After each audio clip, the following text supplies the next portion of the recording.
Re. Re. Yeah, the note we're starting on today is we're all tired because we stayed up until like 2 a.m. playing 7 Days to Die. And then I just couldn't get to sleep. It was miserably hot and muggy here. Yeah, I kept waking up. I had weird dreams. Yeah, I couldn't sleep till like almost 7 o'clock this morning, so I didn't get much sleep either. Jesus. Yeah. Yeah. That. See, you sleeping at around that time, 7 o'clock for you is about 8 o'clock for me. Imagine getting to sleep about an hour later after having been up all night. And that's why I moved every other Monday stag to Tuesday. Because doing stag after the fucking 12-hour night shift was just too much. Yeah. Because there was barely time to get any sleep before it.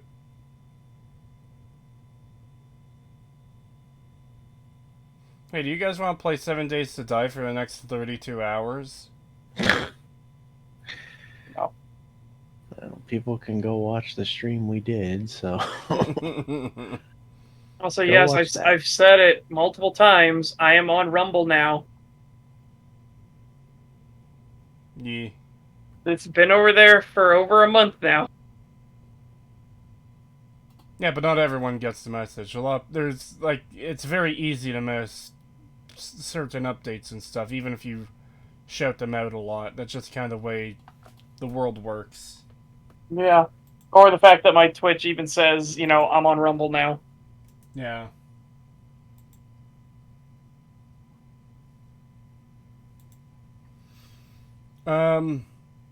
So, should we get to this article we're going to cover today? Oh no. What'd you do for the week? Stuff. Mm. Peyton, what'd you do? I played New Vegas and 7 Days to Die.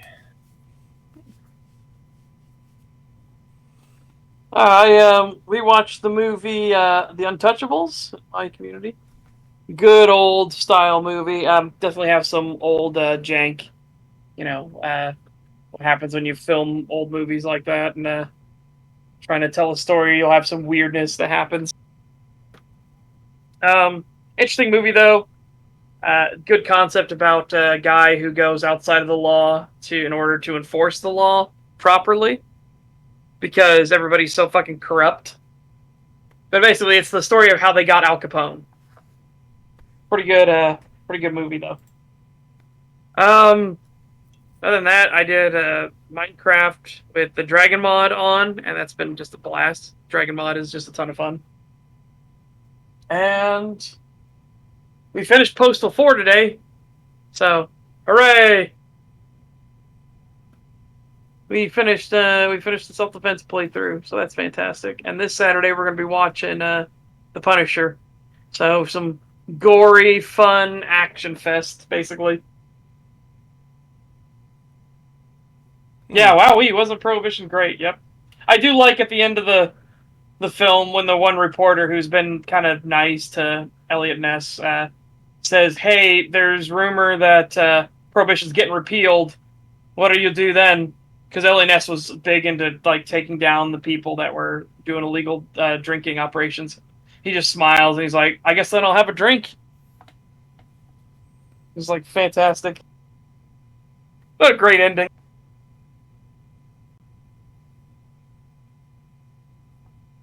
Yeah. Anyways, are we ready to do the article? Yeah, I guess so.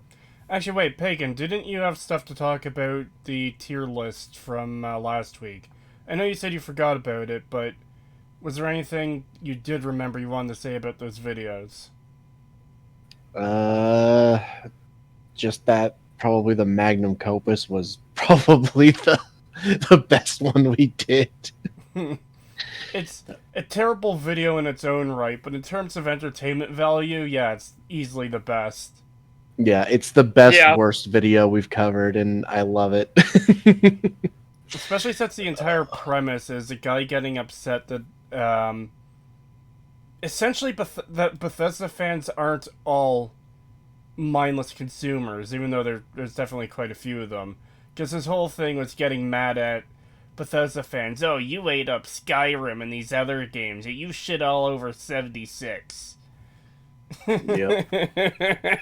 Throwing a fucking fit that nobody thinks the same way he does about 76, and he gave up his fucking job so he could cover it, and it didn't work out, and he takes it personally against everyone else for not fucking being blind, basically, like him. Yeah. Oh my god, it was so funny. He's such a terrible person. He really is. Yeah. He's awful.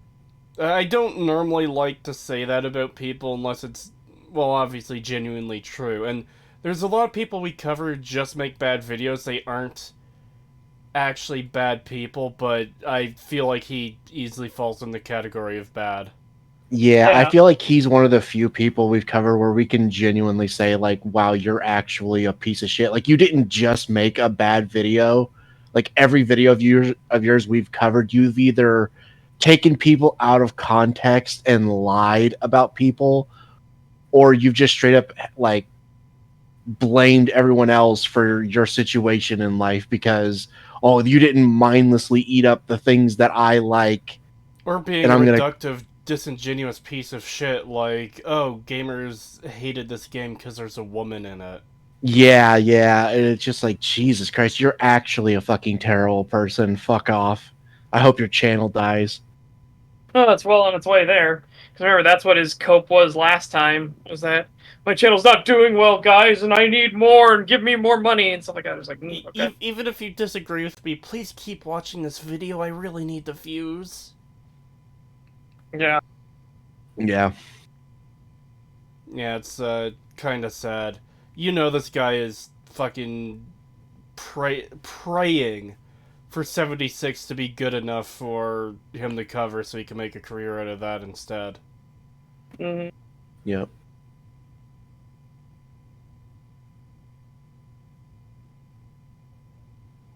So anyways, we've got a little article here to cover today. That, yeah, I'd like to preface this though, this article, because it is really bad.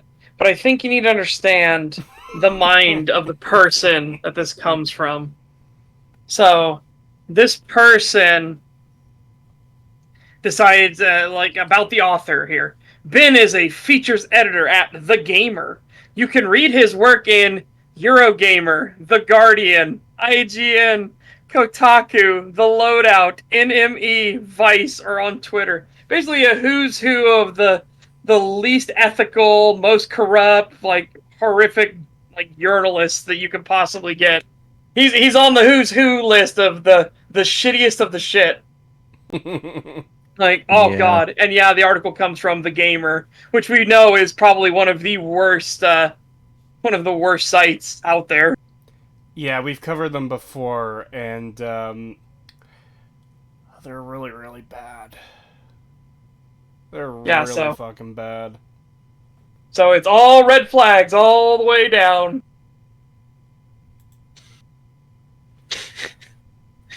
Oh, no, that can't be. Come, look. I wrote for Kotaku. That means that you can trust me. Yeah.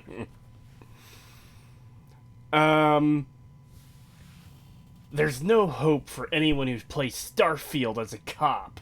I'm all for exploring different roleplay options, but who chooses being a cop over a space pirate? I feel like this guy, like, didn't like Judge Dredd. Yeah. Because I feel like we're going to be bringing up that movie a lot during this article. Probably. And I don't know, it says a lot about your lack of empathy that you can't understand why somebody would want to try to uphold the laws and protect people instead of, me, it's all mine, ha ha ha, oh look, I blew your leg off, give me all your money. Yeah. Dread 2012 went hard. It did. That is a fantastic movie. It's a shame we never got a sequel. Yeah, absolutely. And again, that movie's existence is what proves like the fucking you can't have somebody act in just a helmet the entire time. You need to see their face. It's like, I mean, I guess you saw his chin, but I don't know. Kirk, his chin wasn't doing that much work to sell all the emotion. That chin held up that entire goddamn movie. $1 from just a guy from Alabama. Thank you. And under it he said, howdy, furfap. I'm not a furry.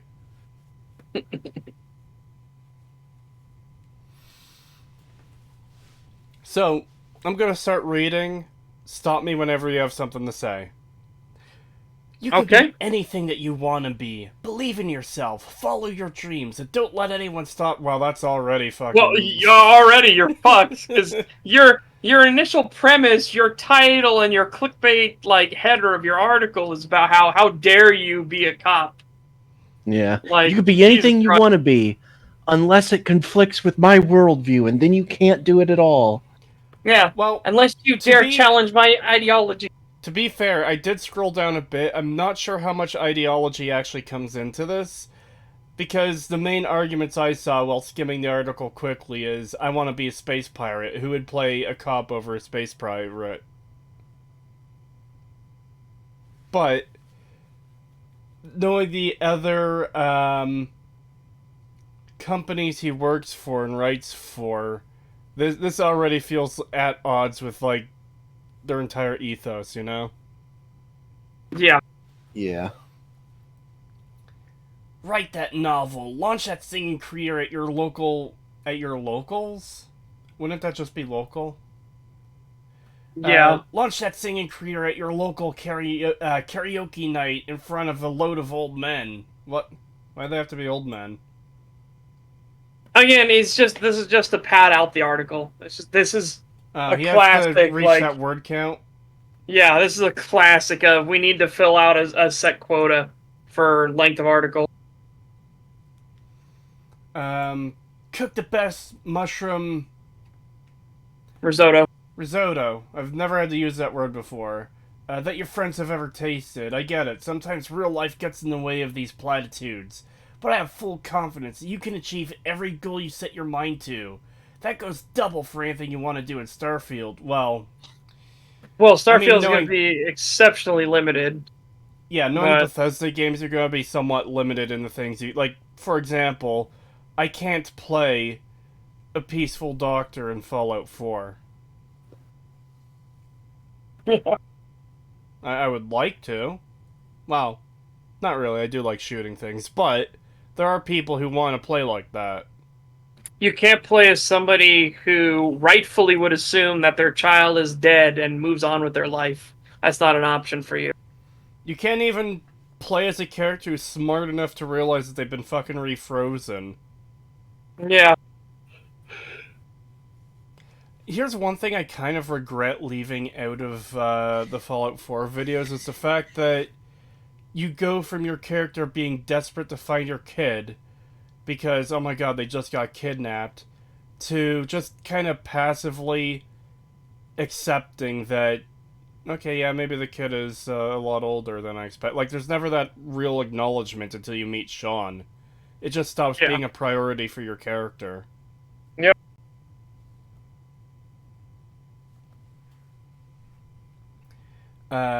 Games and RPGs in particular often allow you to do anything you want. That's a fucking lie. Yeah, that's not true. There's not a single one that lets you do whatever you want, unless you want to lump tabletop RPGs in there. But then that's kind of the point, because you have a narrator who can in real time edit the world around your actions. Yeah, it's just you can't have that in like video game. Yeah, it's just the fact of games right now is that they are limited to what the developer can put into the game and preset into a game. And credit where it's due, a lot of games do like put in a lot of effort to allow you to play, like have as much option as possible for your character. But those are the exception, not the rule. Yeah. More the rule is the Bethesda, you're going to be railroaded in all of your action decisions. None of the choices will have any consequence because we don't want to make the player feel like they made a mistake. Yeah.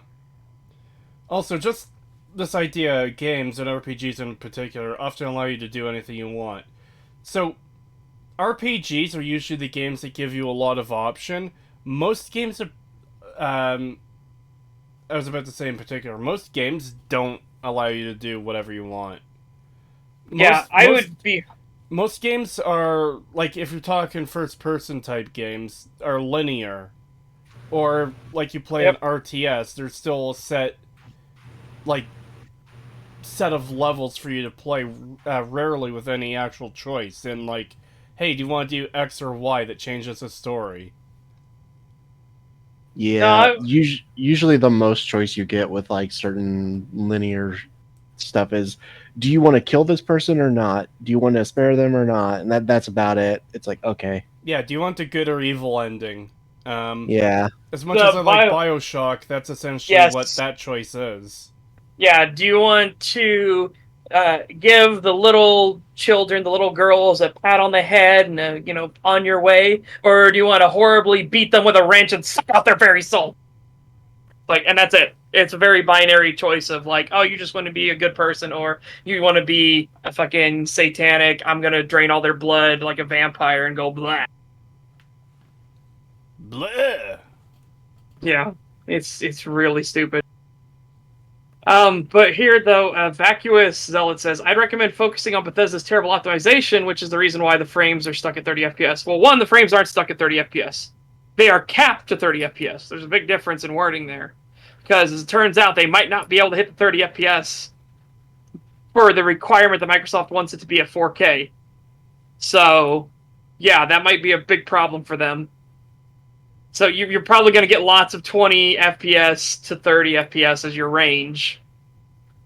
But the other thing is, like, the optimization is a problem, but their biggest problem with Bethesda is that they have terrible writers, they have terrible quest designers, they have terrible level design, they just have terrible game sense in general. Like, the only thing they're good at is making worlds, and that is something that can be done in a half hour. Like, there's nothing special about the worlds they create. Now, do we know for a fact that they tied the frames to the movement speed? Or I should say the other way around, the movement speed to the frame rate. Do we know that for sure? Because if that's been confirmed, that's even funnier. for Starfield, no, it hasn't been confirmed yet, but it would not surprise me. We'll find out. Yeah.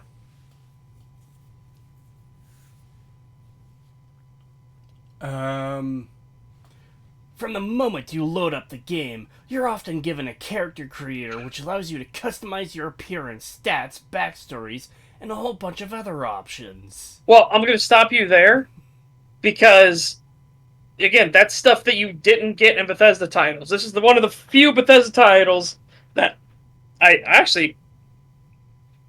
the only Bethesda title that lets you pick a backstory for yourself. Yeah. As much as I like we saw how Morrowind and bad they were. Oblivion, those games should have backstories too. And you could kind of Yeah. sort of argue that, okay, maybe whatever class you pick implies a backstory. No.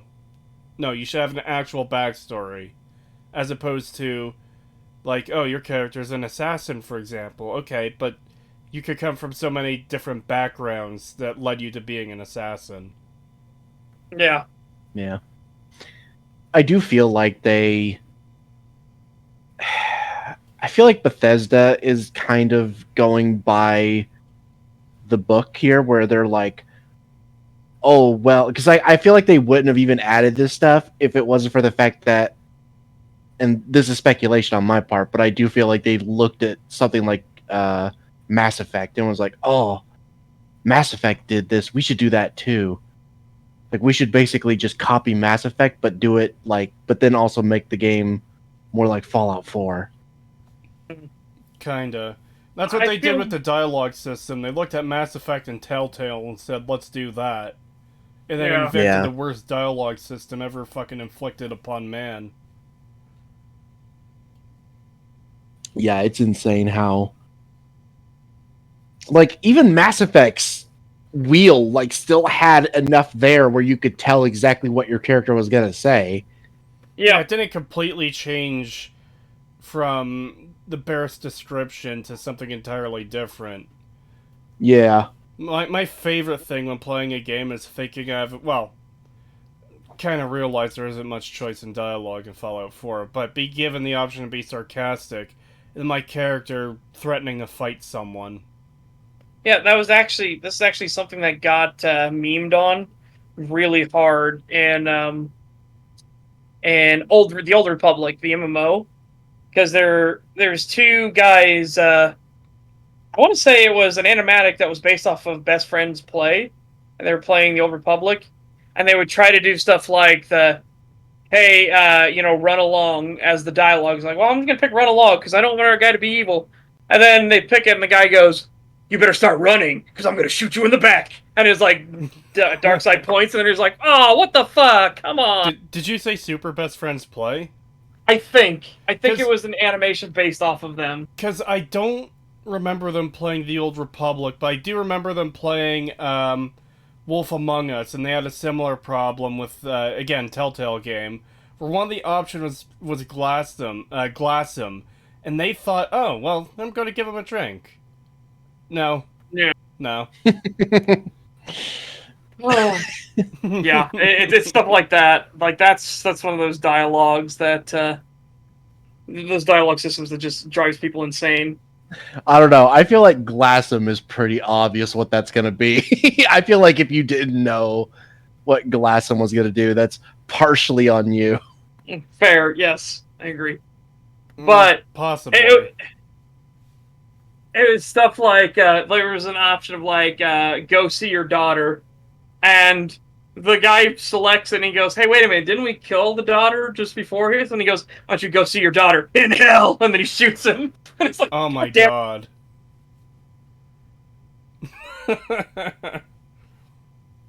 To be fair, it was Wooly too. Do you mean the Glassum thing? Possibly, yeah. I can't remember if he was, like, with them full time at that point or not.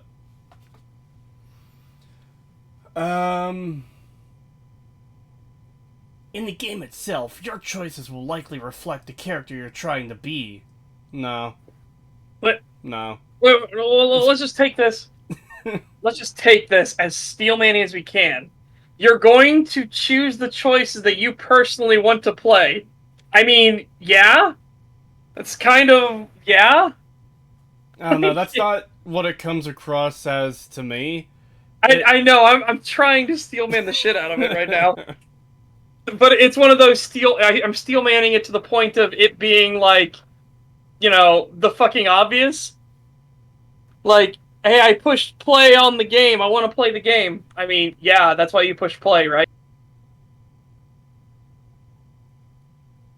Oh no, I read ahead. Shouldn't have done. I shouldn't have done that. Whether it's Mass Effect's Paragon system, deciding whether you're going to be a goodie or baddie, or which faction you team up with in Fallout 4, RPGs love giving you difficult choices to help shape your character, and none more so than Bethesda. Strong fucking disagree there. Yeah, that's a hard disagree. Especially because you're talking about what faction? That's not a hard fucking choice. No. I'll give him a point there. It is a hard decision which faction you want to side with in Fallout 4. It's a matter of figuring out which one fucking sucks the least. Because they're all terrible. And I don't mean terrible as in, oh yeah, it's a hard choice whether I want to side with the NCR or Mr. House or whatever. It's, all these factions are poorly written and insufferable, and I want to pick the one that's going to piss me off the least. Yeah. Fair. But a hard choice, without spoilering much, would be in the game Rogue Trader. You'll have a companion who is, like, depressed and losing their mind, and they accidentally summon some demons in their grief because they so want a person to be back. And this person has been shown to be very useful to you. They're very helpful. They want you to succeed. They're just sad because of what happened to this other character. Very sad, and as unfortunately the demons have preyed on that weakness and have come on board the ship and killed a bunch of crew and everything. So now you have to make the choice of, Do you knock this person out? Do you keep them around, knowing that now they've been compromised, now they've been tainted by the demon's touch, so demons can more easily get in your ship? Or do you order one of your other companions to execute them on the spot? And it's genuinely a tough fucking choice, because this isn't like a character that was presented as some, like, boot-stompingly evil, terrible person. And it's a great argument is the fact that, hey, they accidentally summoned demons. It doesn't matter that they didn't intend to do it. They summoned fucking demons. They gotta go. But then you think about, like, but we'll lose out on everything about them, and this person was genuinely a good person. Oh, fuck. So I would say that's far more of a difficult choice than something like this. Something like, well, do I join the retarded faction whose password is their own name? Do I join the faction that will actively not help me find my child because I haven't helped enough useless settlements? Do I join the faction that wants to firebomb everything and suddenly become completely antithetical to their entire doctrine and ideology and wants to destroy all technology?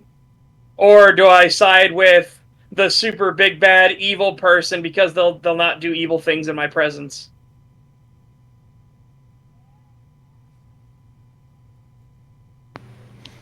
Yeah, no, it's a very difficult choice between do I blow up this town for no reason or do I not do that?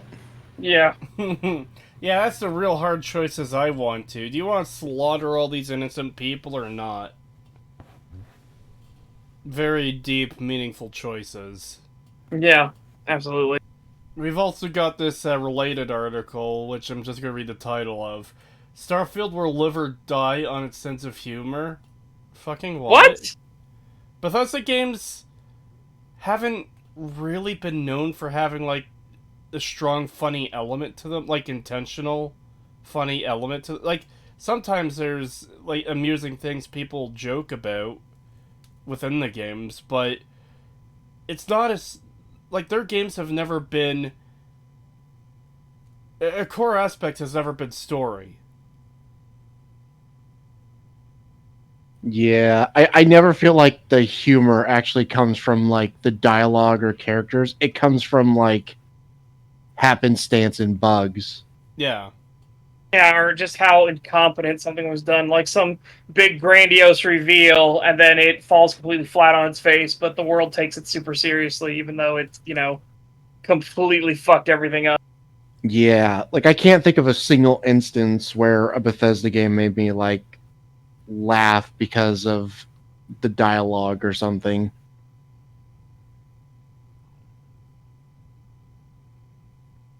Yeah, I remember I did laugh at a bit of dialogue, not intended, mind you, but I laughed at Delphine when she says that we had to go kill Parthenax. And I was like, you fucking ungrateful bitch. You haven't done jack shit but hold me back this entire fucking time. Now you're demanding I go kill the one that's actually helped me more than your dumbass has. Not only Yeah, no, helped you, but he's the one who's, like, the whole reason humanity is free, essentially. yeah. Yes. Taught people the voice so that they could fight back against the dragons, but no, we gotta kill him because he once worked for Alduin at one point, even though he betrayed him. Who was his brother, by the way. So, there was familial blood between. Oh my god, and I fucking hate that if you tell her, like, but he betrayed Alduin and helped the people, well, that just makes him even more untrustworthy. It's like, shut the fuck up. How? Oh, I hate that shit. Fucking goddamn, I hate Delphine so much. Shut the fuck up, you dumb whore. He didn't overthrow Alduin and then take control himself. He overthrew Alduin and taught people how to use the voice so they could overthrow the dragons themselves. Yeah. Oh god, I fucking forgot about how much I hate Delphine. Yeah. Yeah. And the blades, and just the blades in general, I hate them. They're so bad. So there I laughed because of it was one of those moments of the audacity of this bitch. Yeah.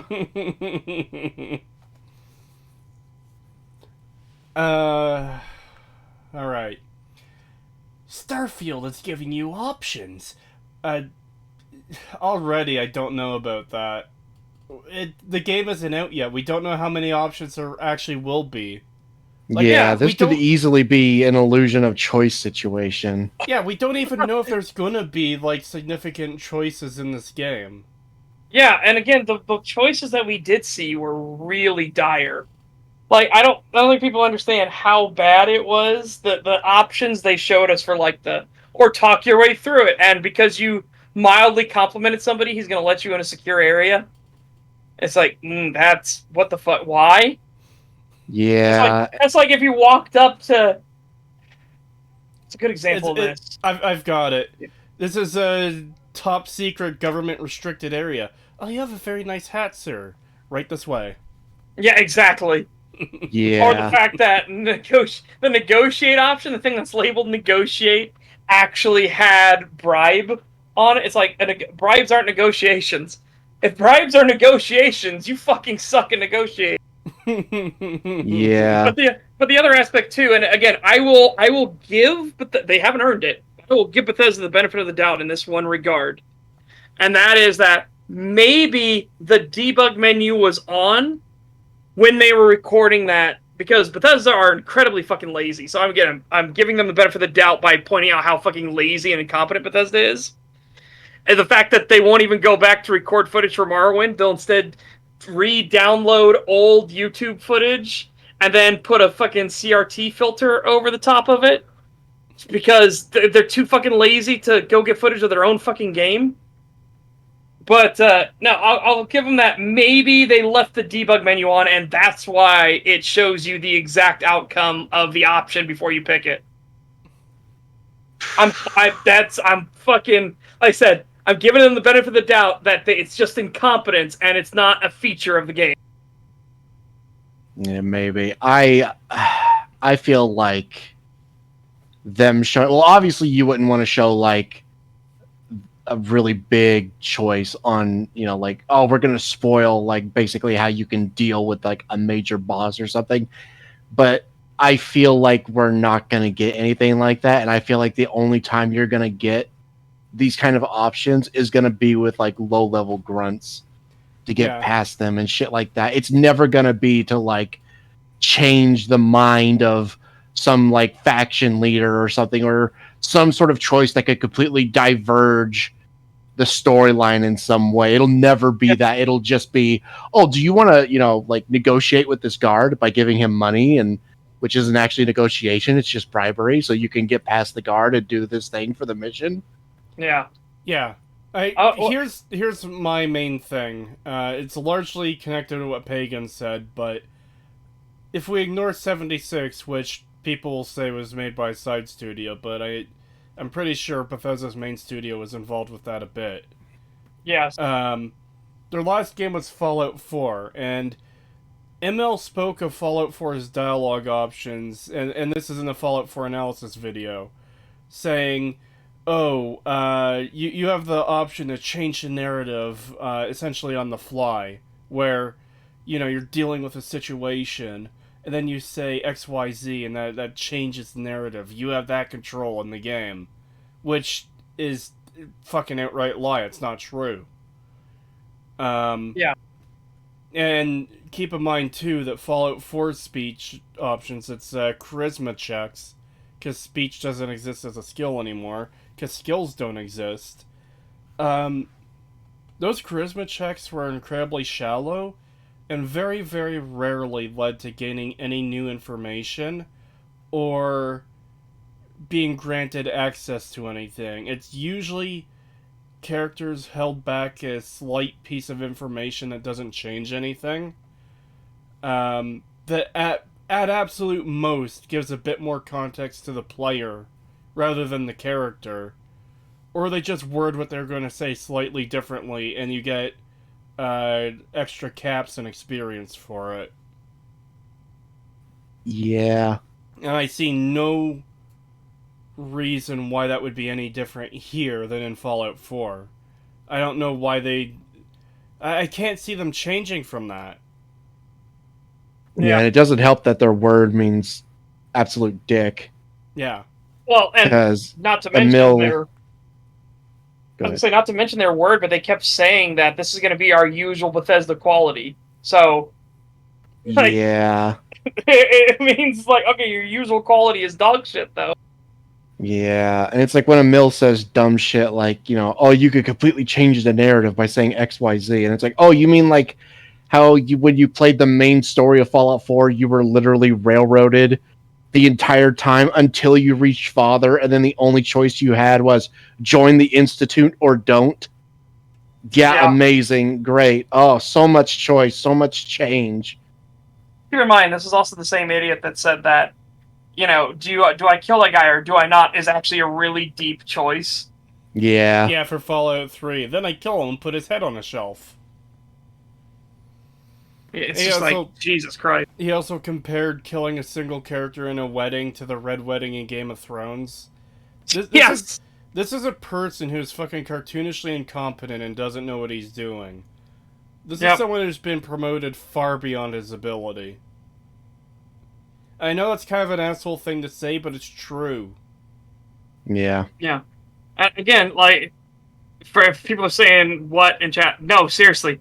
Emil said the Dark Brotherhood quest where you kill the bride, alright? Where you kill the one bride, one NPC. He said this on fucking stage for a speech about writing is exactly like the Red Wedding. You get to play the Red Wedding. Not exactly like, but he's comparing... He said, you know the Red Wedding? Well, you get to play that. Yeah. And it's, so by meaning, he's saying you get to play and experience the Red Wedding. Which, no. It's so fucking stupid. Yeah. I love how he kept bringing up Keep It Simple, Stupid, and then completely ruined the concept of Keep It Simple, Stupid all throughout the entire talk. Yeah. Well, the funniest thing is, they apparently work on this idea, or well, he apparently works on this idea of Keep It Simple, Stupid, and Fallout 4 is one of the most complexly awful things I've ever seen. Yeah, that's that's what I'm getting at, is like, he says keep it simple, stupid, but then he overcomplicates everything. Yeah, in the most bafflingly ways possible. Like, okay, what is Fallout 4 about? Well, it's going to be trust. Can you trust the person you're talking to isn't a synth? It's like, okay. Then that concept decent never comes idea. up. Yeah, that but they never do the concept. Then they realize that they need multiple types of synth. And then they realize, but the one guy can't be a synth because then it'll get rid of the twist if he's a synth. So we need to make him a cyborg, which are not synths in this universe. Cyborgs are totally different than synths. But the cyborg thing kept him alive like a normal person. So why isn't everybody in the Institute a cyborg if it turns out it's successful? Kellogg being a synth wouldn't ruin the twist. No, I'm just trying to think of why they would make him a cyborg, for God's sake. Because they're fucking incompetent.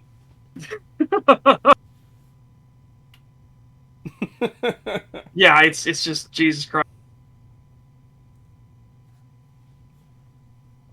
And remember, this was a speech where he was supposed to give people advice on writing, and his advice was terrible, and he could barely ever finish a point he had.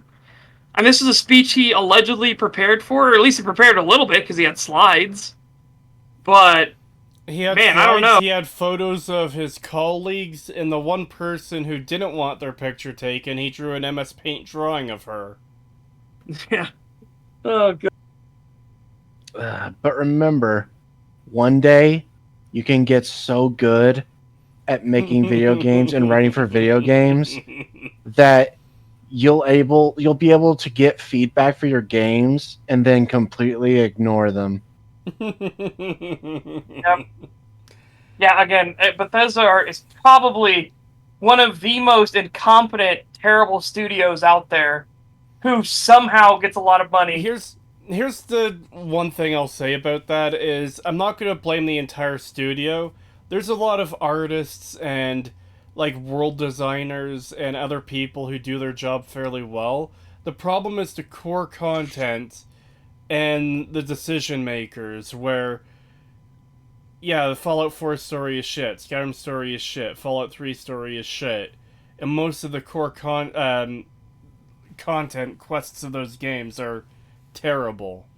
Yeah. Oh God, the first time people thought we were making up the fact when we said Bethesda had no quality control and literally anybody can make a quest. And then the Emil speech came up where he literally said that, and it's like, holy fucking shit.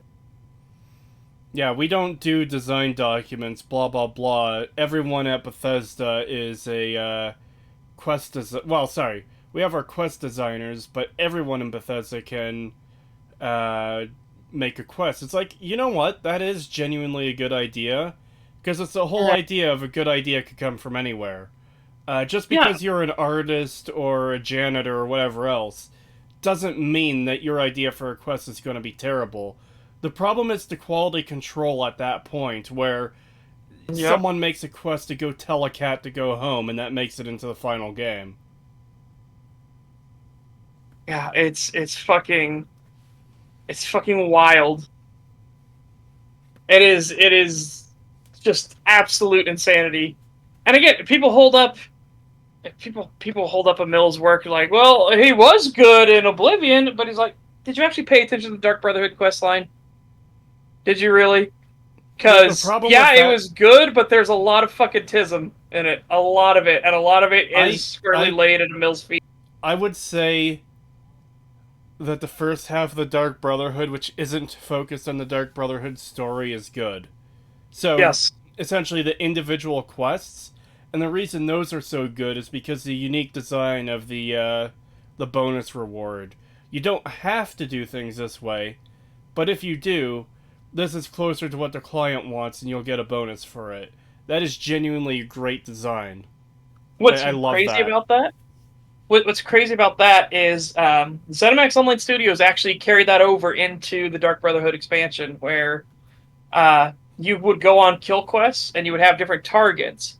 Now the quests themselves were obviously like in this bog standard location sort of deal, Yeah, but they had sort of quest lines, and like, hey, we need this one to die, and it's like, oh, by the way, the client wants them to die in agony by poison, or the client wants them to not know what happened, so stab them in the back, or the client wants them to burn alive, sort of thing. So you had like conditions on how to kill the person, or hey, the client said that he wants you to plant this on the body, or that he wants you to smash their prized possession first and then kill them, stuff yeah. like that. And that's like just a really like good system. It is, and it's part of what makes those quests stand out so much more, because I remember the earlier Brotherhood quests in Oblivion way better than the later ones. Because you've got the Fort Such one, where it's this fort full of bandits, and their leader is like dying, and he has special medicine, and you're supposed to replace the medicine with a poison. And a lot of these quests are designed in a way where there's an implication behind the bonus objective um, of like the morals behind the person commissioning the quest or the job, I should say, and Yes. what their goal is. So someone poisoning the bandit leader. Well, clearly it's someone in a high position of power that wants him to die so they could take control of the bandit gang. Even though it's an otherwise nameless gang that you never deal with ever again, there's that implication there. There's a guy Yeah. you drop the trophy head onto. Well, it's they don't want you to kill the manservant, and this guy's nephew, I believe, ends up taking over the mansion. Clearly, it was someone going after the will of this guy who is related to, well, obviously related to nephew. Yeah. Um, what else? What Well, else? we can do the same thing in ZeniMax Online. And thing what I talked about, the thing you want to smash his treasure possession first, and then kill the target. Well, obviously, it's somebody that's incredibly vindictive about it. They want to physically hurt the person first before they die. So you can by just putting these pieces together, you can say, hey, it's not just somebody that wants them out of the way for one reason or another. This is personal. This is actual like vindictive. I want them to suffer before they die. Yeah. I want them to like lose something incredibly precious to them, and then you kill them. So it's just stuff like that. It allows you to expand outwards from what you're given. There's also the quest in Oblivion to kill the guy in prison that taunts you at the start of the game. The bonus for that, don't kill any of the guards. Yep. Um, I forgot how we even got. Oh, we were talking about ML's bad writing and the game not giving you options. Yeah, because ML is terrible about thinking about options or like The multiple choices in anything. Like the there, only hope we have for the story for this game being well written, well, there's three I'll be right back. possible hopes for the story for Starfield being well written. A, they got a ghostwriter for ML. B, they have more control over ML this time around. They're not just letting him do anything without supervision. Or, oh god, I had a third option. I forgot what it was. Ghostwriter, more control over him. Or he, like, he has a team of writers that he defers most things to. So he's taking more of a supervisor position without actually supervising and then taking credit for the main writing. Those are the three things that could save the writing for this game that I think of, anyways. Such study was you an AFK? Yeah. Alright, should we continue? Yeah. Alright. Whether you're gonna be a cosmic archaeologist scanning moon rocks like it's the early days of No Man's Sky, or you fancy wearing your special edition watch if it comes. No. No. No. No one cares about the fucking watch. Some people do. Oh yeah, that, I saw a post from someone somewhere saying that they've never bought a special edition before, but they did for Starfield. It's like, why? Why? Yeah. It's just one of those things where it's just like, what the fuck? It's not even like a really good watch. It looks like it's just going to be one of those cheap battery watches where it's just a like a Dollar really store simple watch? mechanism. Yeah. Yeah. Like if it was an actual proper like, it doesn't have to be Swiss made, but if you just got a good quality watch, purely mechanical base, but then it had the sort of like futuristic aesthetic to it. Because my God, there are some really intricately done mechanical watches. One of the most famous ones now is a watch that would actually change. It had the Japanese timing system on it and the international timing system, so the 1 through 12 on the dial.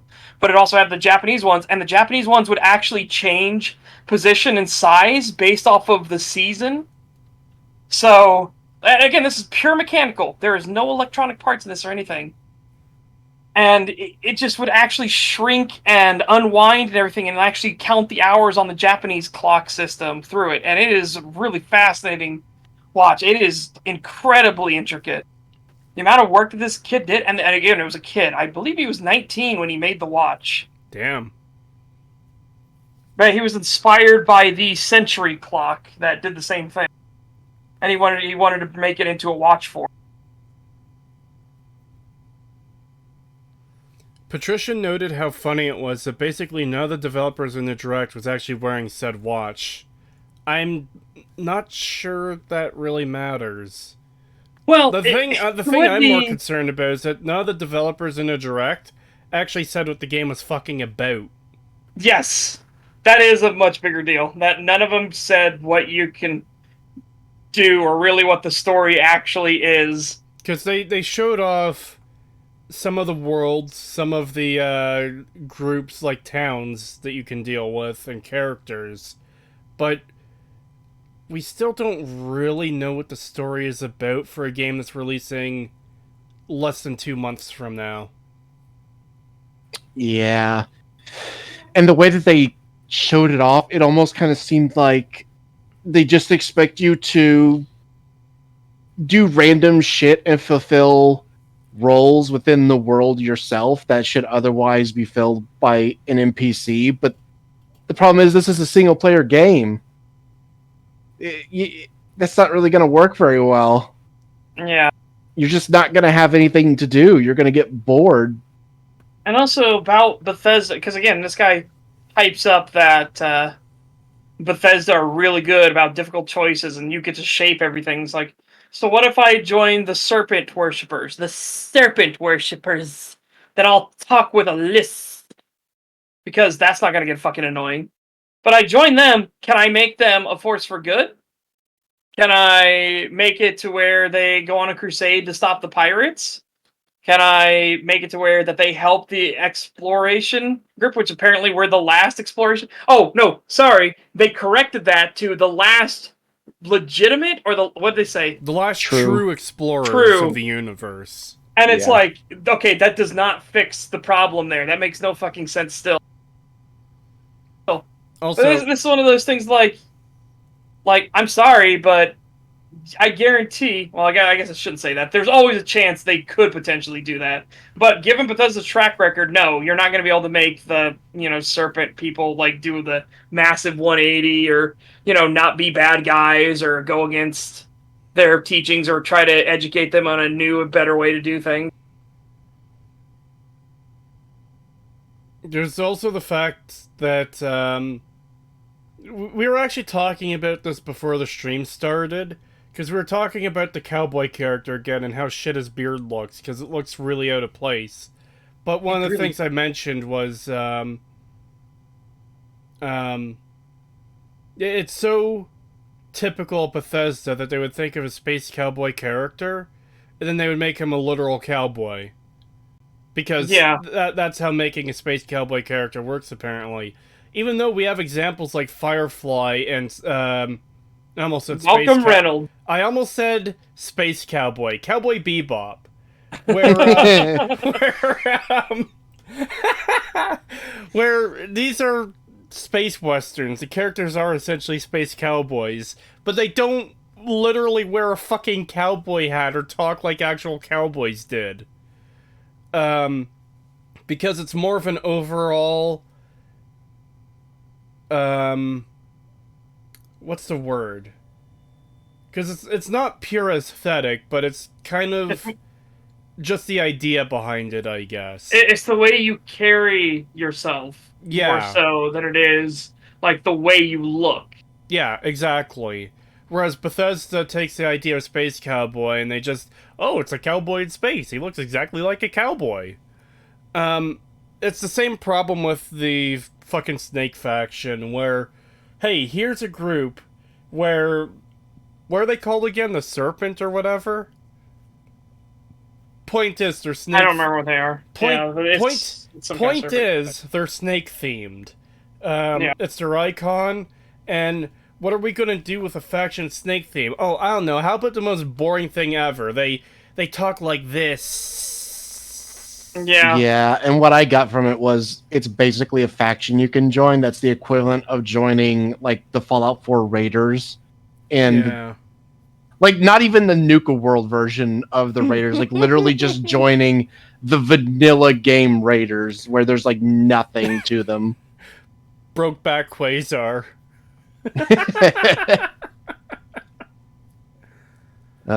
God. I don't know, you mentioned Cowboy Bebop, and like, it's like, they're not literal cowboys, and then you get fucking Andy. And it's like, oh, well, there is one. But to be fair, he is treated as like, he is treated as like, oh, you don't understand. Like, everyone is very surprised when he rolls up on an actual horse just as a cowboy, and everyone's like, what the fuck are you doing? Well, that's kind of the whole joke behind the character. Yeah, and the thing is, he's actually a good bounty hunter. He's actually like up there with Spike in terms of like his skill. He just has this like naive notion of what a cowboy, like, a space cowboy is. Yeah, and what they should be. Yeah. Which also frustrates the shit out of the teddy bear bomber. Yeah. Oh yeah, I especially love the end where he finally gets his chance to say like what is going on. And then Andy shows up as a samurai riding along the fucking the fucking paddy wagon.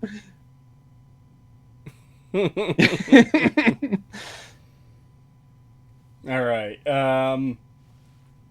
We're either going to be a cosmic archaeologist scanning moon rocks like it's the early days of No Man's Sky, or you fancy your special edition. Or you fancy wearing your special edition watch if it comes, and adventuring in the name of New Atlantis NASA. The choice is yours. Did they say NASA? I don't think so. Because they probably don't have the rights to actually name fucking NASA, right? Yeah, though they drop NASA a lot in their thing, but I don't think in universe they have it. Yeah. But they would just drop it like NASA punk is our style, and it's like what a Oh, fucking I forgot about that. Oh god, I just took physical fucking damage from that. Yeah, it's like fucking cringe as shit. Like NASA punk. That's the art style we're going for. It's like, really? You just took, oh, it's going to be in space, so NASA, and then we're just going to slap punk on it because we're going to make it look a little bit crusty.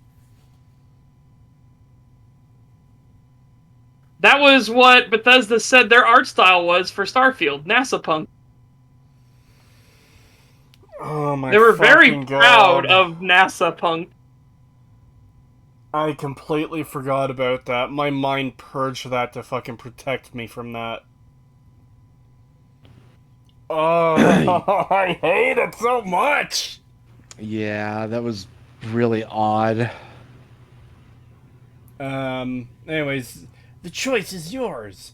You could be a vigilante dealing out swift justice among the stars. You could take down space, oh god, I thought they were gonna say pirates. You could take down space capitalists on their super yacht-sized luxury spacecraft. Or you could be a pirate, or you could be a cop. Okay, so I like how you could take down space capitalists. I hate to break this to you, but capitalism is like the most logical form of anything out there in existence. I'm sorry to all you fucking weirdos. But yeah, the pirates are also going to be fucking capitalistic.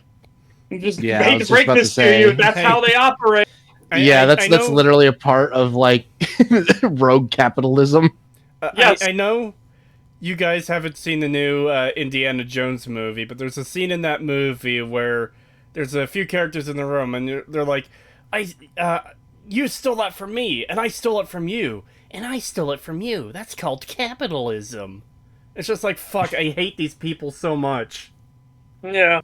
Yeah, Like, that everything. is not what that is. That's not Yeah, fucking what capitalism is!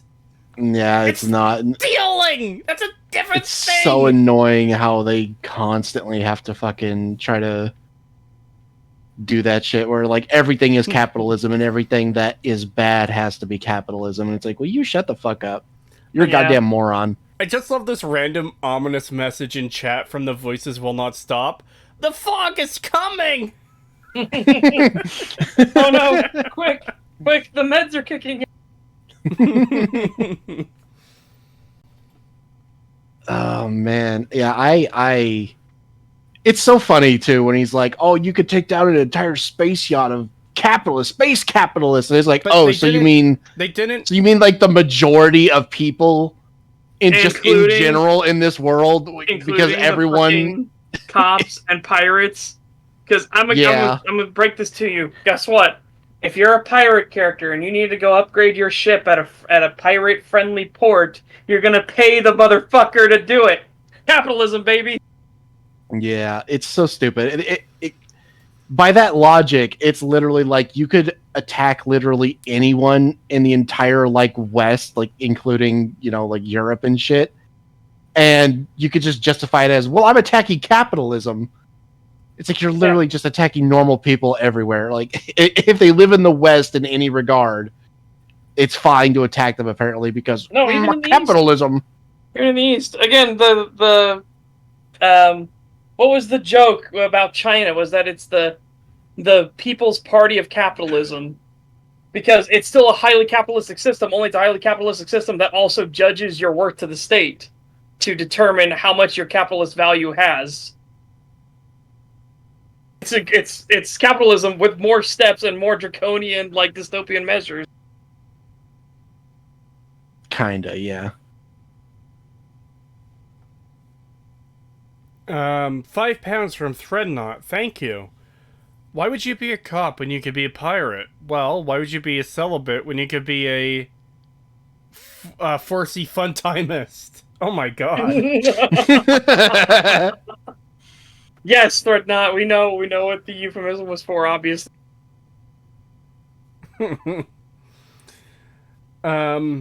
Yeah, my whole thing, my annoyance with the whole, oh my god, capitalism bad is, Like, it's this system that makes sense. If I need something done, most people aren't going to give up their time to do it unless they're getting something in return.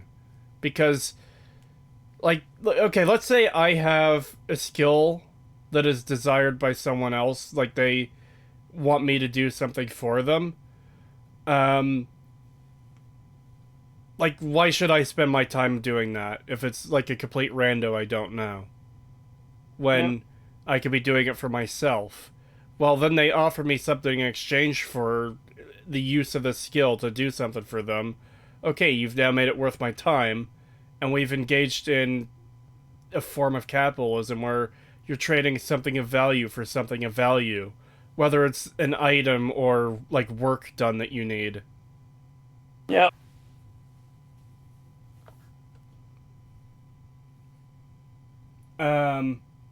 I already know what I'm gonna be. I'm gonna be a space pirate. A pirate in space. Wow. Okay. Yeah, I think we got Again, that. filling out the word count here. That's what it is. Also, it's just so fucking. I don't know. I feel like pirates have just been ruined in games as of late, where the idea of role playing is one just kind of. I don't know. It just doesn't. It just evolves from doesn't being a pirate intrigue. into just being a raider or a bandit. Yeah, where it's literally just like you're the bad guy who takes people's stuff, and it's like, okay, I don't really care. That's not really the thing I care about with, actual pirate stories and stuff. That's not really the thing that I care about. That's why I find stuff like pirate politics a lot more fascinating. Where, Yeah. like, there's reasons why everybody decides to join a cutthroat crew. Like, some people do it genuinely out of patriotism for their country. Their country can't physically attack their rival country, but if I join a pirate crew, we can go after the stinky French or those uptight British, depending on who you sided for. Yeah. Like, again, being privateers. Like, a lot of pirates were privateers. They would just, also swing the Jolly Roger and go after, undefended merchants every now and then because, hey, people gotta fucking eat. You need to pay your crew. You know what I think? Something that keeps coming to mind to me, where it's just ironic and kind of funny about this article, where it's like, why would you want to join the police? Why would you want to be law enforcement when you could be a pirate? And I just imagine the fucking. So Setch might know about this incident. I don't know if Cree does, but the Somali pirates that attacked a fucking U.S. Navy vessel. They got fucking ass reamed. It's like, yeah, why? And I'm just like imagining like a fucking soy jack, fucking Somali pirates, but like, why would you want to join the imperialist dogs when you could be a fucking awesome Somali pirate like us? And it's just like they're in like a tiny little fucking fishing vessel, and then you got the U.S. with a fucking warship in the background. We need two Somalis pointing at the U.S. Yeah, the U.S. warship in the background as the Wojaks just. Oh. Yeah. That's exactly what comes to mind with this when I saw this article. Be like, we could totally take them. It's like, Methinks you're a bit high if you think you're going to take on a U.S. warship. I want to grab a couple comments here. From the Voices Will Not Stop. I love the capitalism bad people not seeing the irony of tweeting out on their the irony of tweeting out their anti-capitalist message on their $1,300 phone, iPhone, made by child slave labor in communist China. Yes. Yep. There's another one here. Bethesda probably thinks space pirates have wooden legs and eye patches. You know what? I almost there is a okay.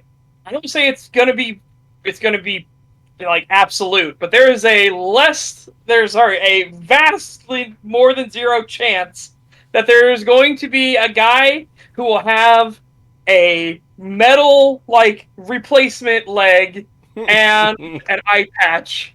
And he Maybe will even a be fucking one of the hook. high-ranking members. Yeah, oh my god, and he'll have like a cutlass for whatever fucking reason. Yeah. Oh, instead Holy of a shit. hook, he'll have like the claw from Inspector Gadget as a hand.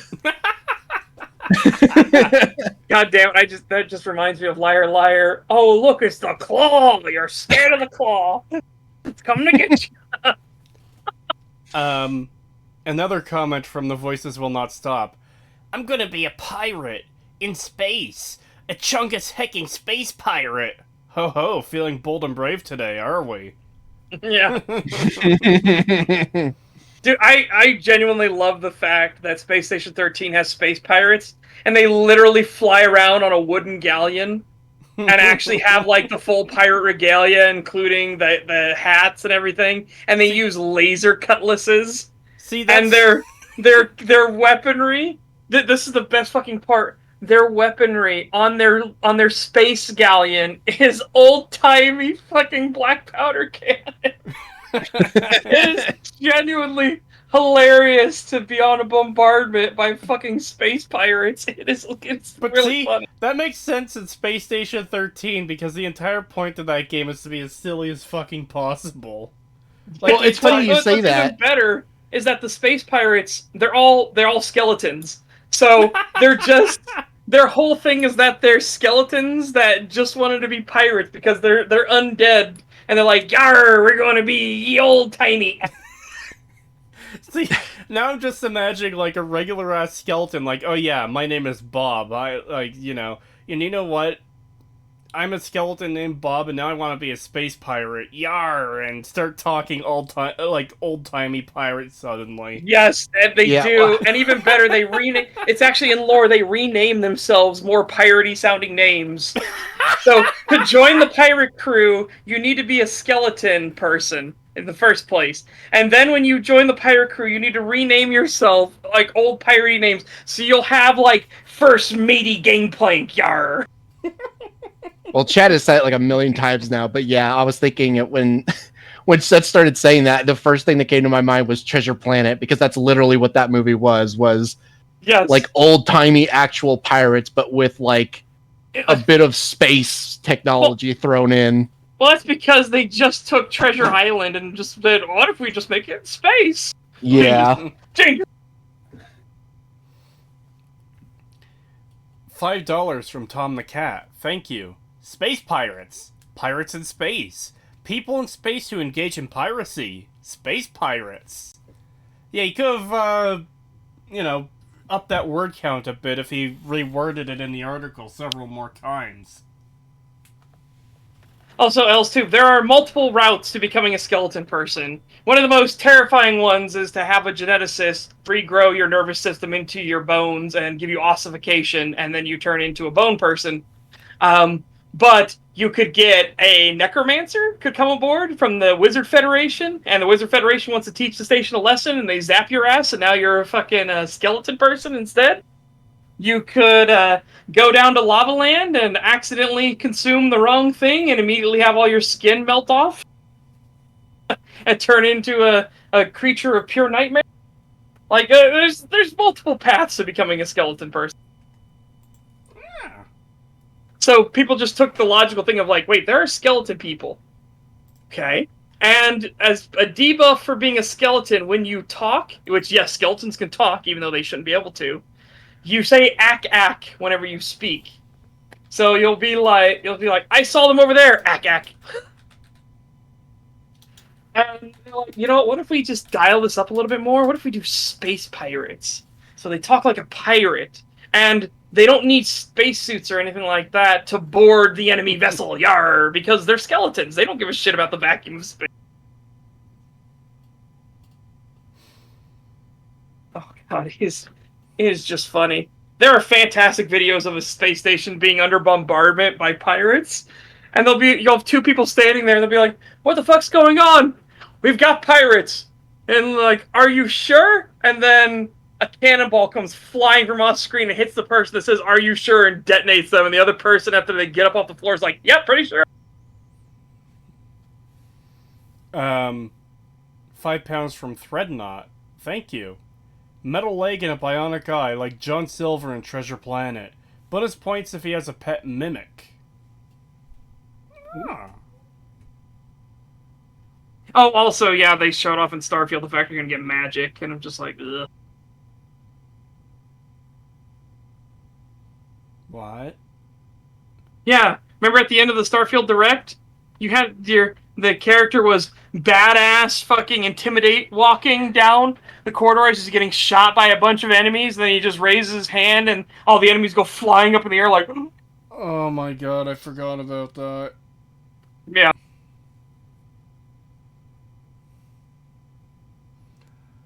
Yeah, exactly. There's magic? And it's like, yeah, I don't fucking know. I don't have a problem with magic existing in a space setting. I just don't trust Bethesda to do it well. Yeah, I completely forgot that they feels like it's gonna basically be added. I forgot that they basically added biotics to their game, which again just lends more credence to my theory of they saw Mass Effect and were like, well, let's just do that, but the way we do games. Yeah.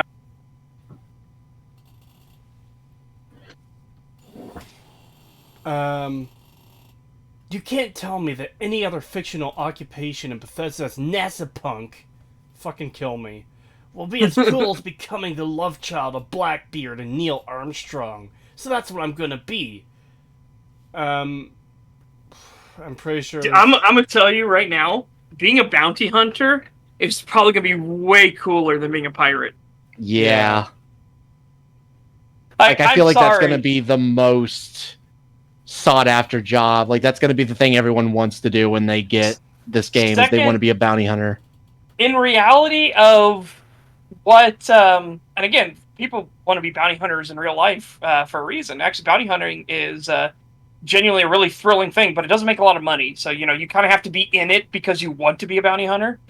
But, yeah, you can actually be a bounty hunter in real life, too. And that's as much of a meme as he is, Dog the Bounty Hunter is actually really good at his job of being a bounty hunter. And the reason he did the TV show is because, again, bounty hunting doesn't really pay well. But anyways, in terms of reality, your first most sought after job in space, if we ever become a spacefaring civilization, is going to be explorers. People charting the unknown, bringing back discoveries, and being like, hey, mining corporation, we found a mine there you're going to want to look at. The second most valuable profession, most sought after, is going to be bounty hunters. Yeah. To deal with problems of criminals and everything. Because once you become a spacefaring species, a lot of criminals are going to be like, I'm just going to run to space. Yeah, if we ever get that far, if we survive that long, we will absolutely have real-life space pirates at some point. Yep.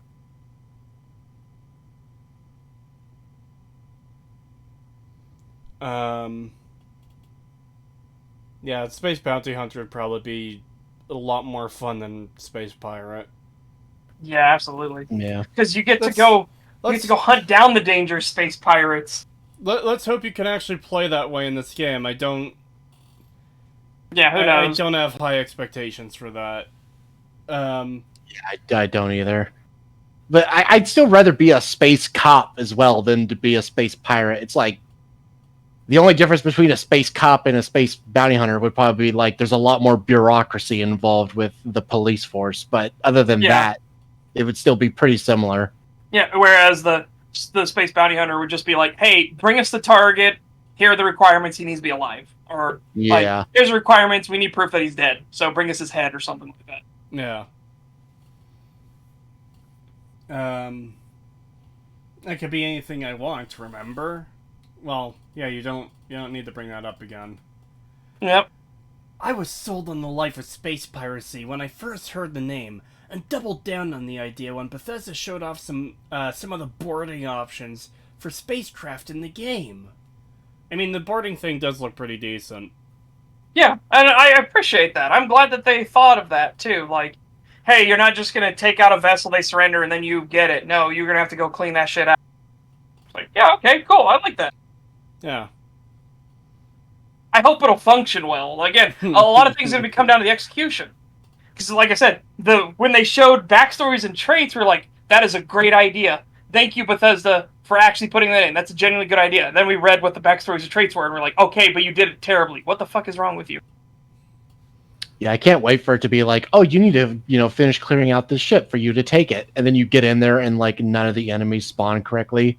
Like, they're in the walls and shit where you can't actually kill them. So you just can't take the vessel. You just have to give up and leave. Oh, God, yeah, because a lot of the vessels can be procedurally generated. Holy shit, imagine there's an entire section of the ship you can't get to, but it has, like, one guy left in it, so you're not allowed to take the ship over because there's one enemy left, but you can't get to that part of the vessel. Yep, that's what I've been thinking for, like, the past couple of weeks, where I'm like, oh man, they could fuck that up really easily. Yeah. Oof, duh. They're in the walls! They're in the goddamn walls! Because that's already a problem in Bethesda games, where, like, enemies will get stuck in the wall and then you can't kill them, and that's not even, those aren't even procedurally generated games. Yep. So imagine how bad it could be in Starfield.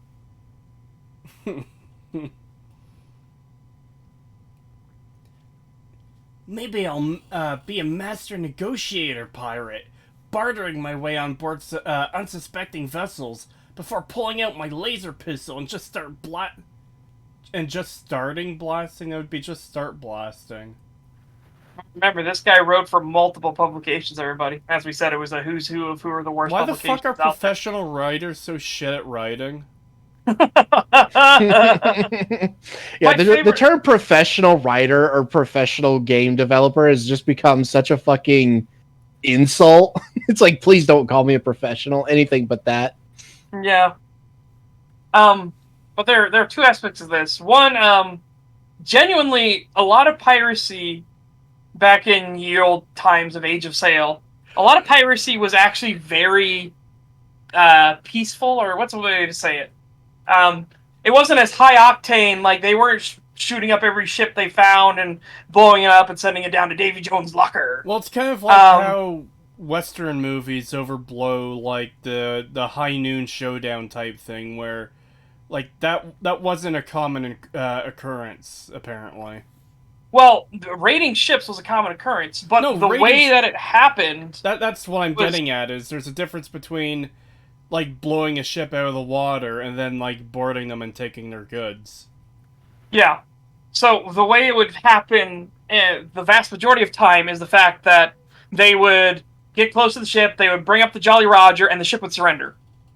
Because, hey, the stuff that's on board this ship is not worth my life, my crew's life, and the fucking company we work for has got insurance anyways. Take what you can and just leave us alone. And the pirates would just come on board, take the loot, they'd leave. Yeah. That was how the vast majority of encounters with pirates happened. Now, sometimes you get a merchant captain who's a little bit bold for his britches, and they would try to use the self-defense cannon, the singular one on the swivel mount on the front of the ship to give the pirates what for, and then it was like, well, now you've just pissed them off. God forbid you actually hit somebody on the pirate ship too, because oh boy. The merchant who's a little bit touched. Yeah. The one who's like, I will defend my merchant hold with my life, and his crew is looking back and forth at each other like, do we want to die too? It's like, maybe just your life. Maybe not ours. Maybe we'll surrender as soon as you die. Yeah.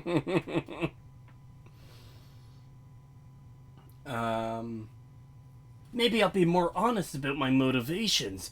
Blowing ships out of the atmosphere. Well, they probably wouldn't be in the atmosphere. Because that would be like within literally the planet's atmosphere. You mean space? Yeah. Do you mean like the vast empty void of space? That's not the atmosphere. Yeah. And for everything we've seen, you can't fly in atmosphere. The player, that is, can't fly in atmosphere. Yeah. No, they want the fucking that ship from fucking Mando. You know what I'm talking about? The fucking pirates from Mando, where they just sit in the atmosphere for the whole time and nobody shoots at them for some reason, even though they're supposed to have self-defense guns. for this exact reason. Yeah. Blowing ships out of the atmosphere and looting their carcasses, or boarding with a bloodthirsty crew all armed to the teeth. They didn't mention anything of boarding with a crew. It seemed like you went in alone. Yeah, so far, Yeah. like, maybe, that'd be neat if you could actually make a boarding party. Like, you'd establish, hey, Yeah. you, and you are on the boarding party. That would be cool. I would appreciate that. But they didn't show that everything off. we have seen, every single thing that Bethesda has shown is only the player boarding. Yeah. So and we have to be careful about that. I would assume that if you could make a boarding party to go onto a ship to take it over, that would be something they would show off, because like that would be such a selling point, because that's such a cool thing. Yeah, you can select your crew to board the enemy ships to take them over. I know for a fact that if I had boarding parties in it, I would be hyping the shit up about that. Be like, and make sure you have specialists when you go aboard. You might need them to flush out a few bilge rats, and then show like an engineer character that you bring along, and he's the guy that's using the torches to get through locked doors and everything like that, or maybe an electronic specialist who hacks into the systems and lets you in. You know, I would be playing into it, be like, yeah. Not only do you pick a boarding party, pick specialists to come along on the boarding party so you can get to the secret loots or the really rare stuff. Yeah, exactly. Yeah, and they did show that you could get like crew members on your ship, but they still didn't show anything about them like being part of a boarding party or yeah. So it's like, I feel like if you're going to point out that you can have a crew, you would show off some of the things they can do rather than literally nothing like they did. Yeah. Well, it's like what I said during the Starfield Direct. I am almost certain that your crew on your ship are just there for decoration. Maybe they'll occasionally generate an item to give you, but it seems like they're there for decoration. Yeah, it's what it feels like. Like, again, it could be wrong, but we gotta go based off of what they showed us. And what they didn't show us was boarding parties, or that the crew actually did anything on your ship of set dressing. Because again, I don't recall them saying that the crew did anything, just that you could have a crew. Yeah. Because that feels like something you would have on a ship. But maybe they'll have a function. I don't recall them showing a function. That's the main thing. Something I will definitely say as well is one of the coolest features. You cut out. Hello? Oh no, he's gone. The void took him. Oh god, he really is The gone. void took him. He returns from the void. He stared too long into the abyss, and the abyss stared back. Yeah. So what I was talking about was, as much as I think Star Citizen's a meme and is just a fucking money pit at this point, seeing a fully manned crew, a fully manned spaceship, right? And they get in a battle, and you have, from the perspective of one guy running down the ship as multiple crew members are running, and they're talking about how this crew member got injured, or we need munitions over here, something like that. Really fucking great atmosphere. Holy shit. That's just something you cannot recreate.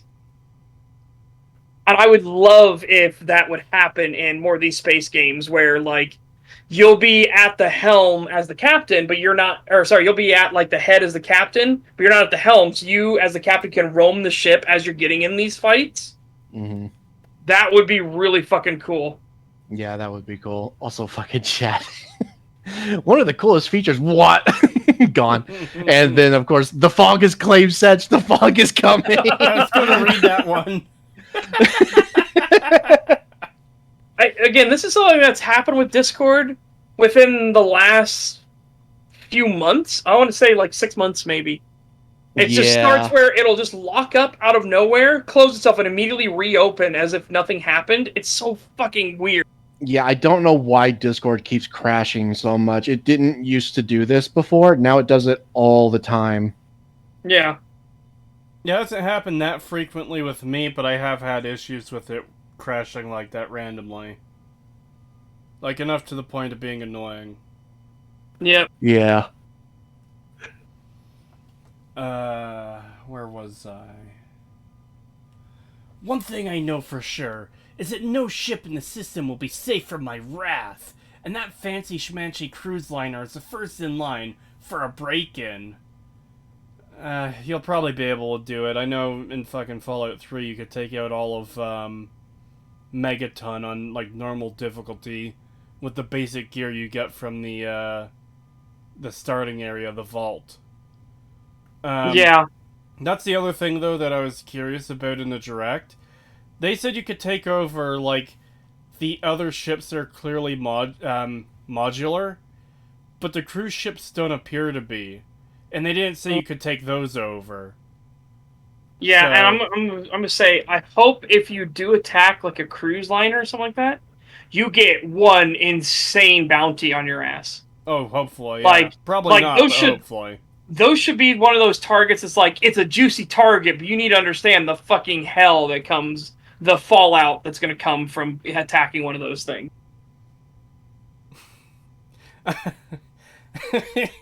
I'm still amused about the fucking psychic damage that Indigo Gaming took last week when he found out that Matt Pat said that Bethesda was clever for Fallout having a double meaning in the title.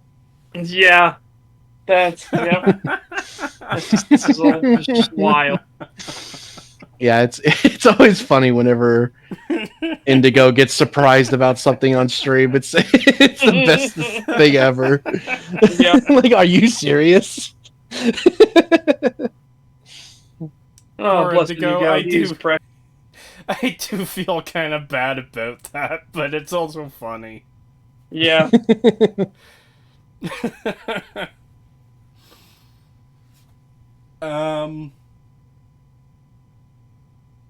Yeah, raiding one of the cruisers, the cruise ship. That's one of those things where they should put out an emergency distress thing, and you should get like a countdown timer to reinforcements coming out to fucking back them up. Yeah, if you don't get out in time, then you have to deal with a destroyer or something. Yep. How ballsy of a move would it, like, this is just me thinking something that would be fun that's almost definitely not going to be in this game. But what if that situation does exist, and you do the ballsy move of taking on the destroyer after that, where you board that and fucking take it over? Like, holy shit, doing a raid like that. What if the point of your raid on the cruise ship is to lure a destroyer out for exactly that purpose? That would be fucking cool. Dude, yeah, what if it's like, hey, we're gonna go attack this cruise liner, and then the people, like, protest, like, you don't fucking understand, we're gonna get the military to come after our ass, like that, we don't want that. Be like, no, that is what we want, because this, and this, we're gonna set up an ambush for the military instead, because we don't want the cruise liner. Once the cruise liner has done its duty of being the bait for this trap, we're gonna let it go. We're going after the fucking destroyers and shit, because they got a prototype or something we want, Ooh. Yeah, I was gonna say that would be an interesting mission, genuinely. if you can actually ambush it, then yeah, like assuming it's not just like, oh, our tiny vessel going up against a warship and we're gonna overpower it. If it was like an actual ambush with like, you've been building a fleet with like the ships that you've been taking for yourself, and you can build up a fleet that you can then hide, and then come and take over that. It'd be nice. But you do have a fleet. It's a fucking GTA garage. Yeah, I hope. That's another thing. They never showed us with an actual fleet. They said we could take all these ships, but then they showed, just as Cree put it, the GTA garage. Yeah. So, can we again, actually make a fleet? I'm going to guess no, because again, if that's one of the things you could do, they 100% would have shown that off. Because if you're making a big space game where you could raid whatever ship you encounter, then why wouldn't you show off, like, you're heading in, like, lead point while you've got two ships flanking the enemy? Yeah. Or even a dozen ships taking on, like, a bigger ship.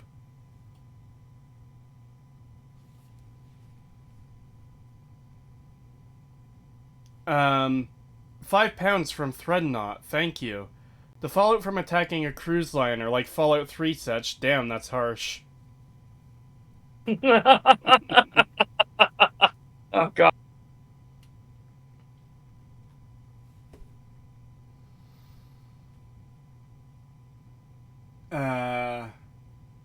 I'll steal loot and plunder my way across the galaxy, and there's nothing you can do to stop me.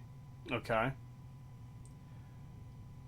Yeah, I mean, we physically won't be able to because we're not playing your fucking game. Yeah. This isn't going to be a multiplayer game either, so yeah. Now, if it was a multiplayer game, you could be damn sure there would be someone out there to stop Someone you. is going specifically to stop you. Yeah. Like, again, the joking nickname is the Fun Police, but that's in everything. In the fucking Division, okay, they had the zones that were the what is it? They were dark zones. They were I think the blackout zones, where you could go rogue if you wanted, and the Division itself wouldn't actually know you went rogue, but the zone itself had its own like set like network that everybody was on instead to try to keep track of their position. And if you went rogue, you best fucking believe there was like everybody in the zone would get pinged that you went rogue, and everybody in the zone would be like, okay, I get to go kill somebody and also get rewarded for it.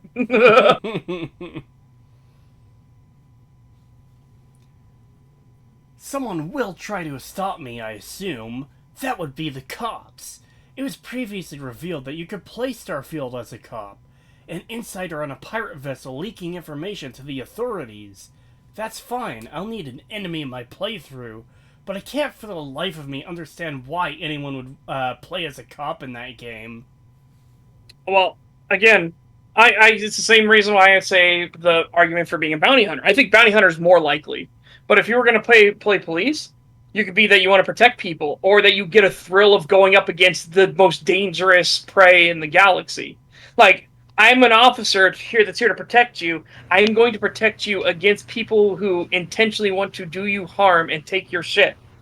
They're going to be dangerous, aggressive, and I'm going to need to be on my toes and think it's several steps ahead to beat them.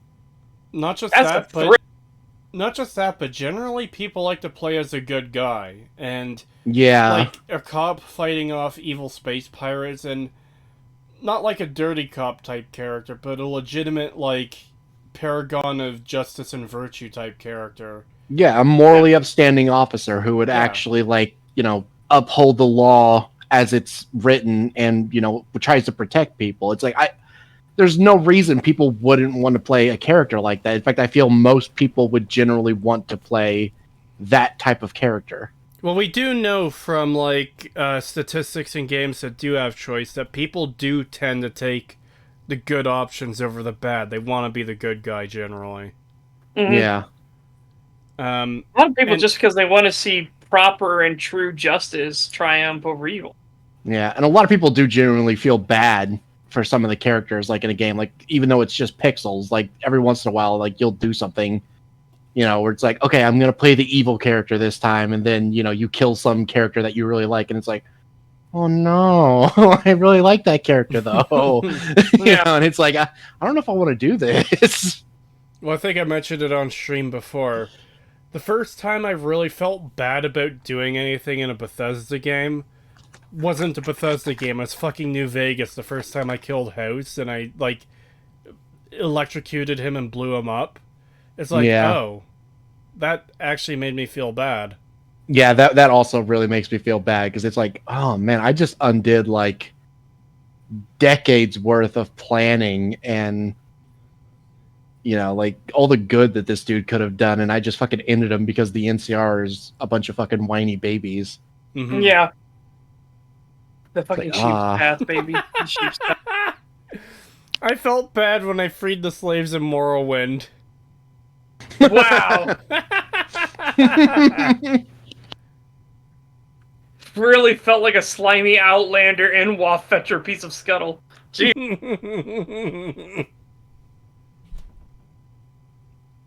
But yeah, I just find this really weird that he just has this like he can't even conceive of the idea that people would want to play as like a paragon of justice and just like any kind of police officer role. And it's like, why wouldn't you? And the fact that he goes so deep into this that you would only ever want to play a badass pirate who kills people, and it's like that says a lot more about you than everyone else. Again, the vast majority of players, well, even if the bad side actually has really good rewards, because Obsidian actually found that out the hard way when they were making Tyranny, that a lot of people wanted to be good guys, even though the whole point of Tyranny was you were supposed to be the bad guy.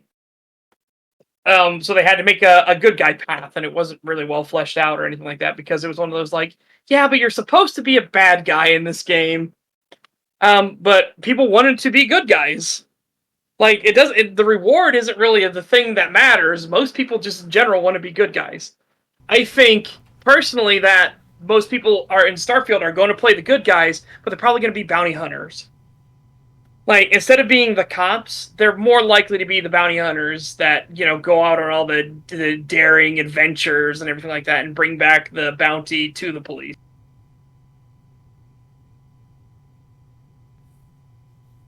Yeah. $1 from just a guy from Alabama. Thank you. And there's no message in chat yet, so I'm just going to assume that's a random thing. Thank you. Have a dollar. When given the option of a space pirate or a police officer, which sounds more fun? Looting freely, oh my god, shut the fuck up. Redistributing the universe's unequal wealth. Again, anti-capitalist message. And again, I don't think fucking pirates in this game do that. I don't think they, redistribute the wealth. They just keep it for themselves, which is capitalist. Yeah. Yeah. And just a guy from Alabama did post a message. I felt really bad when I had to fight alongside communists in Red Alert 3 with a sick emote. Yeah, but you got the best fucking cinematic in gaming history. I'll go to the one place that hasn't been corrupted by capitalism. Space! God, he is such a fucking treasure. That cutscene is again the best cutscene in gaming history. Just the way he says space and the pause before it, the breathing. The breathing fucking he was trying so hard not to laugh. You could see his mouth twitch a couple times into the smirk, and he tries to cover. He's like, recover. You can land this plane. You can land this plane. Space. Space. So good. Pirates absolutely redistributed wealth. They took it from other people and kept it for themselves, just like a good commie. One reason. Apparently, that take is the only one where he didn't piss himself laughing. It works so well, though. It fits so perfectly in the tongue-in-cheek humor of Red Alert. Like, my god. Remember, Red Alert 3 is a game where when you play as the Russian side, you have to attack the Japanese islands, and you have this whole big invasion plan, and the only one who makes it out of the plane is a single shitty conscript and his bear companion. That's it. So you have to play an entire mission with a really shitty unit and a bear, and that's it. It's such a good fucking mission, too. Tim Curry did Rocky Horror Picture Show, and yet he broke character in Red Alert.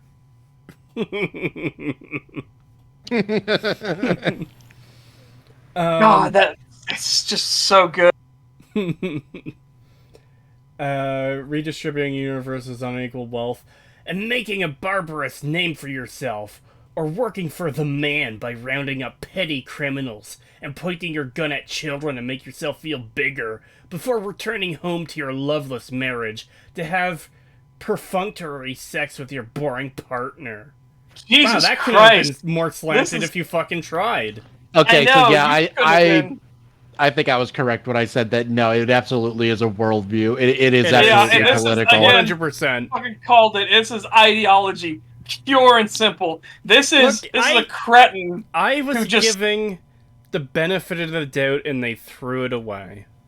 Well, I'm sorry. I saw who they worked for. Okay. Yeah. Need I remind you? Like, need I remind you who they worked for? Like, they are all ideologues, and that's all they are.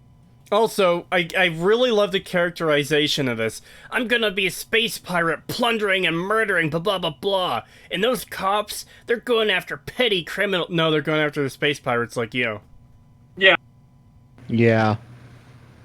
And also, aiming guns at children, fucking what? Are there children in this game? I didn't see any. Maybe there are, but...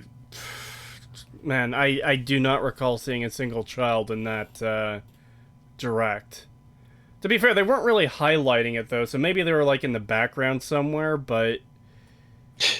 No, he's 100% being like, oh, because this is what they do in real life. Mm-hmm. Yeah, because it's he's cops all bad. Like, first of all, don't trust the police, absolutely.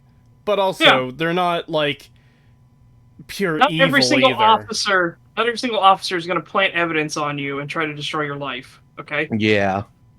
Like, don't be a bootlicker, but also don't just assume that every single cop is out to get you at the same time. Yeah, absolutely.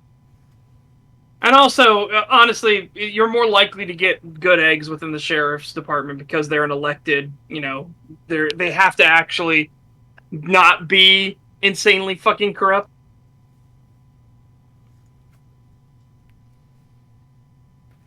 But, holy shit, man, there was a thing I was reading here. Oh, yeah. Again, as El Descarado says, whereas pirates were famously all about healthy, exciting relationships. Oh, yeah.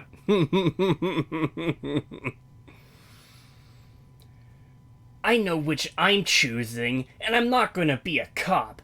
Not even to roleplay some good apple or corrupt vigilante trying to fix the system. You can be anything you want to be, anything in the entire universe, and you choose the law enforcement? I worry about you. What a fucking condescending piece of shit. I worry more about you in the fact that you have such a warped view of reality as it is now, and that you're so giddy and excited about the prospect of murdering people, helpless people, on a whim, and how it brings you joy. You sound like a sick fuck. Like, this is like what I would put as like evidence that this person is like mentally unwell and needs to be fucking in a padded room for a while. Well, my thing with that is that it is a video game, and like playing a video game that... My counter is that they're associating one part of it with real life. Why wouldn't they associate the other part with it as well? Fair.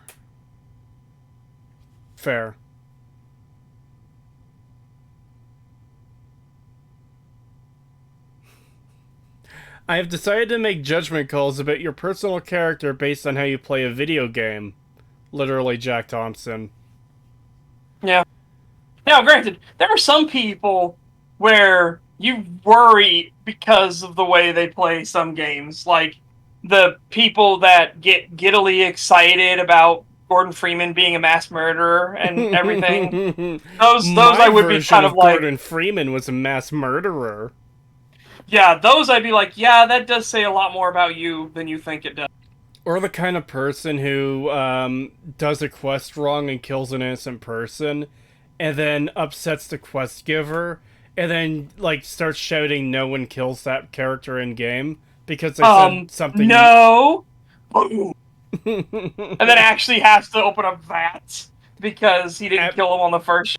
No, he opened up VATS, point blank range, and missed. And then he had to do it manually. $1 from just a guy from Alabama. Thank you.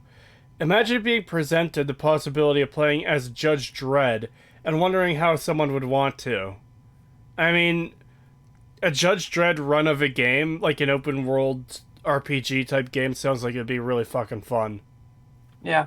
Dude, I would love an RPG set in the Judge Dredd universe. I genuinely would. And make to where you can And have it during like crazy situations, like when Judge Death attacks.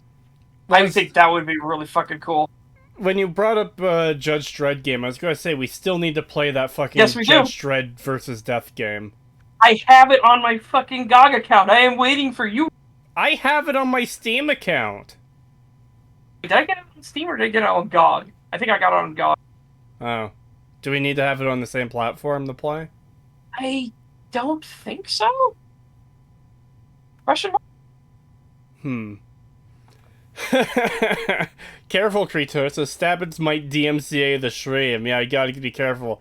Remember, he believes that he could have sued women who denied going on dates with him, and believes he would have had a nominal case against them for it. Yeah. This is in a court document he made. Yeah, man, there's a judge called Judge Death. He comes from a world that is a parallel to Judge Dredd's world, but where everything died and then came back. So they're back in undeath, and the Judge Death, his whole law that he goes after is you are guilty of the sin of life. So yeah, that's what he goes after. Wait, what a weird. How are you a corporate fucking shill? What the fuck? I mean, I know it's just some idiot making a spam account and everything, but like, weird, fucking really weird one to try to go at. I didn't even see what that said, but it was just Creetosis is a corporate shill is all it was saying over and over again. It was like, okay. What? I don't know how you would ever get that, but alright. Who the fuck thinks I'm a corporate shill? Yeah, the corporate shill who regularly shits on corporations in other games. Yes. We also got a small piece of fan art. Oh no. From Happy Nihilist. Thank you. It's of the space pirate skeleton idea I mentioned earlier, where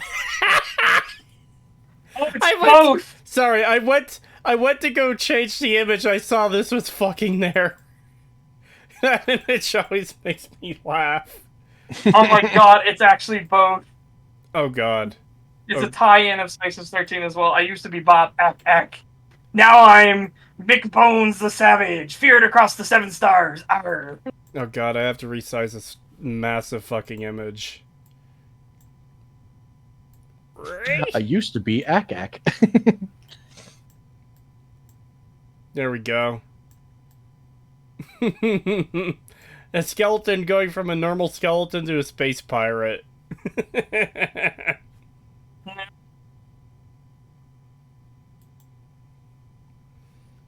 Alright.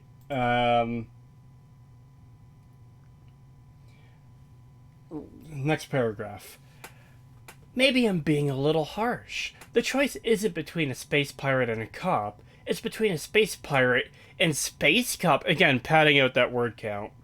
You got me. My bias is showing. But a pirate is cooler than a cop. So a space pirate is, by extension, cooler by space cop. Checkmate. Okay, well, your logic is fucked. So you think pirate... Okay, so I'm gonna put a Somali pirate out there, like, bit emaciated, probably, on multiple different drugs, stuff like that. In a rusted, like, boat. Like, not even a proper ocean fishing boat, but, like, one of those metal boats that you would take out onto a lake. Yeah, fucking skipper or something. Yeah. And probably has a pretty beat up AK. Did you see that image of the, like, super fucking rusted AK that Somali pirate was using that is still functional somehow? Yeah, well, I did. Yeah, it's because AKs have very loose tolerances. Again, until the rust, like, burrows through and creates a critical failure or something. No, I know. It's just how deteriorated that gun was. There's not a point against him. Rusted AKs are awesome. You are wrong. No, yeah, AKs are, like, yeah, they're very durable because they're so loose in tolerance, but that's also why they can't handle mud at all. Like, don't get an AK in mud. It'll be a fucking disaster.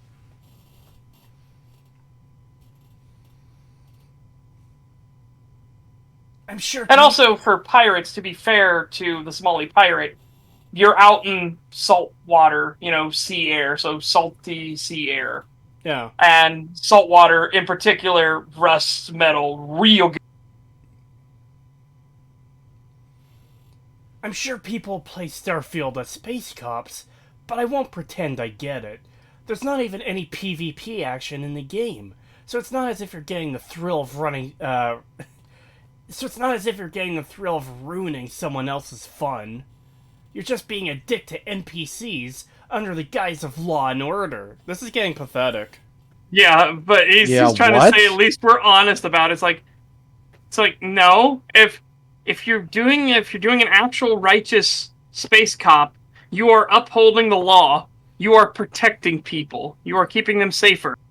Yeah, you are stopping pirates from killing and stealing from people. Like, what? I just don't like the whole characterization of all of this. First of all, you're just being a dick to NPC under the guise of law and order. They're literally just being dicks to NPCs under the guise of yar har har space pirate. Well, again, that's his point right here. Is like we're more honest about it. This is the very next line. No, sorry. Sure, we're more honest about it, but you're still being dicks to NPCs. Yeah, this is the point. It's not even a guise of law and order if you're truly doing the Law and Order Justice Judge Dredd. It gets so much worse. I accidentally read ahead. We'll and get what to if that in a moment. what if you want to do like, a corrupt cop? It's like, well, maybe that's what I want to do, dickhead. Maybe that's just what I want to be in the game. Yeah. But the other thing is, there's not even any PvP action in the game, so it's not as if you're getting the thrill of ruining someone else's fun. A lot of these multiplayer PvP games that have stuff like that, it's not the point isn't to ruin someone else's fun. The point is to get players to engage with one another. Yeah. It's boring if everyone just did the exact same thing and everyone was on the same side.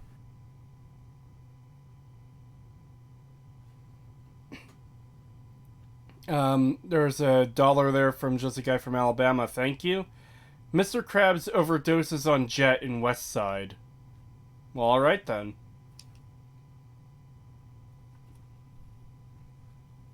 At least us space pirates are honest about our intentions. We're both playing this game for a space-age power fantasy, but I'm the one admitting I'm a bad guy. What if you're not playing as a bad guy?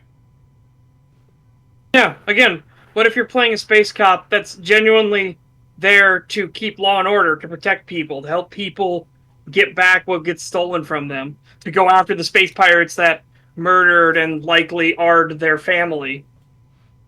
Like, holy shit, dude.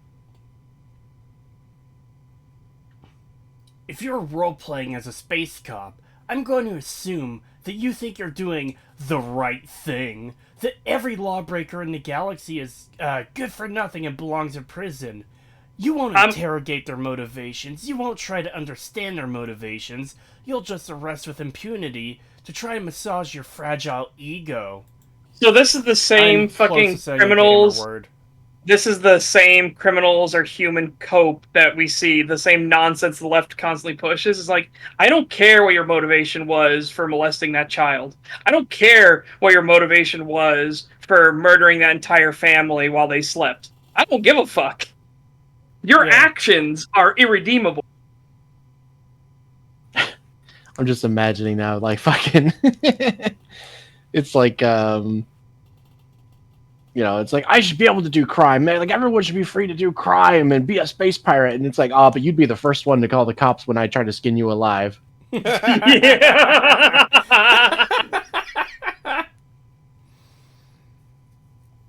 Like, again, like there's things to be said about petty crimes. So like that, like somebody who maybe stole some bread because they didn't have any food to eat and they were starving.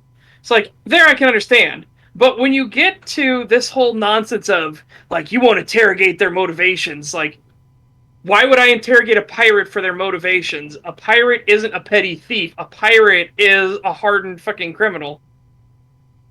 Like, you're gonna choose the outlaw life is gonna choose you, and by that I mean when you get hanged for being a pirate.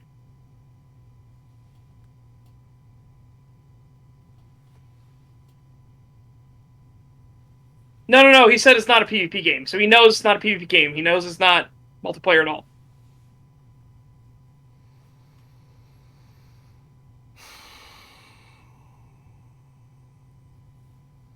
Yeah, this article is incredibly annoying.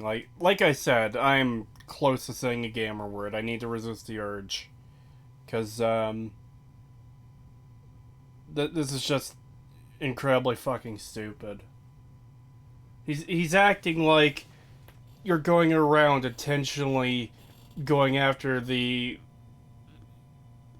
less fortunate people that they're doing things purely to survive, rather than the ones who are harming people intentionally because they would prefer that way of life. Like, literally the character he says he wants to play as. When most players probably would be going after the actual space pirates and not, like, guy who steals a loaf of bread to feed his family. Yeah.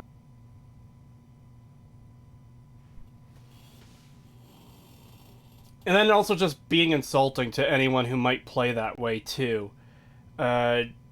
You'll just rest with impunity to try and massage your fragile ego. Like, fuck off. Again, you're just trying to attack and thank God mutilate and murder and steal from people just to massage the fact you have a tiny dick. How does that sound? Yeah. Also, we're at the last paragraph. Thank God this thing is fucking over. Almost. Yeah. Go ahead. Be a space cop. But know that you're shutting yourself off from the most exciting RPG elements in the game by not engaging with space heists and by ignoring the characters and their stories.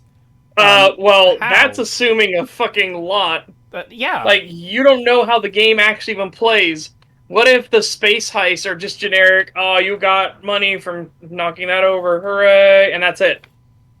There's no other depth to it. There's nothing to it. What if the space heists are as shallow as we fucking saw in the direct, where it's like, you board ship, kill enemies, take ship, sell ship? You know? Yeah, I don't expect much, to be honest, from the heist stuff. It's literally just going to be the same repetitious and shit that you do over and over. I feel like this is really worth pointing out for this article in particular.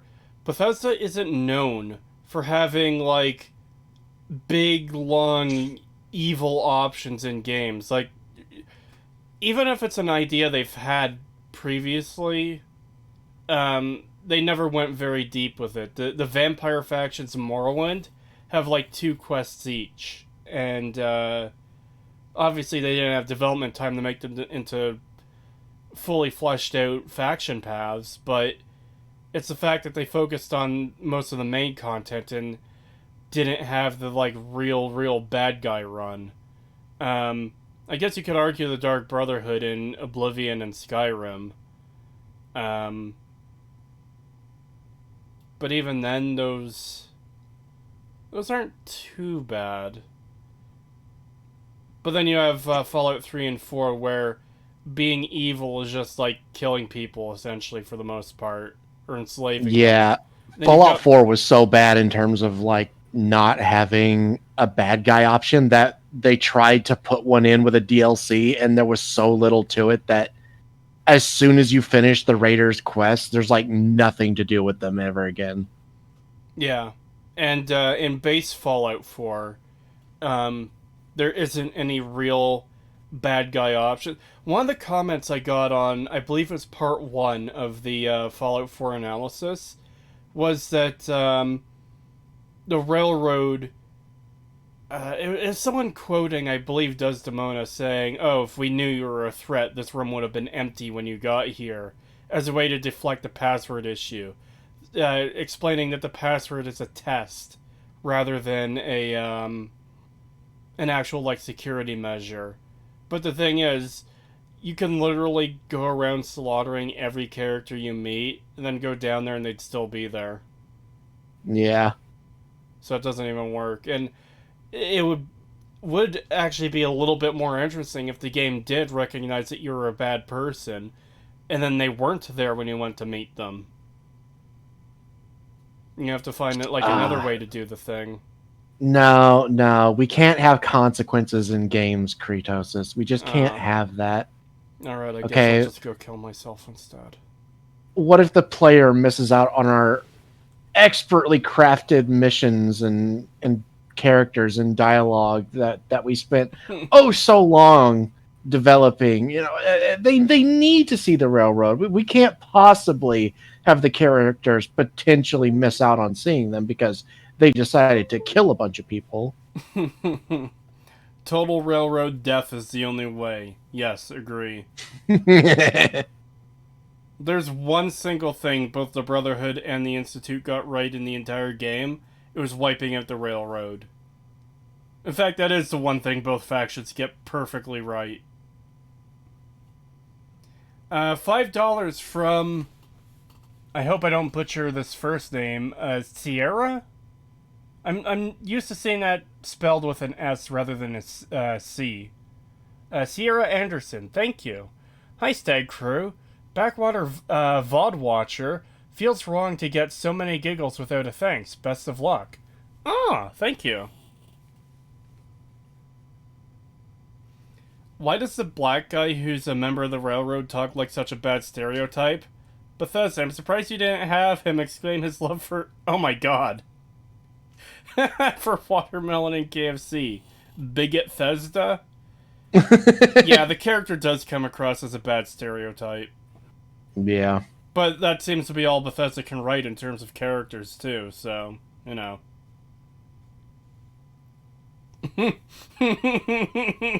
Shoot railroaders, punch railroaders, roundhouse kick railroaders into the ground. Right, I mean, I was told not to continue the copy pasta here.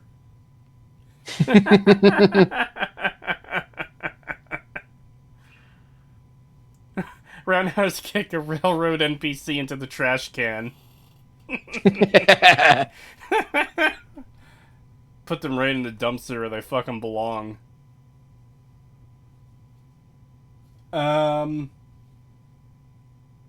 Sure, you'll hear a lot about the police and the establishment, but I guarantee you, that'll be the most boring part of the game.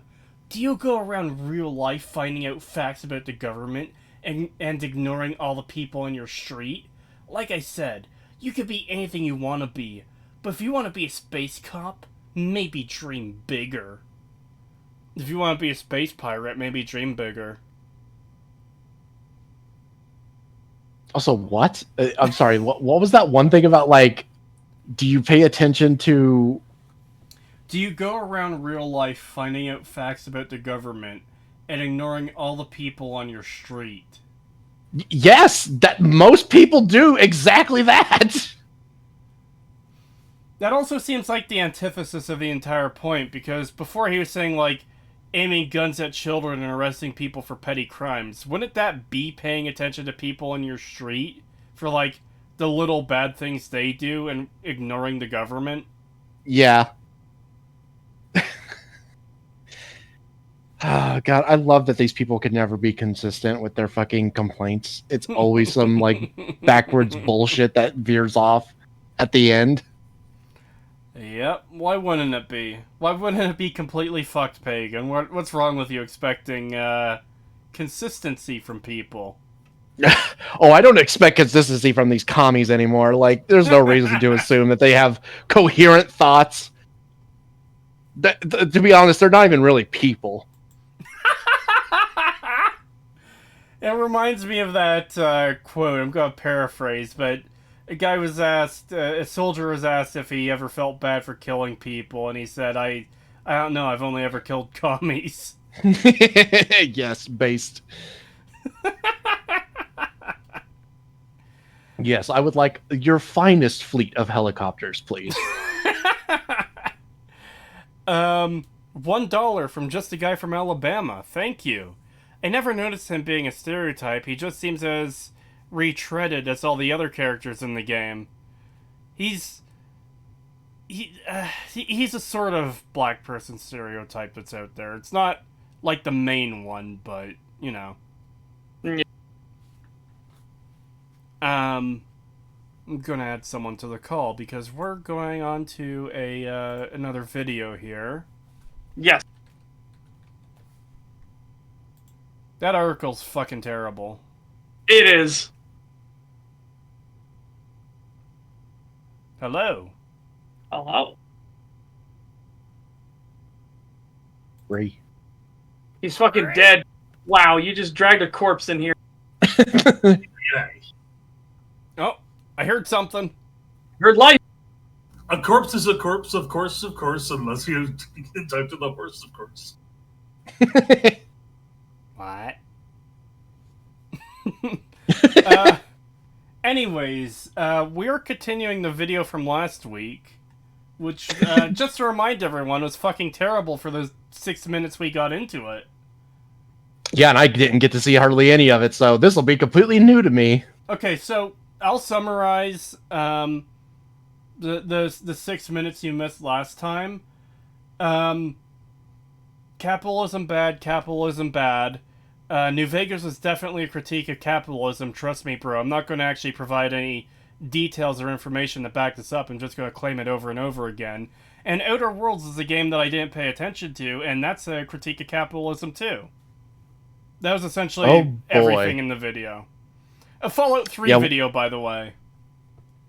Yeah. One of the only things I saw from that was Emily talking about, like, that basically the guy needs to hurry up and not, like, take his time, and I was just getting kind of, like, angry at Emily, where I was like, what the fuck do you mean? Yeah. It's Yeah, like, it's like, God, he has time. The problem wasn't that he was taking time to explain things. The problem is that what he was explaining was fucking retarded. Yeah, that's fine. I just like took some issue with the way that they were saying some of the stuff where they're, you know, where they were basically they were basically like shitting on them for taking more than like a few minutes to set up the argument itself. And it's like, that's not an issue. I'm just going to post the watch together again for Calbeck to join. Ah, there we go. Thank you. That's what I was looking for. Yeah, it was already in chat up above, but yeah. Also, PETA, the horse is here. What's the video? No, sir, I didn't like it. What's the video? Do I need to ready myself to eat cement to dull the pain? Yes. Yes. Maybe. Well, I mean, you just had me summarize the first 5 minutes. Yeah, it has the potential of getting better, but I wouldn't count on it. Oh. I have heard he has some decent criticisms against the game, but yeah. I don't know, we're off to a really fucking bad start already with this whole Fallout as a critique of capitalism. So, are you guys all ready? My commandant. Yes, I'm gonna pause it so we can get back to where... Oh, it actually jumped ahead to where we were last time. Oh, nice. Let's see what happens. Doesn't mean to abolish capitalism. To critique the U.S. government doesn't make you a traitor. That's what your freedom is supposed to be.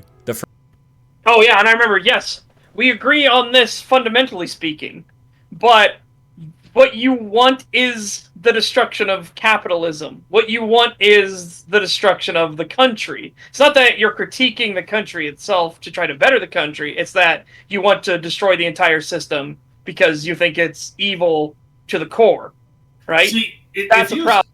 If he was actually engaged in criticism, that'd be one thing. Instead, he's mostly preaching. Yes. Like again, you're not actually critiquing the thing. You're demanding its death. Yeah. Oh god, it's a super rad video. It is super rad! Oh boy, that voice already. Yep, I'm 15 seconds in. I'm going to go get the fucking cement. Ooh, super rad. Super rad. These nuts. Yeah, thanks, Joe. Oh god. Yeah, no, this just already sounds like he just wants to be taught, like, put on top of the pedestal with all the other, like, big name communists and stuff. Like, oh yes, we'll be in charge. We'll be the ones who run the country. We'll do such a better job. Wait. Are you saying this is Fallout BreadTube? Yes. Yes. God damn it. Yeah, this is the video we were covering last week, remember? Yeah, I remember, sadly. So I was hoping that that was more of a jag that he was going on, that he'd get off it and actually start talking about stuff. Well, he did But say that in his New Vegas video, he said that the game was a critique of capitalism. And he even said that Knights of the Old Republic was, too, in his video. Was it the first one or the second one? I can't remember. He said one of them was. Tentacle dude, dig the fucking coal. Yeah, yeah. That's how it is with all these like communist types. They always think that they're going to be at the top, like, you know, helping to govern the system and make it all better for everyone, and then in reality, they're going to be put against the wall and told to dig the hole. Yeah, I just love it when you've got a guy who just repeatedly says, critique of capitalism, capitalism, capitalism. Okay, when are you going to start critiquing? No, it's just bad. Now, moving on. Yeah. It's like, do you actually have some critiques to say about capitalism, or are you just going to generally say, capitalism bad, guys, capitalism bad? It's my right to say capitalism bad, and that's all it's going to be. It is, and it's our right to say he's retarded. Yeah. Well, as Calbeck said last week, this is a assertion stack, where he just says this thing is true, and then, like, doesn't prove it. He just asserts it's true, and then works from the basis that it is true. Yeah, a proper assertion stack is when you make multiple assertions about different things, and then you pile them on. And basically, the person listening or reading, if they continue, they're tacitly agreeing with it. And it's a psychological trick used in debates. It's like, well, if you've bought into my bullshit so far, then you'll buy into this.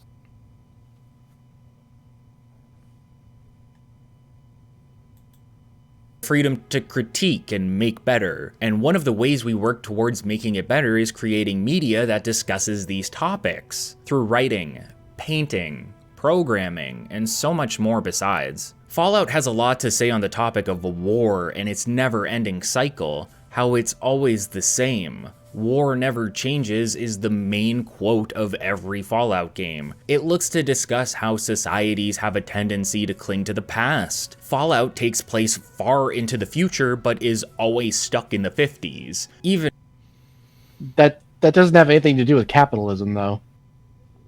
If anything, that's more of a critique of communism, who never seems to understand that every time it's tried, it fails, but they keep thinking, oh, but that wasn't real communism. We'll do it right this time, even though it'll be exactly the same. I think he might actually be shifting his point here. It feels like he's... Yeah.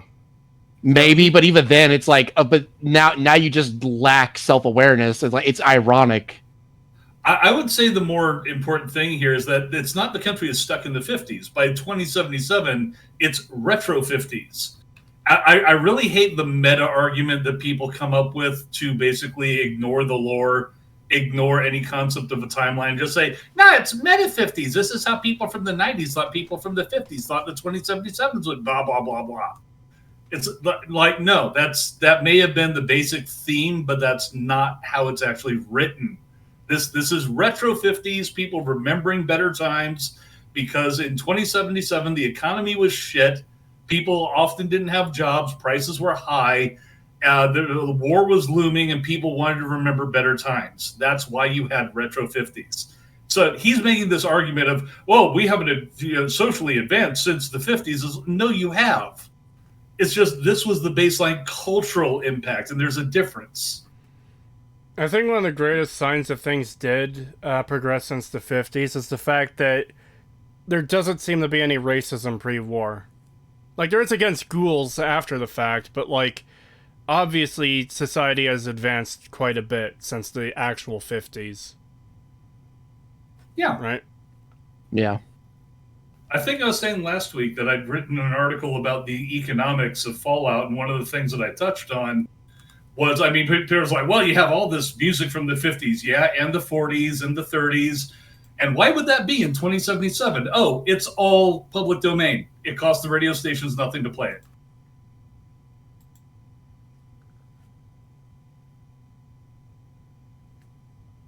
Sorry, just once again, getting on my tangent, there's reasons why it makes sense that you would have this 50s aesthetic. It's cheaper. Yeah. Yeah.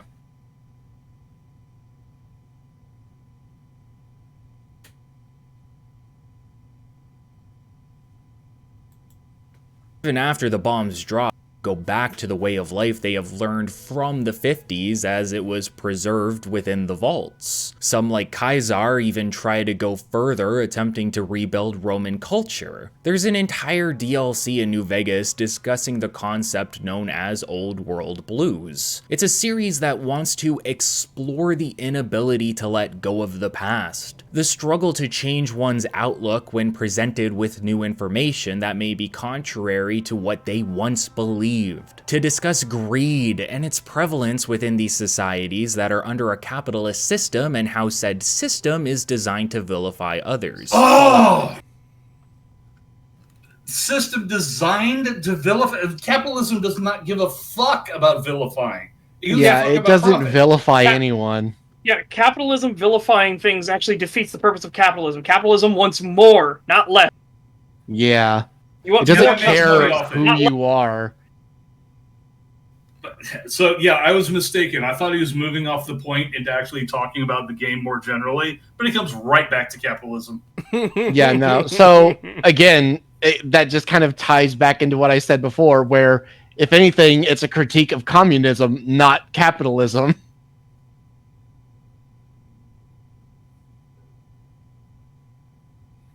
Tentacle dude, fellas, is it capitalist to want things to go back to more comfortable times you knew? Yeah, that's counter-revolutionary. This is pathetic. Yeah. I mean, that seems to be the theme of the stuff we cover in general, that they turn out to be pretty pathetic. God, Mental Gymnastics 100. The fact that he's like constantly bringing up New Vegas as well, like I get that he's using it as like a springboard to. Oh, well, he hasn't even gotten into Fallout 3 yet. It's literally just been references to New Vegas, and that's it. I don't know. There's just something annoying about people constantly, because I dealt with this not that long ago, where somebody kept trying to defend the whole Matt and Mole Rat thing by using New Vegas as evidence for Fallout 3, and it just did not work in their favor. They tried to bring up the Mole Rat Ranch and Snuffles as if that was some kind of, like victory for them. And it's like, no, one, Snuffles was said to be an outlier. Like, it was literally just like this non-aggressive mole rat that wandered into camp, and it didn't attack anybody, so they just let it stick around. It wasn't domesticated. It was just not violent. It just didn't attack anybody when it entered the camp, so they just let it stay. And then it became a morale booster. It's not actually domesticated. And then the ranch, the Mole Rat Ranch place, there's nobody upkeeping it. There's nobody there. All the mole rats are dead because they've been killed by a rabid Brahmin. And as far as we know, it's just a failed experiment. That's all it was. Like, somebody might have tried to domesticate them, but we don't know the results of that. They're all dead. So there's nothing to indicate that they were domesticated. And even if they were, it nowhere else in the game is it shown that they are domesticated or that they are farmed for meat. So it's not a generally widespread accepted thing that they are a renewable food source, like Brahmin are. So that also doesn't help the point anyway, because they clearly aren't doing that in Fallout 3, where they're clearly not farming the mole rats. Even Moira says that, they're a nuisance. Yeah, she says they're a nuisance, and she plays around with the idea in her head if they even can be domesticated, meaning that if you have to think of, can they? Well, then clearly Megaton is not fucking using them domestically if she has to, come up with the idea herself to domesticate them. Not to mention, I mean, the whole thing with the...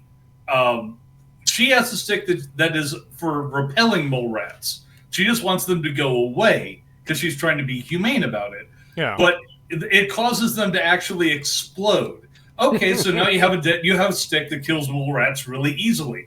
It horrifies her that it does that. Instead of saying, "Oh wow, we've now got an easy way to get mole rat meat, and we need a lot more of that around here because we eat so much of it." No, it's like, "Oh, that's horrible." Yeah.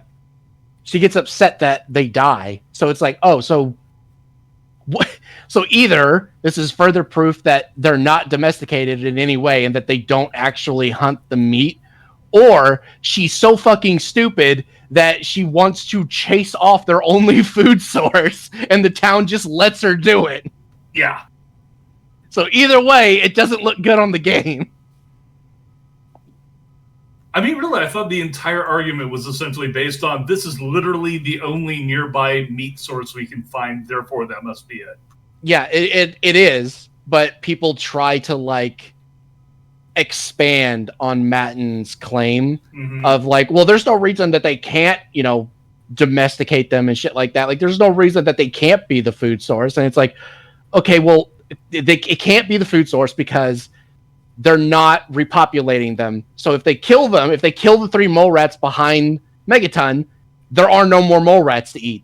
There's nothing else they could do. They would have to domesticate them, which they clearly aren't fucking doing, because if they weren't, they would have to be a hunter-gatherer society, meaning they couldn't just stay in one place. They'd have to move around. They'd have to be nomadic, which they aren't. $1 from just a guy from Alabama. Thank you. If people die because of inherently communist policies, then it wasn't real communism. However, if people die for any reason while capitalism still exists somewhere, then it's because of capitalism. Yeah, it's essentially the argument, typically. Yeah. I'm so sick of that fucking argument. It's so annoying every time, because real communism every time has never communism been gets tried. But every single person who has died under capitalism is a result of capitalism. Even when those are, like, natural deaths or, like, people breaking the rules we have in place to, like, safety measures and stuff. I remember he started off in the first place, the first part of this video, where he was claiming that capitalism is inherently hostile to all other forms, and he just wants to have a discussion. But then he immediately goes into capitalism vilifies everything. It's like you're making a universal declaration, and you're doing it to vilify capitalism. All right, I'm back, by the way. Welcome back. And I'm going to be totally honest, I don't know what happened in the last bits of this video. I was a bit distracted, as people in your Discord will know. What happened? There was either bait, which I'm going to err on in as good of faith as possible. It's just somebody bait posting, or a super hardcore leftoid NPC. Ooh.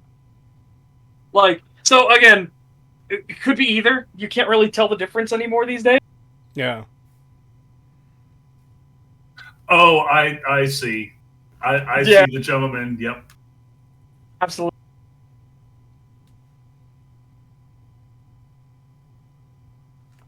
Anyways, shall we continue? Yes, please. But can you kind of catch me up a little bit on what he's talking about so I'm a little informed? He started veering off from the capitalism thing, then fucking rubber bandaged straight back to it. Okay. Yeah. So we're still stuck on the capitalism thing. Okay. Yeah. Honestly, what basically, he just said is already I said, out of my head. Basically, I started to say, like, because he says that that Fallout New Vegas, and I think by extension Fallout 3, is a critique of capitalism, but then, but what he described was actually a critique of communism.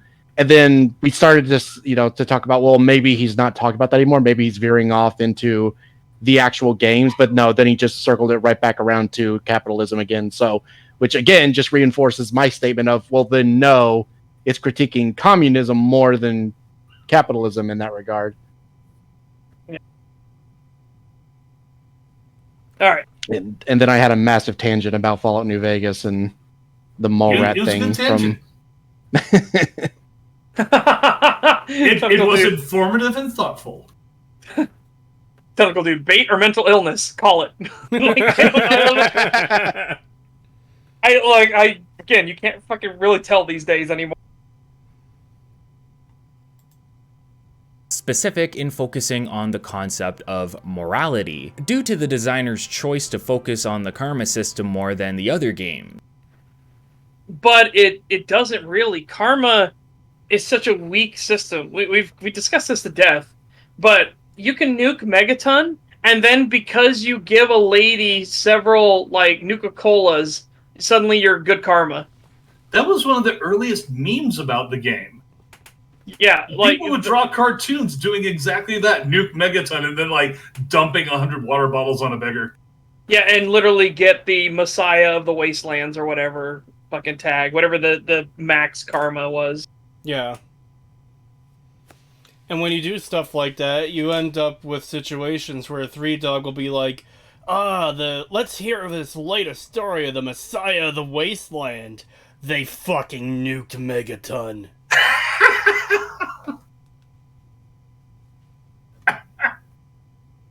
What, do you have a problem with 3Dog's way of presenting things? Yes.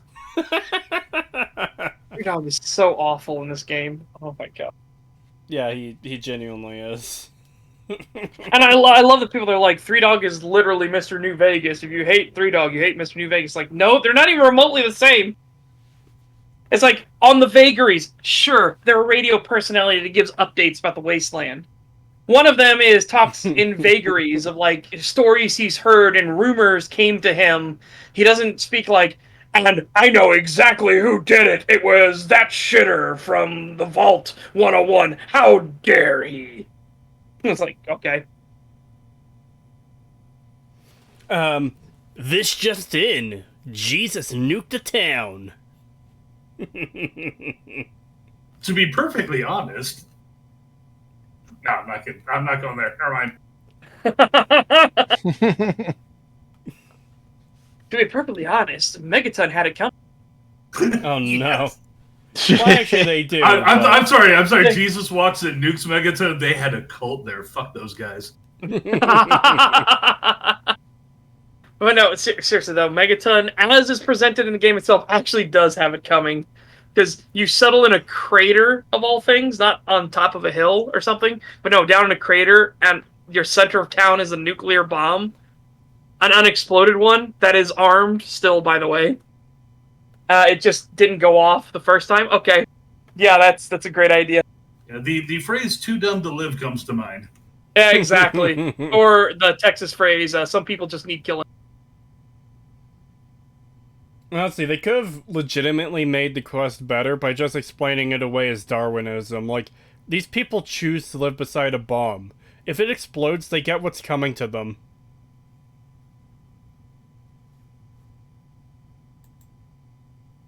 A lot of presented to you as moral dilemmas, and the game likes to focus on this concept by attempting to offer you choices that it considers difficult to reason the correct course of action for. There are discussions to be had, there are critiques to be given. You can play through a Fallout game and pay no attention to these aspects of the product presented to you. But to do so is to ignore part of the presentation. These games aren't...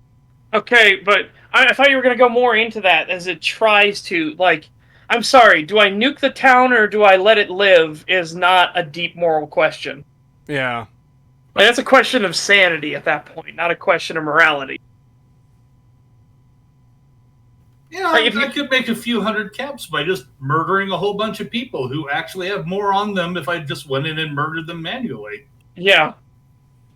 Or you could do the smart thing and murder the entire town, steal all their stuff, then nuke it for the money and sweet-ass apartment. See, that's why Kree is in charge. He's got the big brain.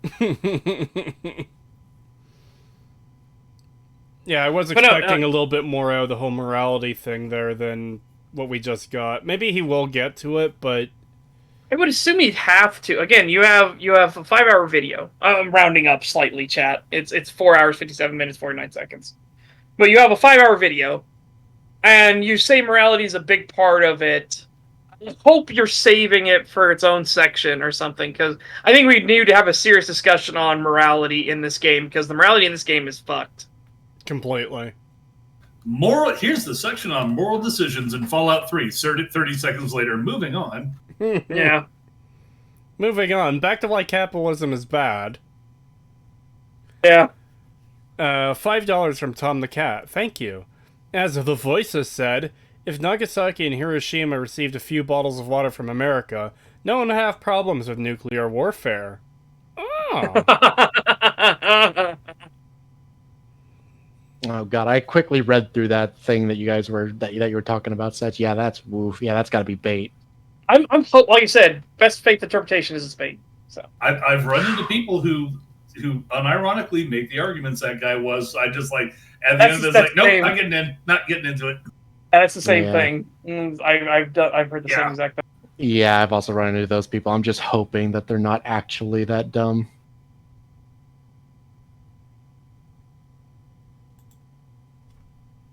Killing people and leveling up. The water chip for your vault in Fallout 1, and while the developers and writers expect you to pay attention to these aspects, they facilitate the process by letting you shoot things and complete quests while doing so. So the question is, I'm sorry. Why? He said it's not just about getting the water chip for your vault in Fallout 1. That quest and how you achieve it has so many different endings and it has so much impact. Yeah, and keep in mind, like, he's technically correct. It wasn't just about that, because you go into a much wider conflict, a much wider issue in the course of getting the water chip to your vault. You're missing his point, though. He's actually denigrating it by saying Fallout 3 is not just about getting a water chip. If you back it up, he's actually minimizing the water chip thing. All right, let's hear it then. Yeah, let's hear it. Expect you to pay attention to these aspects, they facilitate the process by letting you shoot things and complete quests while doing so. So the question is... Oh, sorry, I probably didn't back up far enough. Yeah, go a bit back more. Yeah, he was a bit rambly. Very rambly. And I get accused of rambling a lot of my videos. These games aren't just about killing people and leveling up. They aren't just about getting the water chip for your vault in Fallout 1. Oh, yeah, you're right, he is actually denigrating it. Okay. Sorry, I had higher faith. No, that's fine. I had higher faith that he didn't do that. Yeah, I was expecting him to elaborate on that, and then he just meanders on. That's why I stopped a little bit later on. Yeah. And writers expect you to pay attention to these aspects, they facilitate the process by letting you shoot things and complete quests while doing so. So the question is, why do you focus on these things in your retrospective? My answer is because the games focus on them. When I look at these games in retrospective... Okay, well, there's the thing. Do they, though? Because morality in Fallout 3, with how mad-fucked it is, doesn't feel like it was an actual core concept. Feels more like they tacked it on. It's somewhere in development. Yeah, it's not developed much at all, and they definitely do not focus on it. Like, it is not a core aspect of the story or anything. It's definitely not a part of the... Oh god, I was gonna say part of the critique, but that there isn't really much of a critique in Fallout 3. It was like it was a mechanic that they had in place that they wanted to affect things like access to certain factions or quests, and I can understand that, but it was really poorly implemented. Well, part of the problem is they have that idea where it limits your access to certain things, and then they give you a workaround for each of those things, so you don't so it doesn't affect much. Very easily to get around all that stuff, just like, oh, we'll turn in a few of these things, kill a few of these people, steal a few things. What's that? Suddenly you're Jesus? Enslave one single person for me and I'll let you into Paradise Falls. Yeah. How are you going to sit here and say that the games focus on that? Like, that is not something that they focus on. It would be like saying Fallout 4 focuses on settlement building when a couple of quests force you to use the system because they couldn't figure out any legitimate use for it in the story. Where it's like, hey, Liberty Prime needs these I forget what they're called, but you need to build 4 things at a settlement for Liberty Prime to function. And it's literally go to settlement, build these 4 things literally anywhere within the bounds, and then turn in the quest. Where it's literally forcing you to use the system for no reason. And in this case, we also have to bear in mind that when he's talking about retrospectives being about focus, the biggest single thing he's focused on so far is sociopolitics.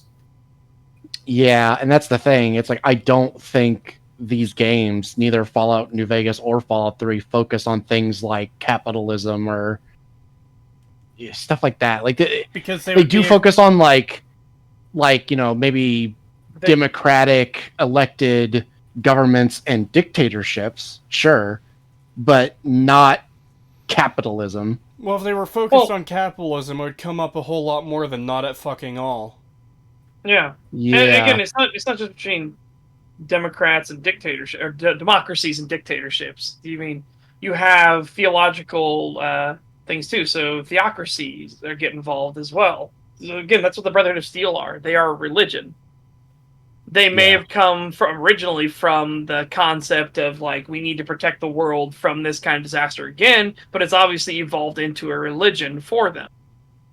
And if you wanted to talk about that as his focus, honestly, New Vegas is far superior because you have a much wider range of options and different outcomes and different perspectives.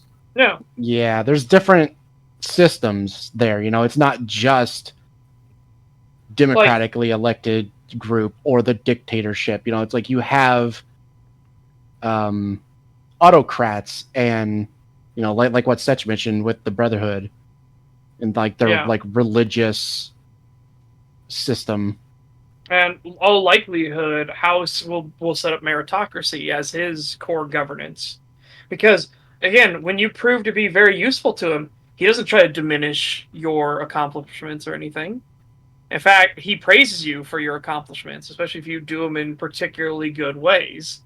He will go out of his way to highlight that you are, very valuable to him. You mean a lot. Yeah, so he uses the incentivizing system. Yeah, so in all likelihood, he is going to set up a meritocracy for his sort of government.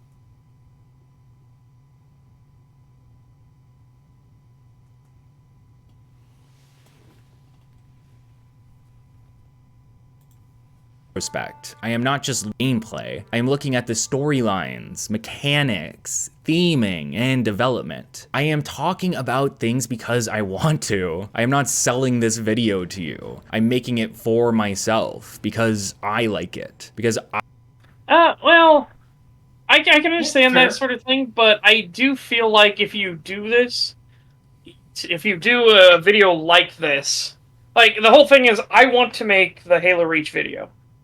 But in doing that, I want to have it as here is my argument, here's what I believe, here's why I believe it. If I did my job correctly and showcase all my evidence and everything, do you understand why I think that this is objectively true? Yeah. I am sort of convincing a person at the same time. Because that's the whole thing of explaining everything in a video. You're explaining things so the audience can understand, because if you're purely making it for yourself, then there's a hell of a lot of like detail and substance you could skip out on. Because if it's purely for yourself and all those things, it would be more of an organization of your thoughts rather than a video made for public consumption. Yeah. Especially since he hasn't really made a point yet. He's just kind of rambled on about honestly just vague stuff about the games that he thinks that they focus on without actually providing any citations that they actually focus on any of these things. Yeah, because again, that's the problem. Is like there's no evidence, there's no facts being presented. It's literally just vagaries, claims. Yeah, and that's the thing is, we mentioned this last time too, but it would go a long way to strengthen his point if he provided an example of, okay, this thing is a critique of capitalism for this reason in New Vegas. This is why this means the thing I say it does. But we don't get that. We just get, hey, this is totally a critique of capitalism. Trust me, bro. Yeah. Yeah, It's like, I how? really hope we actually do get some like examples where he can directly say like this is a critique of capitalism because of such and such. I just don't know if we're ever gonna get it. Mhm. I think he's also laying the groundwork for this is just an opinion, bro. Yeah, which we don't give a fuck about that shit. It's like either you're right or you're wrong, and you made this a public video, so get ready to have your your fucking opinions challenged in that regard. I'm still waiting for the thing Kalbeck said last week, too, is he's probably at some point in this video going to say, seen through the lens of. Oh, yeah. Mm-hmm. I want to talk about. So did the developers. So that's what I'll be doing today. I'll be talking about Fallout 3 as a whole, looking back on it, how it took a different path from its predecessors, how that bothered longtime fans, the development process that went into making it, and its acquisition as an IP via Bethesda taking control. I'll focus on the storyline and setting and what that storyline and setting is trying to convey to you. Whether Oof. Yeah. This is where the video probably should have started, because I don't understand what all that shit to do with capitalism has to do with any of this. Yeah, I don't either. And also, oh man, you're gonna have to do a lot of work, and you're gonna have to be very careful because we're talking about history that is set in stone. Okay, this isn't something that you can just like create on the top of your head. We know how this went down. So if you try to like downplay a lot of the elements that Bethesda did and how they acquired the series and what they did to it later and how they interpreted a lot of the stuff in the game and the gameplay aspects and the dialogue and the story and all this stuff. It's like, there's not a whole lot you can twist here because it's set in stone. In before entitled interplay fanboys. Yeah. Yeah, I don't see this going well. I can already feel some stuff coming up where he's gonna say some dumb shit like fucking, oh well, if Bethesda hadn't acquired Fallout 3, you would have never gotten a new Fallout game and shit like that. And they got it totally legitimately and everything. Like they didn't do anything to get the IP from Interplay. Yeah, from Interplay or anything. Like they didn't strong arm them in any way or anything like that. Like that never happened. Like, oh dude, if you go there, we're gonna have problems. Hopefully it doesn't go that way. Yeah. Who knows? Maybe from here on out the video is perfectly fine and has no issues at all. Yep. Like I said, it could get a lot better. Like that opening was really, really bad, but it could get better. There's always the potential. whether you agree with it or not. I think Fallout 3 or even New Vegas says is something I agree with, but they do say it and I do want to talk about it. Fallout 3 is a first-person open-world RPG developed by Bethesda, but that's not how it started. I kind of don't know if it has a lot of open world elements to it, but there's a lot of stuff that is specifically sectioned off, like quarantined away through the metro system and everything. I would still give it open world as a legit argument. Yeah, I mean, we could nitpick, but yeah, fair. Like I said, I am nitpicking. That's entirely fine. It just annoys me.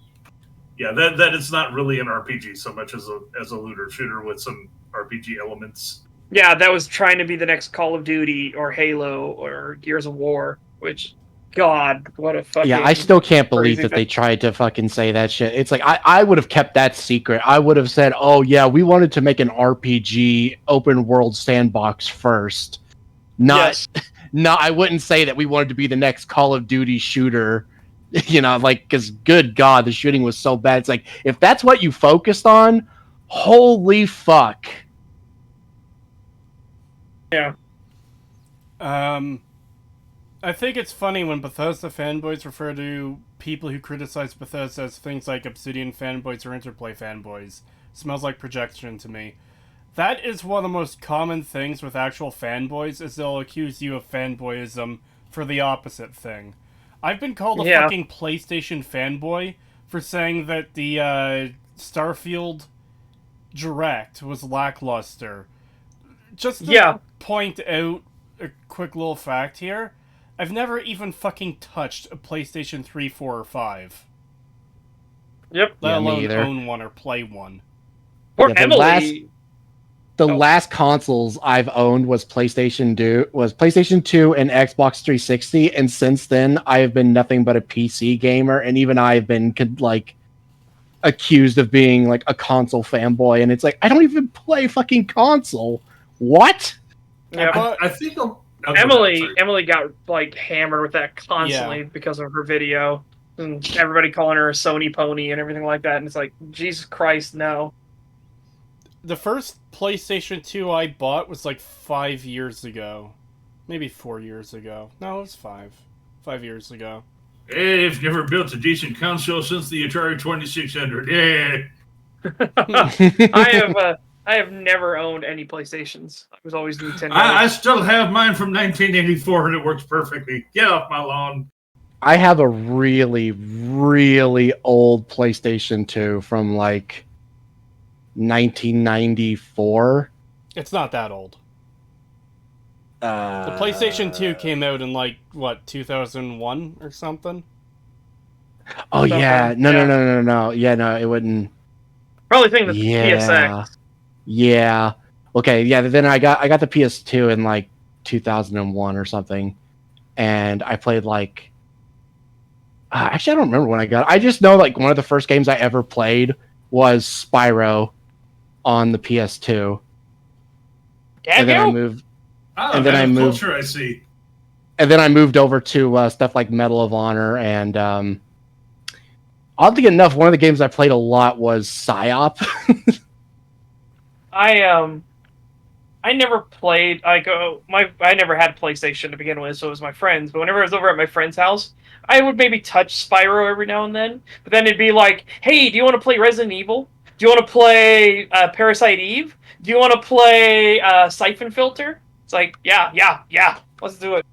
Yeah, no, I didn't play any of those games. I was I guess I was kind of sheltered in my gaming experience, and once I got like Medal of Honor, all I wanted to play was like shooting games. And then I got like GTA San Andreas, and then I became obsessed with like open world games and stuff like that. I really want to stream San Andreas at some point. I love the fuck out of that game. I would unironically simp for the Dreamcast, though, because, I love my Dreamcast. I genuinely think it was a console way too ahead of its time. Holy shit.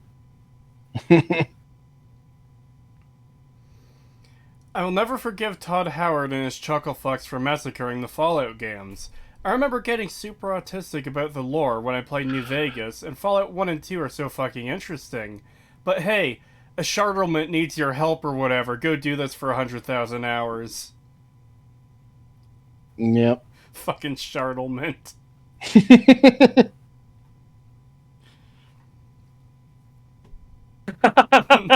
Sedge turning on his Dreamcast every night, listen to its musical fan noises.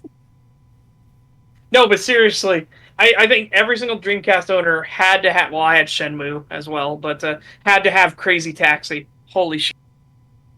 And all the way it always started, here we go! Yeah! Every single time. Every time. It was, talk about a way to just get you excited.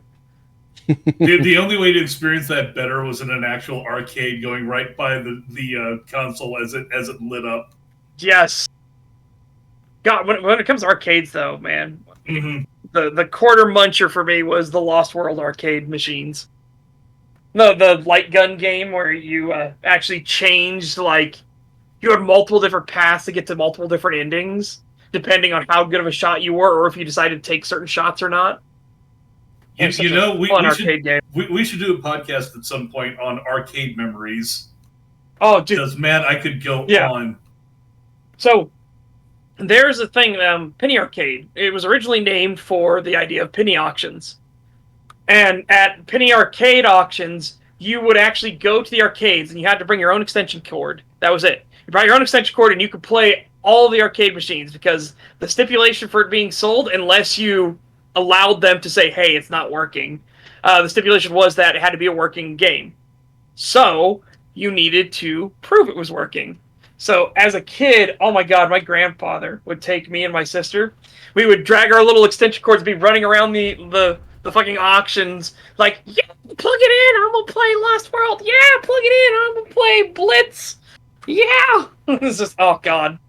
I just realized that you actually ran around in the ruined junkyard of what had been my childhood. Mm-hmm. Well, it was my childhood too, but this is when the arcade machines were on the way out. I know, but I was there when they were in. So it's like fair. you were there picking up the pieces afterwards, and it was working because they made it work for you. That's cool. I like that. I know it was really cool, but I always loved the arcade because we had a roller rink, so we had a nice little skate rink where you had the old school 4-wheel rollerblades.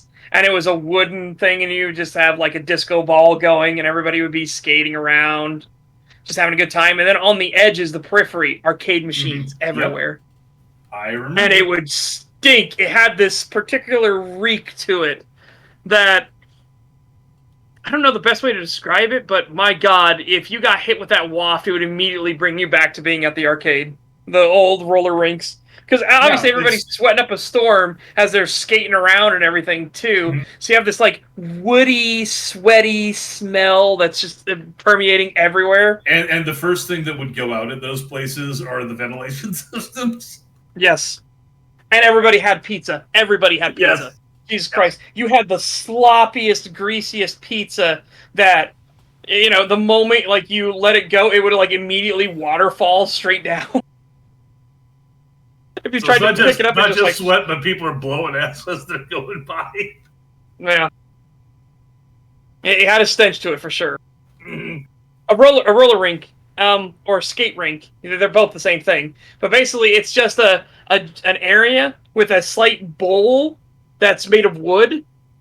So it's just, imagine a giant floor that is slightly bowed on the ends. And you just skate around in a circle, and it plays music the whole time. You're just there to have fun and skate around with everybody. And every now and then they'll do, like, we're going to play the Hokey Pokey. And so everybody stops on the thing, and everybody's looking at each other, and you're trying to do the Hokey Pokey while you're on roller skates. Mm-hmm. It's just a lot of fun. It's genuinely a lot of fun. Yeah, again, we got to, like, podcast that at some point as its own episode. At least like a short thing. We could just reminisce, whatever. And the loudest thing, always, loudest thing in the roller rinks, was the air hockey tables. Clack, clack, clack, clack, clack, clack, clack, clack, clack, clack, clack, clack. Who's winning? I don't know. I've gone deaf. And you'd always get the one guy who would wind up, and he'd take it fully off the table and just go... And it's like, what the fuck are you doing?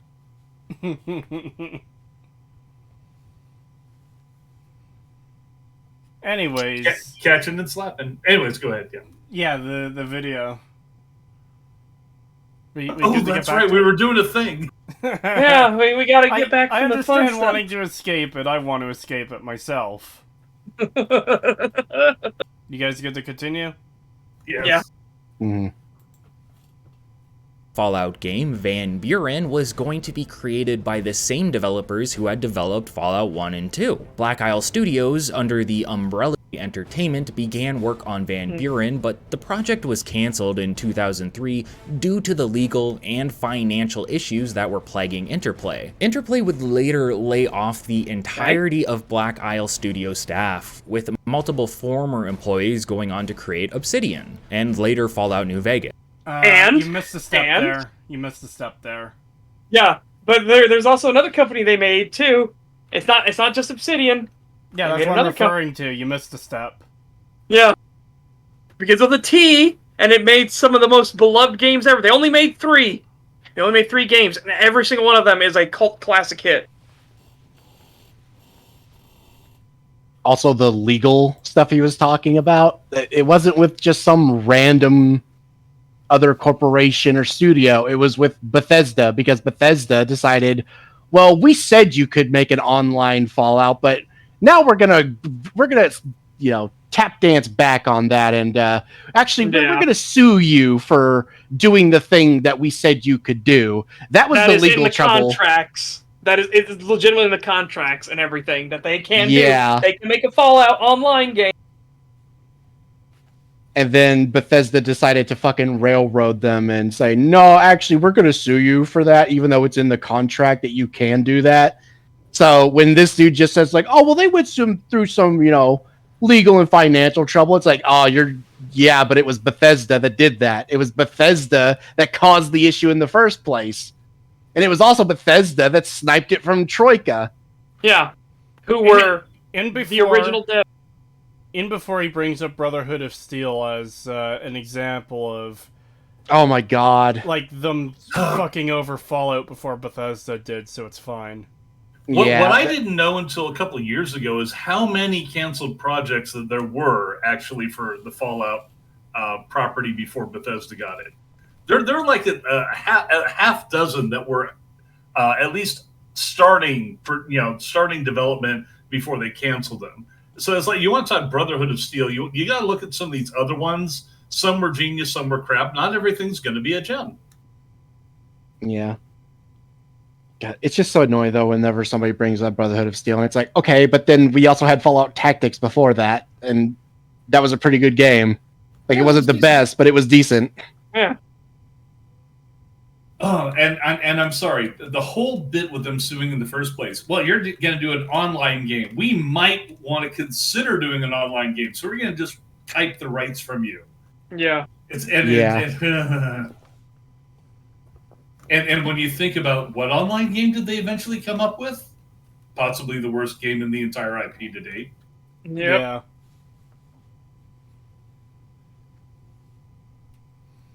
Assuming chats are being read at the end. No, we're reading them as they come in, but I'm not going to interrupt the discussion for a super chat.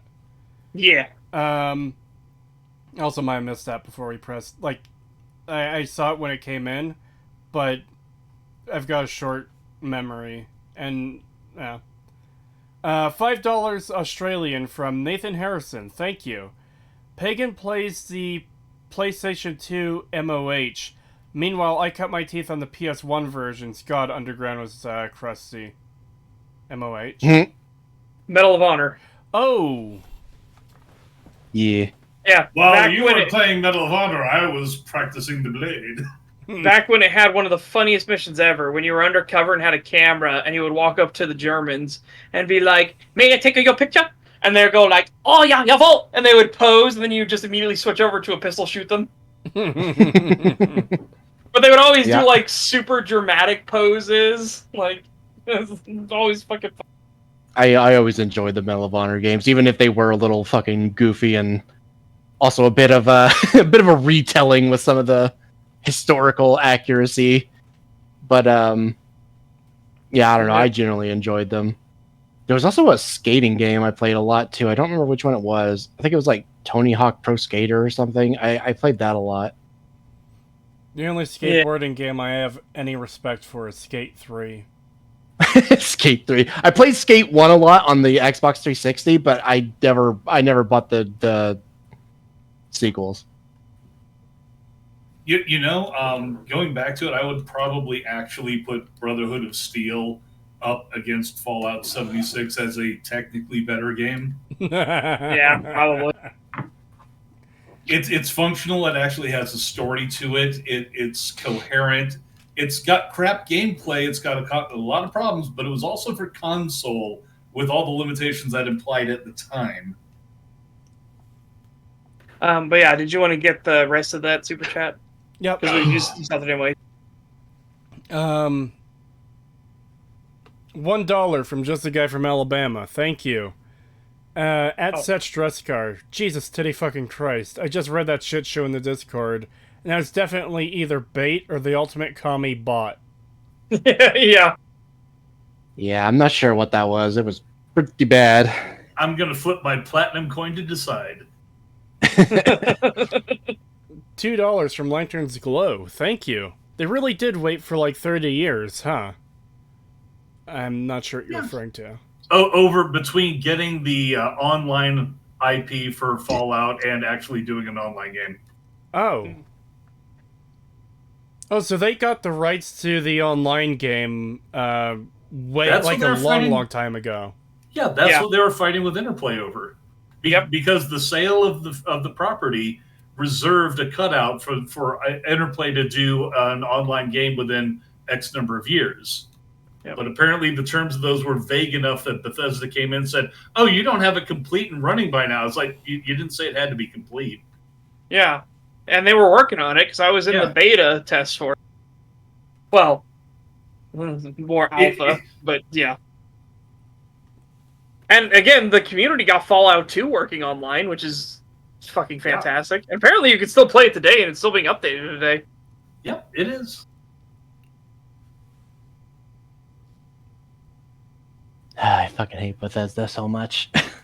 They suck. I will be right back, but you guys can go on ahead. I will be listening. All right. Yes, which tips and themes from Van Buren. Presumably, to help with their financial struggles, Interplay sold the rights to create Fallout 3 to Bethesda Softworks for a minimum advance of over $1 million. Coming off the tails of development for... No, they sold the single-player rights. Single-player. It's fucking important. The online rights stayed with Interplay, and that is what caused a lot of friction. Because Bethesda wanted it all. They were doing the fucking I want it all and I want it now meme. Aren't we also glad they did? They saved the Fallout franchise. Yeah, because again, you left out the fact that Troika Games, made up of a lot of Black Isle Studio veterans, tried to get the Fallout license as well.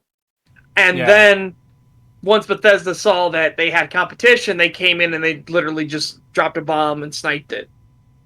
Yeah, he's sliding past all the points that were actually contentious in order to basically say Bethesda didn't do nothing.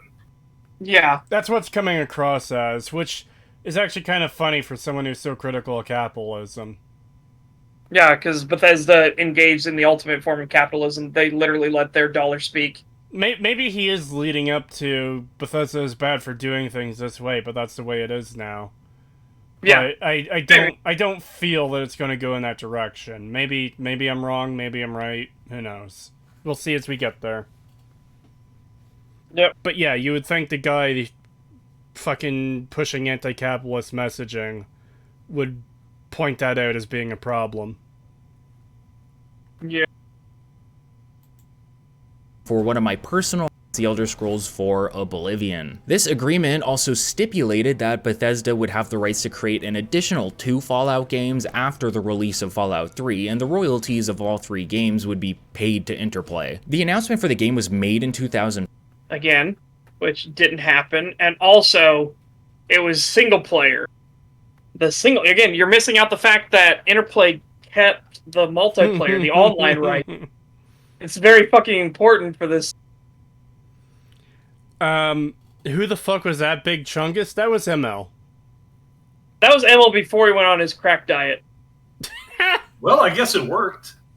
I mean, the one thing you could say about crackheads, stuff like that, most drug abuse is the fact that they're usually not fat. They usually tend to be very skinny because it's all they can think about anymore. Okay, is he actually or was he actually? Because that's a big thing to drop. We don't know, but there are hints and signs that he might be. He does all the classical jittery stuff. If you watch his interviews, especially the one where he did it with a fan group thing, he is super jittery and can't stay focused, eyes bugging out constantly, and he does the teeth thing. The fucking teeth thing that the fucking meth heads do. Okay, so we're saying sus, but not necessarily actual. Yeah. Very we don't sus. know. We don't know if he actually sus. was, but man, it was like all the mannerisms were there, including the thing Setch was mentioning, the fucking like thing with the teeth that they do. Like he was basically doing that without making the noise. Yeah, sorry, it's just when it comes to a serious accusation, I'm one of those guys who requires serious proof. So we have no proof. Suspicion is one thing, but let's don't worry. It wasn't an accusation. It was more making a joke of like how he lost all the weight. Yeah. Super Rad's retrospectives are infamous for their lack of research. Still, Salt Factory videos are still worse. I don't know about Salt Factory's videos because I haven't seen them. This is the first Super Rad video I'm watching, and so far it's not turning out very well. Does that explain his... Go ahead. Oh, that's exactly what I was going to read out. Go ahead. So, does that explain his writing? Not necessarily, because that big Chungus picture, well, video clip of him, was on Fallout 3, and Fallout 3 is terribly written too. Yep. Email's thing with writing is that he appears to have adopted 3 basic, normally decent ideas for writing, including things like keep it simple, stupid, write what you know. These are good basic things, but he doesn't actually understand them. Yeah, he seems to take them on the most facetious basic level. Yeah, and I'd argue that some of them are kind of traps. Like, it's good for if you're just trying to start writing. You just want to get writing. Mm-hmm. But if you actually want to progress in your craft, you need to stop things like keep it simple, stupid. You need to know where the pathways are leading, but you can make it as complex as you want, and people will genuinely enjoy that complexity. So long as it doesn't contradict itself, or it doesn't completely invalidate what you're trying to do. So, a big problem that a lot of people have when they get super complex is you get to that thing of like, but why didn't they just do this one simple thing instead? And ultimately, if you're talking about an open world RPG experience, if that is in fact your goal, you want to have a lot of interactions with a lot of characters. Yep. Keep it simple, stupid kind of backfires. You've got to there has to be some level of real complexity there. Yeah. Yeah. Especially because you're trying to do a Fallout game, and Fallout is all about the politics between the various factions, what their belief systems are, why they'll ally against one things, while they'll attack other things. Not just that, but the effects their actions have upon one another, whether allying with a group or making enemies with a group or whatever. Yep.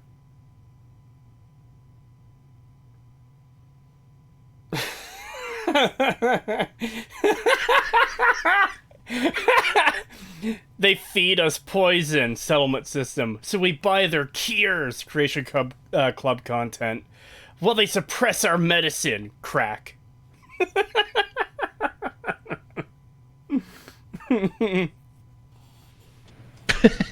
Nice. Also, I'm back. Welcome back. Do you have anything to add to the last few bits? No. Alright. 4, but focus remained on until its completion and release. The 2 games would share the Gamebryo engine as well. This agreement would turn into a purchase for the rights of Fallout as a series, giving Bethesda control over the IP and any future games or media they wish to create, with Fallout 3 releasing in October of 2000. Okay, again, yeah, so... Again, and how do you think completely leaves out the cutout. Yeah, you leave out the fact that they were constantly badgering and just hammering away at Interplay the whole time to get everything. They didn't want to give Interplay rights and royalties. They didn't want any of that nonsense. They wanted it all for themselves. So they were just kept poking at them. And again, the problem with legal systems is that, and there's not really a way to fix it, but the problem is that legal systems are expensive because you need to pay for people who dedicate themselves to understanding the legal system and understand how to speak in legalese, what decorum to do, and what actual statutes and everything to go for. You need to pay for somebody who has expertise in the field of law. So you don't actually have to have a case if you have more money than your opponent. You can drag out cases painfully so, as long as it doesn't become too obvious that you're, gamesmanshipping, you're fucking gaming the system. Yeah. You can force your opponent to quit the field because they have no money. They've got nothing left to give, and now you've won, not because you actually had any merit to your case, but because you outspent them. And I have to say that although we have seen recent instances of judges saying cease with the gamesmanship bullshit, when it comes to corporations going at it, you have multi-billion-dollar corporations that have gone to court over the most inane, petty shit that doesn't change anything for either of their businesses. Just to have a war over the smallest things. Yep. So yeah, it's like that shit will happen, and in this case, it was just kind of like, okay, we got our boot in the door. Now we're going to keep kicking until the door is gone. Yep. And again, I feel like this is worth pointing out, but it's kind of surprising that the guy who's all capitalism bad, this is a critique of capitalism, isn't complaining about what someone like him would surely see as an abuse of capitalism. I have a theory for why, but I want to see this develop and see if there's any meat to it before I say anything. Fair.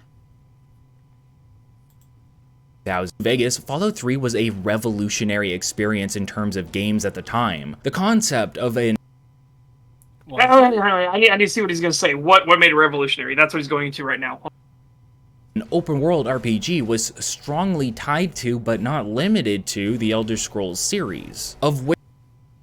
What? That's what made it revolutionary? The fact that it was an open-world RPG that wasn't the Elder Scrolls? What? But there were other open-world games at the time. Yeah, like the fucking Gothic series. Holy shit. Is he saying to all that you poor Europeans out Fallout there. 3? To all you poor Europeans out there, trust us, there are some of us Americans that know the Gothic series exists. But he said this about New Vegas as being revolutionary, didn't he? No, he said Fallout 3. Okay, I thought I He's misheard him. technically said both. He said Fallout 3 and New Vegas. Okay. But it's one of those like, okay, so what was revolutionary? Because I was gonna ask the question, okay, what the hell is revolutionary? Then he started going into it, and I'm like, oh, he's gonna explain. Okay, so The fact it's an open world RPG that isn't an Elder Scrolls title is like, that's it. So What he's the fuck? making the mistake of classing the two together and saying they're basically the same thing in that respect. I don't That's- fucking yeah, know. okay. I don't know if I don't he's know. It sounds almost more like doing- he's saying that Morrowind and like the Elder Scrolls did it first. Like there was no open world RPGs before Elder Scrolls, apparently, to him. Well, Yeah, no. Fallout 1 He's was not. definitely not open world, and it wasn't He's an not- RPG. He's not talking about the Elder Scrolls being revolutionary. He's specifically talking about Fallout 3 and New Vegas being revolutionary. And then he goes to Fallout 3 being revolutionary because it was an open world RPG that wasn't an Elder Scrolls game. And it's like, Okay, I would what have the to fuck? add one thing to that he apparently didn't add. It's open world RPG that is first person. okay, I guess if you add the caveat, because Gothic Yeah. would be third person. Yeah, that's the only thing that would make that work. He's kind of leaving that out. No, because then you have Arx Fatalis. Not that familiar with it. Yeah, it's Also- what it is it's an entire world that's underground because the sun went out, and so nobody can live on the surface anymore. So they live underground, and sorry, excuse me, they live underground, and they have to use magic to stay alive. So magic to grow their food and everything because the surface is way too cold. And people are making good points that technically there's other games that are also first person. I mean, if I think about it, you go back to things like, the Might and Magic was brought up, but also I was thinking one of the AD&D games like Eye of the Beholder series. Technically, that's all from first person. If you really wanted to get into it, fucking Wizardry back in the days of vector graphics. I don't even want to limit it to first person though, because there are plenty of other open world RPGs. Wasn't the Baldur's Gate games open world, even though they're like top down? I don't know for sure because I never played the Baldur's Gate games. Planescape was open world though, Planescape. and it was an isometric. World of Warcraft was out in 2004, so that was out at the time, and yeah, that's an MMO, but it's still at that time an RPG. It's an open world RPG. So I have to kind of say this at this point because Eye of the Beholder. I brought it up, but at the end of Eye of the Beholder 3, the boss fight is against a dragon who is chasing you around the center of a dungeon. Like the dungeon goes in a circle, and how I defeated it was with arrows, staying the hell out of its range. Arrows, run, glean arrows, and like several hundred arrows later, I won. It's just the most tense boss fight I've ever had. It was purely about kiting the fucker. All right, fair. I just don't get and- why he specifies Elder Scrolls. I know, it was so weird. Like, here, we'll listen to this again, but yeah, it's such a weird... We're getting more examples in chat, too. Baldur's Gate 1 and 2 were open world, technically Dungeon Siege, Neverwinter Nights, very broad, but you had Yeah, Strife. the point is that there was a ton of them, so it's really strange. Yeah. To interplay. The announcement for the game was made in 2004, but focus remained on Oblivion until its completion and release. The two games would share the Gamebryo engine as well. This agreement would turn into a purchase for the rights of Fallout as a series, giving Bethesda control over the IP and any future games or media they wish to create, with Fallout 3 releasing in October of 2008. Much like New Vegas, Fallout 3 was a revolutionary experience in terms of games at the time. The concept... See, so he's saying, much like New Vegas, Fallout 3 was a revolutionary experience at the time, and it's like, okay, so now you're specifically focusing on Fallout 3. Then I was originally going to pause right there, but then he specifies this, and this is where it blew my mind. I would like to address one other thing that he said. That whole bit when it's laid out about the purchase of the IP, he makes that sound like it was amicable and just a natural progression. He super sanitized the shit out of that. Yeah. Concept of an open world is strongly tied to, but not limited to, the Elder Scrolls series. See? It's like, what the fuck? Yeah, no, that's not He's true. saying that open world RPGs were tied to the Elder Scrolls series. It's like, you fucking he added in the caveat, but not limited to. Yeah, but it's one of those like, okay, does that make Fallout 3 revolutionary? Yeah, I don't get this at all, because one, he could have just said, instead of the Elder Scrolls, he could have just said open world RPG. But then at the same time, it's like, but then it wouldn't be revolutionary because there was other ones before it. I just realized what he thinks is revolutionary. He literally made the Skyrim with guns argument. Or Oblivion with guns, if you want, because I remember that was the thing at the time. He is literally saying this is revolutionary because it's Oblivion with guns. Pretty much. Does seem that way. Which is fucking stupid. He's just padding it out, making it sound fancier. Yeah, it's like, okay, but there was open world RPGs that had guns, so before this. But remember, he said, but not limited to, so he's gotten out. Yeah, so I guess technically he's correct, but good God, what an awful way to word that just to try and give some brownie points to... The best kind of correct. I was about to quote that, god damn it. Everybody knows that now, everybody quotes it. God, I love Futurama. Beginning to explode in popularity with the release of Morrowind, followed by Oblivion. It's beginning to? I'm sorry, the Gothic series would like to have a fucking word with... Like, what the fuck? This was an entire genre that existed before any of this. Yeah. And it was really popular. Kind of the whole gaming scene was the RPGs for the longest time. Sure, you had shooters, which were a real big part of it too, but the RPGs made up a vast majority of it. I mean, you could say that all of these Oblivion and the Fallout stuff did bring new things to the table, but he's not touching on them. He's acting like they're a category, or like they are the category. Yeah.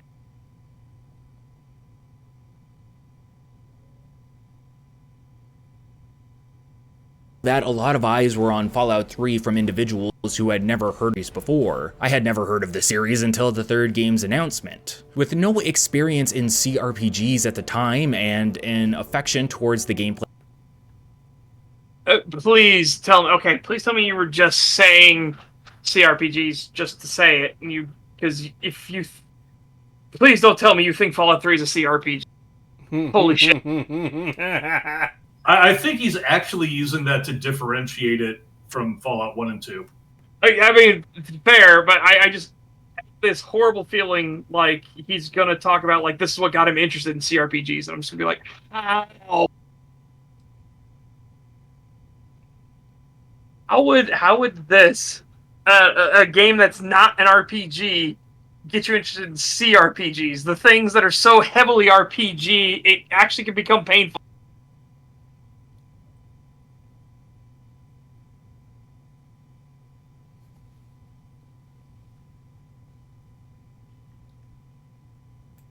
Yeah. Playstyle of the Elder Scrolls, I was interested in taking the concept of those games and placing them in a post-apocalyptic setting with a focus on ranged combat over the fantastical elements presented in Oblivion. It's the Elder Scrolls with guns. What could go Oh my wrong God, there? he Call of actually Duty. said it. While I can't call it a statistical fact, there is good reason to believe that the majority of individuals who purchased and played Fallout 3 were new to the series, especially when you look at how it dominated sales in comparison to the first. Okay, that is incredibly fucking misleading. Because you're also talking about a time where those numbers of Fallout 1 and 2 were fucking crazy. Yeah. Like, we're talking about when the industry was young. We're talking about a decade difference here where there's a sharp rise in, like, the popularity of gaming. When Fallout 1 and 2 came out, it was still nerdy and fucking weird, and you were a geek loser who played video games. When Fallout 3 came out, it was pretty much mainstream already. Yeah. As pointed out by Bezin, 90s video game industry versus 2000s video game industry, and I'm going to add to that with the onset of the popularization of the internet. Yes. Yeah. This is when Internet 2.0 is starting to get its legs. So most people don't remember Internet 1.0. Yeah, I don't like this framing at all. This is I such remember bad. arguing with people about furry politics on Usenet in the 90s. I'm old. Yeah, I don't like this framing. That's so shit. It's like, yeah, there just weren't as many gamers back then. Like, Yeah. these numbers don't mean anything when you consider that the fan base in general of video games as a whole was just far less in numbers back then than it was when Fallout 3 came out. This is like comparing, like the prequel Star Wars movies and what they brought in and how many people watched them to Casablanca and how many people paid for and went to that. Yeah. Or even like when the silent film era first started. Like, I'm going to compare that to when we get a that would the be first more color like, pictures. That would be more like Zork, my dude. No. But what I'm saying But is, yeah, I like, get your point. like, do the silent, like the Buster Keatons and stuff like that. I mean, like, oh yeah, he only had this many ticket sales back then. You mean like when it first fucking started? Back when the Wild West was still a thing? Jesus Christ! After the first cars were made, weren't there like 2 cars in one state that crashed into each other, and they were the only 2 cars in the entire state? Yeah. Okay, so take that user amount, 2 people owning cars in an entire state, as opposed to how many cars were sold in that state last month. Oh my god. That must mean there's... What I would actually like to see here is the value of those sales compared to each other adjusted for inflation. I'm willing to bet that they might be relatively on par. Yeah. Especially, it should actually be shocking considering how niche gaming was when Fallout 1 and 2 first came. Games back then were still like $40, and these days people complain about that kind of price for AAAs. Well, not necessarily AAAs, but like any indie title, they'll complain if it's 40. If it's AAA, they'll say like 40 to 60, maybe 70. Yeah. But back then, a game like this, $40. Some of them, that's to blow your mind, were $100. I remember some of those. I remember seeing. I'm saying that more to the chat. Like, some of these will blow your mind. That some of those games back in the day were $100. You want to guess how much money that is in today's money? Those were murder prices back then. But I remember a couple of games that were priced like that, and they were from like there was one guy who came from tabletop gaming, and tabletop games that were really, really complex did go for big. Big money like that. So he tried pricing his video game at the same level and couldn't understand why it wouldn't sell, and he never did change his price. Yes. Oh, God. When did Fallout 2 come out? That was 98, right? Well, let's get into it. Might be. I'm thinking it was a little earlier than that. Now, the other question too here is Yep, he showing, is that player count or money on screen? Sales. That's sales. specifically sales number. Oh, sales numbers. Okay. Yeah. And of course, let's bear in mind that there were no internet sales. These were all shelf sales. Yes. Okay, so it would be harder to adjust for inflation then if those are like sales rather than Actually, money. I'm wondering if he's just going with contemporary numbers and not the fact that in the many years since, Fallout 1 and 2 have been resold and resold and resold constantly online. Yeah. Yeah. What are the numbers for that? He would have to be going for that. I don't think he is. I think the 500K that he's saying here are contemporary numbers from back in the 90s. No, that's what I mean. It's just contemporary okay, numbers. okay. That's what I'm saying. He would have to be doing that because 500K doesn't make sense nowadays. No. It made sense back then because, again, Fallout 1 and 2 exploded. This was, again, gaming was a super niche, and this was like the king of the niche.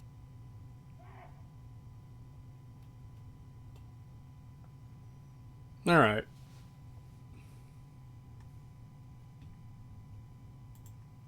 Two games. This a popular reception overall, but there were a subset of fans of the original games that were disappointed with the direction the series was taking. Disappointed is a mild statement for me being pissed. And there's a good reason for that too. Maybe he'll get to that, but I have no faith at this point after the fucking random capitalism rant and the fact that he left out huge segments of the interplay Bethesda conflict. Like the entire fact that fucking happened at all. Yeah. He just glossed over the fact that Interplay was having legal troubles. Like, oh yeah? Who are the legal troubles from, by the way? Super rad. Who are they from? Oh, it was Bethesda? Oh, and Bethesda just acquired it over time. They made a deal, and eventually this grew into no. Yeah. We need to seriously talk about the fucking thing that happened. Yeah, also the fact that he doesn't bring up the fact that Bethesda wasn't the only one interested in the franchise. Yeah. This is actually like that Stalin photo where the guy is erased from the picture. Yeah. or the fact that Troika games even exist. So yeah, it is the Stalin photo. Troika just got erased from existence. Oh my god, he's a classic commie. But his 9-minute long defense of how he's totally not a commie, though, guys, at the start of this video about Fallout. I'm just critiquing. To be fair, he didn't deny being a communist. He just he did though. That was part of in the first 6 minutes. No, what happened there was he said people will call him a communist to write off what he's saying. He didn't say he wasn't a communist. Yeah, if I remember correctly, he didn't deny it. Correct. He didn't deny being a communist. Could this be a level 3 commie? Likely. It sounded Possibly. to me like he was saying, "I'm not saying I am, but it wouldn't be bad if I was." Yeah. Okay. Fair. Yeah. Dude, that's the whole. That's all I need. I need the Family Feud pop-up survey says. Ding! Communist. 99. Yeah. Fallout wanted more Fallout-style content. They wanted CRPG games set in the Fallout universe. Fallout 3 was a departure from this concept. It's an open-world first-person shooter, while also being an RPG. This conflicts with the game's original genre for better or for worse. There's a discussion to be had for completely reshaping the gameplay design of an established series, even when changing ownership between developers. It's not... Okay, it's not so much that the gameplay design changed, it's that all the core elements of Fallout were gone. Yeah. Yeah, that's the issue. Like, I don't mind when games update their actual gameplay for the modern times. That doesn't bother me. It's when you take all the core elements of the series out of that series, so it's no longer about that. That's where the issue comes in. And he did actually go ahead and make it a differential, where he's saying CRPG, he means Fallout 1 and 2, and he's differentiating that from what it became. Yeah. Yeah. Yeah. I'll say it's fair on that. Yeah, because I was worried there for a second with his wording beforehand that he thought Fallout 3 was a CRPG. Because it's like, why would you associate... So why did you bring CRPG into this at all to begin with? And I'm now very worried.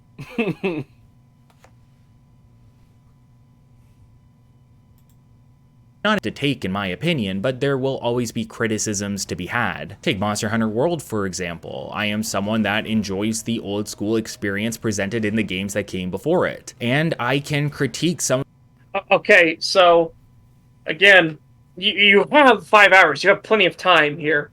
You need to showcase the difference between the two. You can't just take this as, I assert this.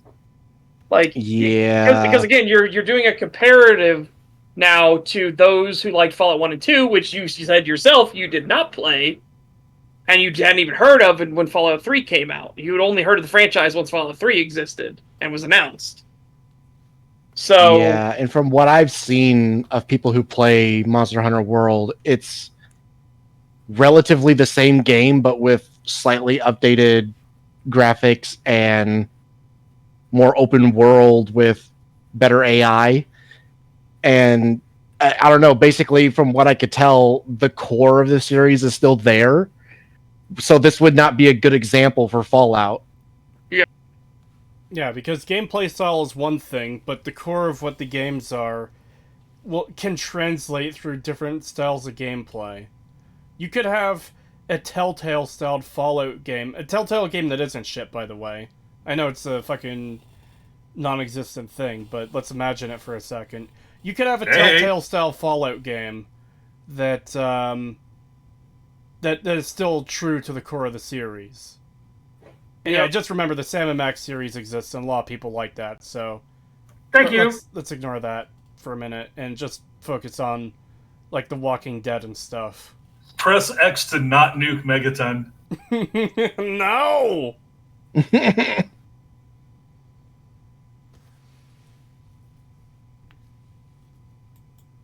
Some of the changes made in the entries due to how they deviate from the older experience. I wouldn't allow this criticism to ruin my overall experience, however. If a game is trying to do something new and they do it well, it's still a good game, despite it. Okay, how's that apply to Fallout 3? Yeah. So here's the problem. You're now associating the fact of, like, if the thing does it well, it's a good game. It could be a good game, but it's called Fallout 3. It needs to be a good Fallout game. Yeah. Otherwise, you could have just made your own title. Yes. Separate from the Fallout franchise, and it wouldn't need to be a certain way. But when you call it Fallout, it needs to have core elements that match the series. Yep. Yeah. And that's why we're saying it does not do it better. It does it worse for this reason and others. Yeah. I also wouldn't say that the gameplay was that good either. I can't even say that on its own, if it was dissociated from the Fallout franchise, that it would still be a good game. It was not very good. If you take it in isolation, even ignoring the fact that it's Fallout, what is it supposed to be? It's supposed to be a story about a water crisis that nobody acknowledges, and you have a random encounter that potentially acknowledges it, some water beggars, and 2 mentions in the main quest line, and that's fucking it. Yeah, let's assume for a second that this was set in the Stalker universe, but the same basic thing. Yeah. It's like, okay, you're downstream from Pripyat, and you're trying to come up with a way of purifying the water there so that people around the area can survive. If the game did the same thing that we see here and not acknowledge it, everybody seems to have water. The worst you ever hear is like somebody has some stomach issues. It's like I can't have that anymore, so I got to have soda or whatever, and it doesn't make for a good story. Yeah. And then, if you got those people out there who are like, oh, well, I don't care about the story and the characters and stuff. Like, I just wanted to play a good open world shooter. It's like, okay, well, the shooting is shit. I'm sorry. It's god awful compared to all the stuff that came before in terms of shooters. It's fucking awful. As someone who grew up playing Medal of Honor on the PS2, I would infinitely prefer to play one of those over Fallout 3 in terms of the shooting mechanics. Yeah. So it fails in that regard as well. It just overall, as its own thing, is not good. And also, it just does not fit in the Fallout franchise because the core elements have been stripped out. I have to say that a beautiful solution to the problem was just presented in chat. Me drinking 3 gallons of vodka, then pissing into the water reservoir to purify it. Yeah, that's Stalker, all right.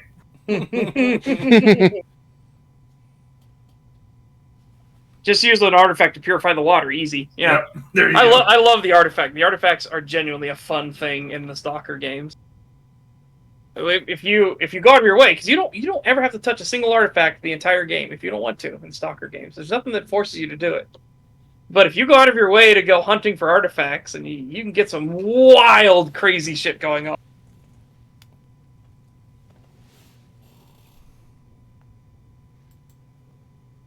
It not being this. Fallout 2 to Fallout 3, however, is a much more drastic example of this. There is going to be a whiplash effect for longtime fans of the series, especially those who have been anticipating Van Buren. Looking back, the people who had a real issue with the series and not criticisms with the change, people who got vocally angry at the thought, seem to be in the minority of not just Fallout 3 fans, but Fallout fans in general.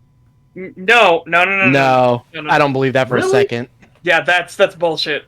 That is bullshit. Okay, now he's just straight up lying. The Fallout 1 and 2 fans were pretty, not unified, but had pretty overwhelming, like, what the fuck are you doing when it came to Fallout 3. Sure, you could say about in the minority for Fallout 3 fans, because they're obviously, through sales alone, there are more people playing Fallout 3 than could possibly be fans of Fallout 1 and 2, because there's just more of them than even bought Fallout 1 and 2. Yeah. But holy shit, no, you cannot say that they were in the minority. That's a fucking lie, right?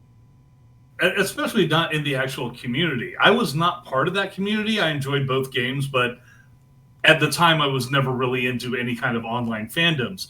Most people weren't.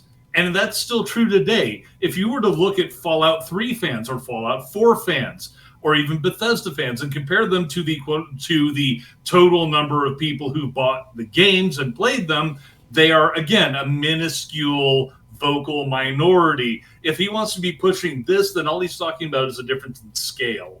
Yeah. Yeah, he is really trying to downplay all of the stuff that people have an issue with. And like, he just outright omitted the fact that the problem that people had was that the core elements were removed, not the fact that it went from a top-down isometric to a 3D game. Like, that's not the thing people complained about. Yeah.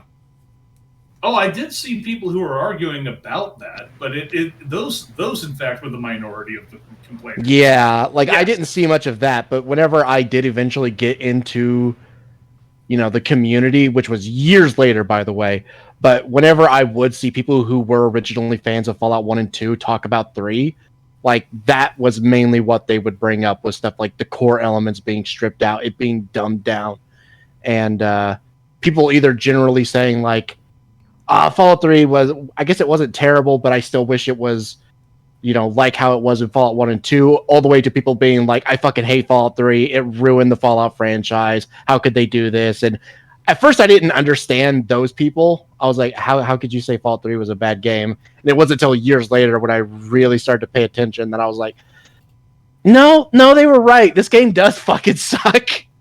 I would say that the biggest complaint that people had about the change in mechanics were the people who were tacticians and strategists, because you could be that in Fallout 1 and 2 in tactics.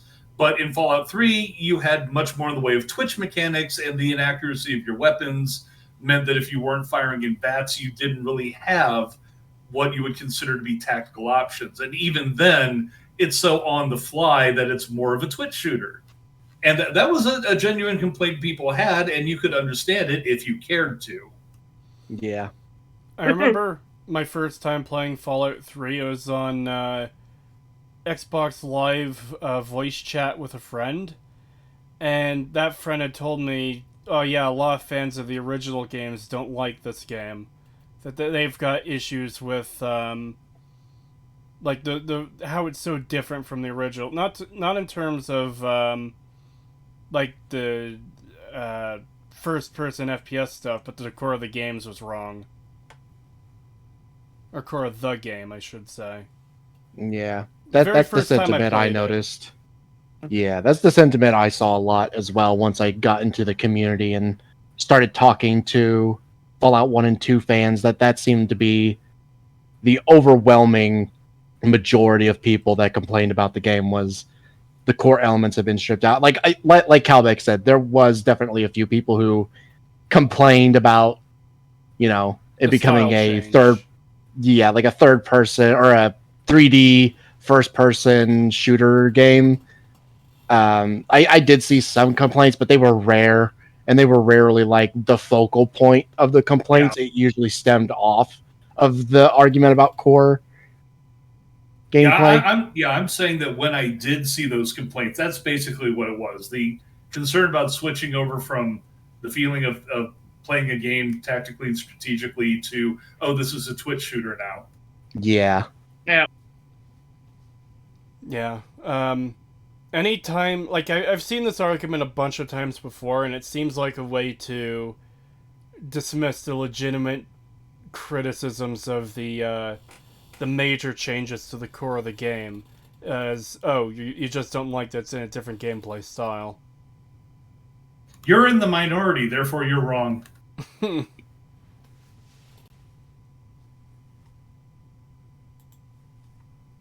Retrospective, I had assumed based on what I had heard that most of the original fans of the series not only disliked Fallout 3 due to its changes, but openly and vocally detested it. However, upon researching and looking into discussions on the subject all the way back to 2008, this doesn't seem to be the case. There are people upset with the acquisition and change, but they don't make up a large portion of the fandom. This isn't my— I question your ability to research. Yeah, I don't know if I believe your research at all. I can't recall any areas where the fandom would congregate where these arguments wouldn't come up. So where is he getting not a large portion of the fandom from? Yeah, I don't even know where he might could have be been taking going. total sales figures and saying this is the fandom. That's So Yeah, like, that's what it seems like. like if he showed the number 500,000 sales earlier for Fallout 1 and 2. So that's 500,000 fans. And here's a forum dedicated to these games where, sure, there's maybe a couple hundred people talking, but it isn't 500,000. I think it goes to the question of how one defines fan. Because to me, a fan is somebody who is vocally interested and becomes engaged in discussions and arguments about it. After all, the term fan derives from fanatic, which were the people who were always the very vocal minority. That's what fans are. Somebody who just buys and consumes product is not a fan per se. Yeah, because if I go and see, what's it called? Mission Impossible. A new Mission Impossible movie is coming out soon, or I think it's already out. I've only seen one Mission Impossible movie before, and that was Mission Impossible Fallout, which I really enjoyed. I wouldn't call myself a fan of the series, though, because it's one movie I watched that I liked. I could become a fan if I watch more of them and start talking about it more. But just the fact that I went and bought that movie ticket, well, I didn't see it in theaters, but you know what I mean. The fact that I saw that movie doesn't make me a fan. Yeah, you're not on a forum somewhere arguing over whether Tom Cruise looked like he was CGI'd into a scene or not. Yeah. Yeah, one thing I would definitely say to that is like it. In that instance, I would say that definitely doesn't put you on par with people who have seen all the movies and who have been going, like, having conversations in the community for a long time and stuff like that, you know? Oh my God, Tom Cruise ruined the Mission Impossible franchise. I was watching it on TV in reruns in the 70s, and oh my God, it was so much better. Yeah. See, whenever I would see this stuff come up, it was in three places, one of which had nothing to do with Fallout, so I probably won't even bring that one up. But two of them was Steam community forums and back when Nexus wasn't complete shit, people would talk in the forums and comments and stuff there. And yeah, the general sentiment I saw from people was it was kind of the Fallout 3 fan base versus the Fallout 1, 2, and New Vegas fan base a lot of the time. 4chan has And a similar division last I checked. It's been a long time. And- I haven't used 4chan in a while, but yeah, there's and very I never much really that same used. split. And you're not even getting into places like No Mutants Allowed or the old Usenet game forums. Yeah, so it's like I don't even have like the full scale of what I could be looking into. This is just two sources that aren't even directly Fallout related. And from what I saw, even there, it was almost always, if you were a original Fallout 1 and 2 fan, you preferred New Vegas over 3, and 3 basically ripped all the core elements out of the series. And then Fallout 3 people would just be saying they're like, you're just a fucking hater. Like, what's wrong with you? How can you dislike this game? And shit like that. And it's just like, oh my god. And that's how it was like the majority of the time. Oh, Admiral Tony Donning says Acer tried to publish his FNV video on No Mutants Allowed. It didn't go well. I'm surprised they didn't try boy. to sue them. Oh my god. If you want to talk Fallout grognards, that's where they are. Man, I am tempted to go look that up to see how bad it went for them. Holy shit. Yeah, sites like that kind of worried me to go there. I was interested in No Mutants Allowed, but then I was like, oh man, it sounds like it's going to be a lot like the Round Stable, and I was like, oh, I really don't want to see another site like that. It's really for old guard. There are politics involved in some areas. Mostly, you can have a decent conversation though. Okay. And also they host a lot of stuff for the old games that is actually innovative and new. So that people keep still putting out mods and shit for Fallout 1 and 2. It's cool. Yeah, and to be fair, when I was looking into that, I was still in very much the camp of, oh, well, Fallout 3 is actually a really good game, and a lot of these people are just haters. So that's probably where my mindset for that website came from, was I just saw people who preferred those games as like stuck-up snobs. And I was like, oh god, they're probably going to be just like the Round Stable. I'm not going there, which I doubt that's how it actually is. There are some people like that there. Most of them aren't. I mean, like I said, I played the original games when they came out, 1 and 2. And I also got 3 when it came out. And I enjoyed 3. I wasn't gaga over it, but I enjoyed it for what it was. And I didn't sit there and say, oh, this is terrible because of blah, blah, blah. At the same time, yeah, I've said before, I had issues with the story and some of the things and various glitches and whatnot along the way. I had criticism for it. But I wouldn't say that I was a fanboy for either style, so I enjoyed both. Yeah. God, I'm glad I got out of that shit and actually looked into some of this stuff and was like, oh, no, they're not haters. They're right. They're completely right. These games are just not very good. Fallout My Fallout fandom, a learning experience. Yeah. say anything about the previous games, but merely lay out the reception of Fallout 3 specifically. On the topic of the 2 previous entries, I have actually played and enjoyed them very much so. I've gained a large respect and affinity for the genre, and so Fallout 1 and 2 were both games I ended up enjoying immensely, while also enjoying Fallout 3's experience. Where the old and new diverge more drastically is probably in presentation and writing. Fallout 3 took a drastic change in setting by placing the storyline within the capital wasteland. We can't lump all Fallout 1 and 2 fans together to the negative feedback from a loud minority. I think there's a perception. What? I would say he was making a good point right up until the loud minority reinforcement argument. Yeah, no, because it wasn't. Again, that was more the majority. But, like, what the fuck are you talking about?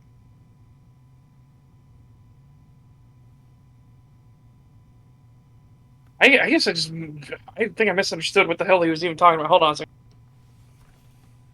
Setting by placing the storyline within the capital wasteland. We can't lump all Fallout 1 and 2 fans together to the negative feedback from a loud minority. I think there's a perception nowadays that older fans of the series don't like new games, but I think... Yeah, I agree with that statement. I disagree because of the wording. He didn't say the new games. He said new games, and those are two very different things. Yeah, he's trying to make Well, it sound no. more like if it wasn't made 20 years ago, it can't be a good game. No. But what he's saying, at least, what I'll give him the benefit of the doubt in this regard that he's saying, is that it's a weird misconception that old fans don't like new thing because it's not old thing. And I agree that it's a misconception, but it's been fostered by developers and people like you, Super Rad, who kind of push the stereotype. Even if you don't mean to do it, you still push the stereotype that it's like, oh, fans will never be happy with something new. Thereby implicating that it's the old fans that are grumbling, like what they did with Lord of the Rings when it came to Rings of Power. Oh, it's just the old fans aren't happy. They just don't like the new thing. He's actually arguing against Email, Todd, and basically everybody over at Bethesda right now, because all of those folks have come out and used the just old fans being bitter argument. Yes. I might have misinterpreted it then. Yeah, me too. If that's what he's saying, then yeah, I agree. But if it's literally the other thing where he's basically saying, you know, the misconception is true. Well, that's what he trip said. Over himself in the next 30 seconds. We don't know. Yes, he might absolutely 180 on that and not even realize he did it, because he's done that before. But for now, he's saying that it's a weird misconception, and he's arguing that it's not true. And we know it's not true. It's a weird misconception, and that's why capitalism is bad. For an instant, I thought you had restarted the video, and you actually said that. Wow. When we stopped at the Monster Hunter part, I was tempted to make a joke about how is Monster Hunter a critique of capitalism, but I held back. Fallout 1 and 2 fans together to the negative feedback from a loud minority. I think there's a perception nowadays that older fans of the series don't like new games, but I think that's a misconception that just became the popular understanding without being true. The people I'm describing are out there, though, make no mistake. So going into this retro... Okay, that's fair. That's fair. Yeah, and again... Yes, those people are out there. The people that are just I old have thing seen them. good, new thing bad because it's new. Yeah, that's true. But again, that's the crazies. Okay, Orgus, I kind of want to address this. Orgus was saying Todd at least doesn't hate the fans, I don't think. I don't think Todd Howard hates the fans. I think he comes from the fans, and he still kind of remembers himself as that. I think Todd is just very easily swayed that he's not a very good alpha personality. He's not a good leader, but he's very enthusiastic. Yeah. He's what happens when you place a fan in charge of something. The fan still wants to follow what he loves.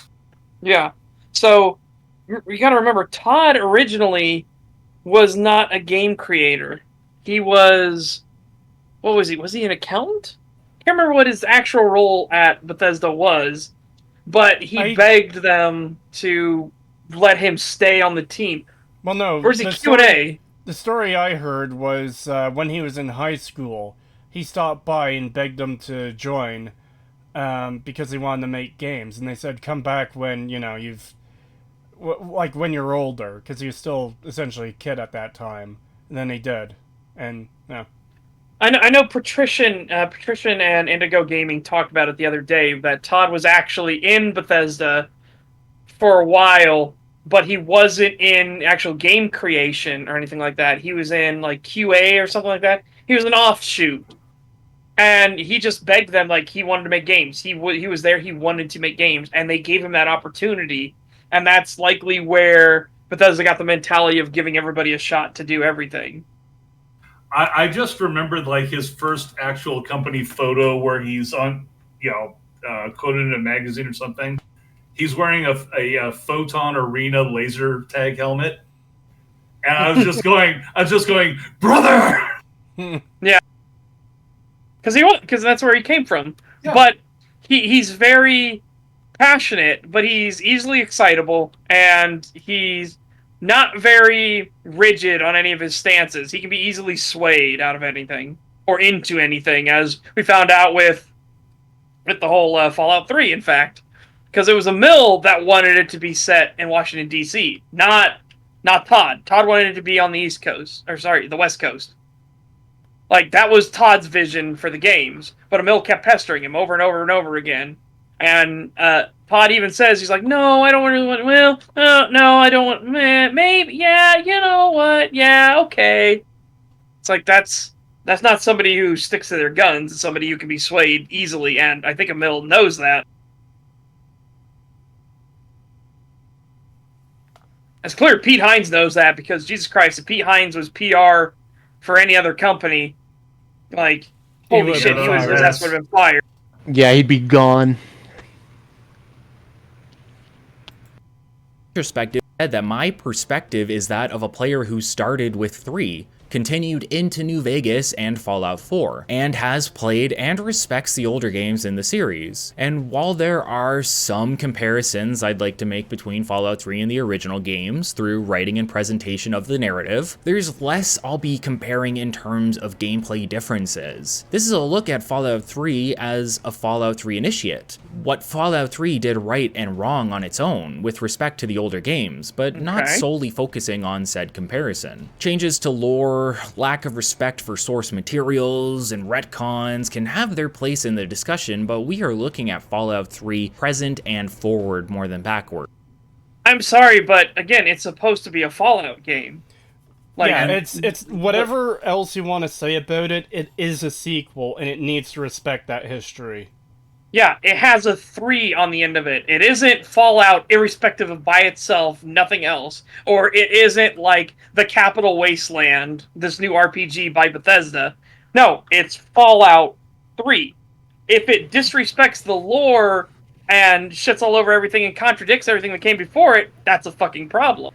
Yeah, it's one thing, like, you can say you don't care about that stuff and that you think it's fine, but that doesn't mean that it's okay. That doesn't make it okay that the game is like that. Just because you don't care doesn't mean that everyone else doesn't.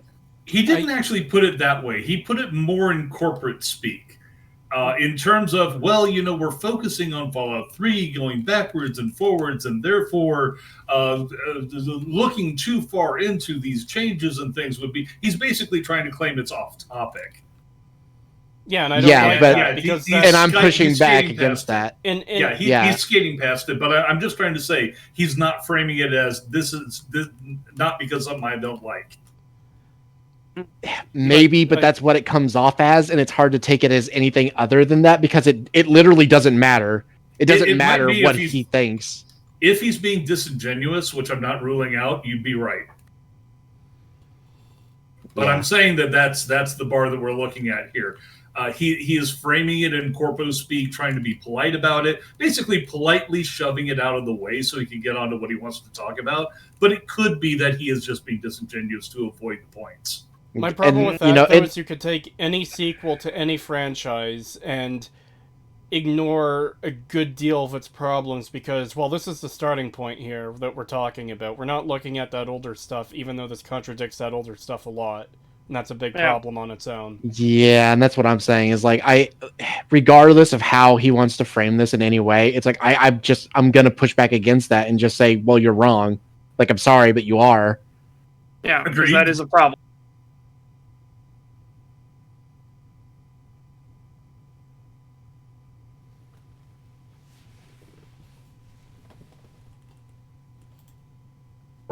Don't come into me for enjoying this game because it isn't the old one. And please, for the love of God, do not make an 8-hour response video that I won't watch because I have nice things to say about it. Seriously, that was a pretty bonkers thing to see happen to another dude. I feel bad for that guy. So again, there's a disingenuous fucking cunt. Yeah, fuck this dude. There's the part. He is just being a disingenuous cunt. And as we said, we knew this line, but now we got it more in context, and it is actually worse in context. And I was actually not expecting that, so what I was just saying was not a setup for this. I was not planning that. Yeah. So, fuck this dude. The thing here with this is that he thinks that the 8-hour video, was just because it's an opinion and thing. Again, he's because someone said nice things about the game. The only reason I possibly could have made an 8-hour-long video is because that I was personally upset that someone else said nice things about a game that I do not like. Yeah, not the fact that they lied all throughout the video and just were being a disingenuous cunt themselves. No, it had to be just because Miniature Nerd was being positive. He didn't watch the video. He didn't reach out to me at all to ask, why'd you do this? He just saw long video. Oh my god, it's someone's opinion. Oh my god, what a terrible person. Fuck you. Yeah, and he actually calls himself out on that. It's like, an 8-hour video I'm not going to watch. Well, if you're not going to watch, how do you know what's in it to even conclude this is what he means? Exactly. Yes. And also, this guy blocked me on Twitter, as I found out. And you don't even necessarily have to watch it. Yeah, you don't necessarily have to watch 8 hours of a video to get a guy's point. You can usually tell in the first half hour. We already see this guy doing his anti-capitalist thing right off the bat. And leaving major parts of the story out and framing things disingenuously and so on and so forth. Mm-hmm.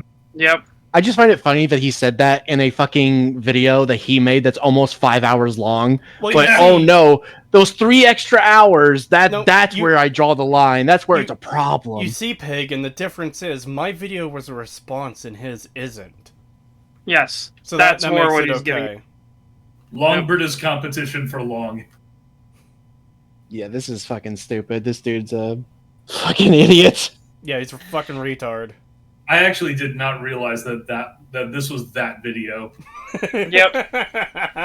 I forgot that it was this video. I did not know that was going to come up. And as soon as it did, I was like, oh no, it's this. That's right. Fuck. Yeah, that was awful. Holy shit. Oh my god, guys, don't hate me just because I like this game. Just like this fucking asshole did to this other poor man who did nothing wrong. All because he had opinions about the game because he liked it. Shut the fuck up. You didn't even watch the video. You probably didn't even watch the original dude's video. In fact, I'm almost certain you didn't because you just said, I feel sorry for that guy. You didn't even say who it was. Yeah, because so fuck off. If you had actually watched this video, knowing anything about Fallout 3, and if you were honest with yourself, you would have realized Matt was a disingenuous lying cunt. There's no getting around it. Yeah, what a piece of shit. Holy fuck. Daniel K., I'm not going to repeat the pun because that was the worst pun I've seen all week. And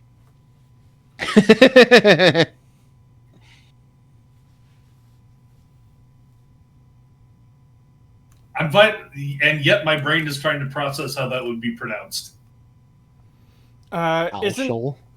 Isn't this the guy who dragged out the character creation section of his Oblivion video? I don't know. I haven't watched his Oblivion video. Least disingenuous commie. Hey, wait, Creed. If you haven't watched his video, don't you know that means you can produce a 5-hour video calling him out for making a video about things he liked or didn't like? And don't make the gate is open. Don't make a 12-hour video about Oblivion because I'm not gonna watch it. Super Rat is a fucking head. Yeah, he's a retard. I feel sorry for that guy.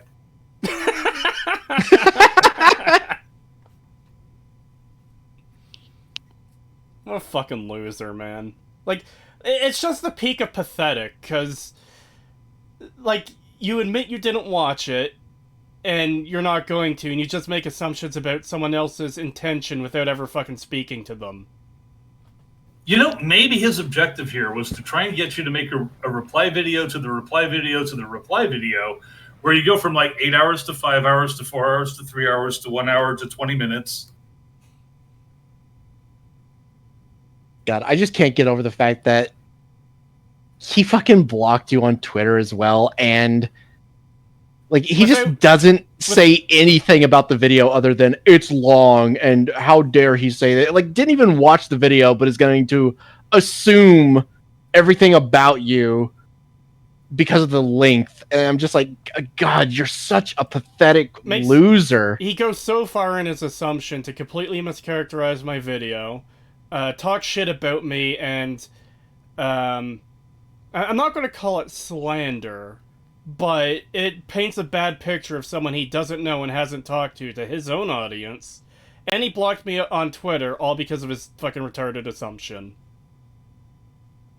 Yeah, that's fucking retarded. Like, Jesus Christ.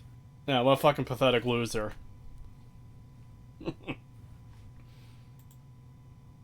Said about the stability and gameplay of New Vegas during the introduction of its video, I do not want to repeat in this one. I suggest watching that video first to get a frame of mind of how I will be viewing and presenting this experience specifically, but it's not necessary. I have a lot of love and respect for the Bethesda Fallout series with 3 and New Vegas. Not so much 4 or 76, but I still enjoy.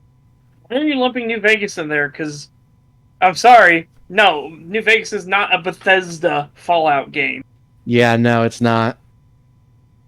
If anything, Bethesda tried everything they could to fucking keep that game from happening.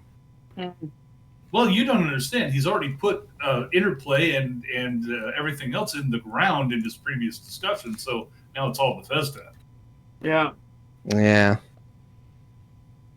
Well, Super Rad is a bitch in general. It sure seems like it based on what little I've seen of him so far. Yeah. Conducts himself. God, that fucking Argonian clip just popped back into my head. And I'm just like, oh my God, what a fucking bitch. Yeah. Morning, Stag. Did you watch a Starfield video before this? No, we covered a Starfield article before this. Yeah. It was terrible. Not as bad as this video, though. That was the one where the guy was saying that it's more moral to be a murdering thug that kicks people to space, steals all their shit. Yeah. But if you're a cop, you might put a gun to a kid's head. Yeah. Yeah. Gobbo Jones in chat, Argonian clip? So this is a clip that circulated on Twitter, and it's a clip from his Oblivion video where he's talking about how, he's talking about the arena quests in particular, and one of those quests are fighting, 3 Argonians in the arena who are criminals, and they're essentially fighting for their freedom. And he's talking about how they're the underprivileged, race in the game. Being forced to fight to the death, for their freedom. As everybody in the Imperial arena is, regardless of race. Ah, but Well, no, they're you not all see, the prisoners. Argonians. They're not all prisoners. But those ones were. Yes. Those ones in particular were criminals. Yeah, The but no, Argonians they're just may be a bunch underprivileged of- souls that don't deserve this. The Argonians... Why are you a slave? Oh, well, I cut a merchant's throat in the middle of the night and got caught by his guard. The Argonians may be a bunch of criminals, but they were slaves, so it's wrong to kill them. No, not even that they were slaves in particular, but that their race was enslaved at one point. So therefore, Not bad. by the Empire. Yeah, I know. Definitely Oh, not. my. It wasn't by the Empire. It was Briefly by a subject minion. Okay, never mind. I'm tempted to dig up that clip again. If you are, I'll go on about the geopolitics of fucking Tamriel. Give me a minute. That wasn't intended as a reward. No, not a reward. I genuinely want to find this clip now so I can play it for chat. Because it is, fucking retarded. Yep. It's like, what was it? Morrowind was a subject province of the Empire. And the Empire tolerated them having slaves, even though the Empire itself generally didn't. Yeah, it was basically for peaceful coexistence. The Empire didn't want to fight a internal war to stop the slavery. It's like, what's the fucking bother? It's a single province in our empire. Who fucking cares? So they were the Union telling the South, okay, fuck off, do whatever you're going to do. Basically. Rather than stop that or we're going to start shooting. Alright, I found it. I'm going to, drag Discord up in the thing so chat can see the clip. Oh, hold on. Ah, not that. Where'd Discord go? There we go. Video essayists when they see a cool side quest where you kill criminal scum. Yeah. Situation. All these prisoners want is to be free, and if you know anything about Argonians, you know that their race has suffered greatly under a history of slavery. It brings up an interesting topic on the morality of what you are doing. I do not personally think it is a morally justifiable decision to take part in battles to the death for glory and the entertainment of spectators. I'm trying to be clear here by saying to the death. There's a difference between what is happening here compared to something like boxing, competitive wrestling, MMA, etc. And with greed and money on the line, there are a lot of ways that this system can be abused that allows those in charge to take advantage of less privileged individuals. You are a free individual who signed up to fight for your own reasons, but we can't say the same is fully true for these Argonians, and it sucks killing them. At least from a narrative. This might not actually be super rad. The voice does sound a bit different. But, yeah, that's fucking dumb. Yep. I thought that was him for a while. But the Union didn't instigate the war. The Confederates did. Again, a lot of people... the whole idea of the War of Northern Aggression is bullshit that was invented by Woodrow Wilson, who was a good old Southern boy who did revisionist history and talked about how the KKK were actually good people and everything like that. No. Fuck that. It is not the War of Northern Aggression. Fuck off.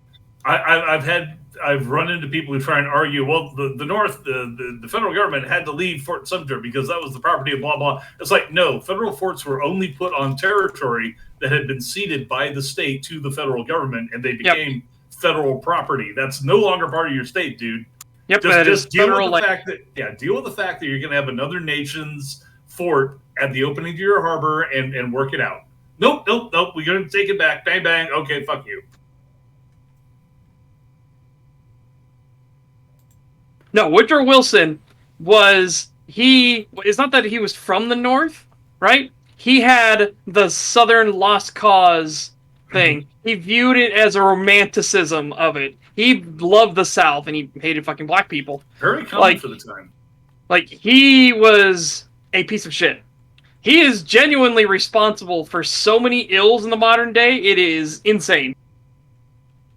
Seriously, look into Woodrow Wilson. There's a fantastic video on him by Alternate History Hub, and they genuinely hold Woodrow Wilson as one of the greatest evils in the modern day. This is great. I love it. I threatened Cree with going on about the sociopolitics of Tamriel, and Seth jumps in with, okay, Woodrow Wilson and slavery. Yes, because chat said if that was the case, then why did the North start? It's like, no. I saw that guy jump in there with that, and there are people to this day who still believe it. Yes, it's just a fucking insanity. Because again, like, people forget that Woodrow Wilson rewrote history constantly. It's fucking crazy. Or the fact that Woodrow Wilson brought the KKK back, or that Woodrow Wilson made the fucking disastrous League of Nations, and he didn't want to get involved in World War I because, and I quote, America is morally superior to the rest of the world, and it would only dirty our image if we dared get involved. So he is directly responsible for the rise of Nazi Germany and the communists in fucking Russia. You fucking piece of shit. Because guess who did want to get involved? Fucking Teddy Roosevelt. He wanted to get involved at the very beginning. Bully! Yeah. Holy shit. He was like, seriously, Teddy was like, nah, fuck this. And guess what would have happened if the United States got involved from the beginning? Germany would have collapsed much sooner, and it would have been more decisive. It wouldn't have been a long, drawn-out conflict because, and the reason we know this, because everyone's like, oh, but you don't know that, because it's alternate history. The reason we know this is because Germany could barely hold on with the fronts that it did have, and which is why they needed to knock Russia out of the war, because they were struggling to hold against Britain and France to begin with. Oh, shit. If America bulldozed in there at the start of the war, the collapse would have been fucking swift, and they wouldn't have had time to implement their plan to put fucking Lenin over in Russia. Because it would have been too late. There's nothing that would have happened. God, imagine being on the other side of Teddy Roosevelt. Fucking cringe. Yeah. Again, and the only reason Woodrow Wilson won with a minority vote because Teddy Roosevelt and Taft split the fucking vote. Because fucking Taft was an idiot. Teddy Roosevelt should have won. So I actually brought up his Oblivion video to double check to make sure that is the same video, and I'm pretty sure it is. Wasn't Taft the fat ass who died in a bathtub? Hold on. You know what the best image is? There's a Taft and Teddy's like looks all big and buff, and he's just beating up on this giant rotund man that just looks like a fucking penguin going rah, and it just has Taft over him. It's like yeah, and that's the only reason Woodrow Wilson won. Hold on. I want to listen to this for just a second to make sure it is the same video. And the entertainment of spectators. I'm trying to be clear here by It is the same video. It is him in that clip I played. Good. Okay. Good to have confirmation. saying to the death. There's a difference between Okay, don't you dare do Roosevelt as an anime girl. I will find you. Yeah, fuck that shit. And I'm sure somebody's done it already. Roosevelt, if he was anything in an anime, he is clearly the fucking Super Chad protagonist. He's the Senator Armstrong of the story. Yeah, I was gonna say. Yes.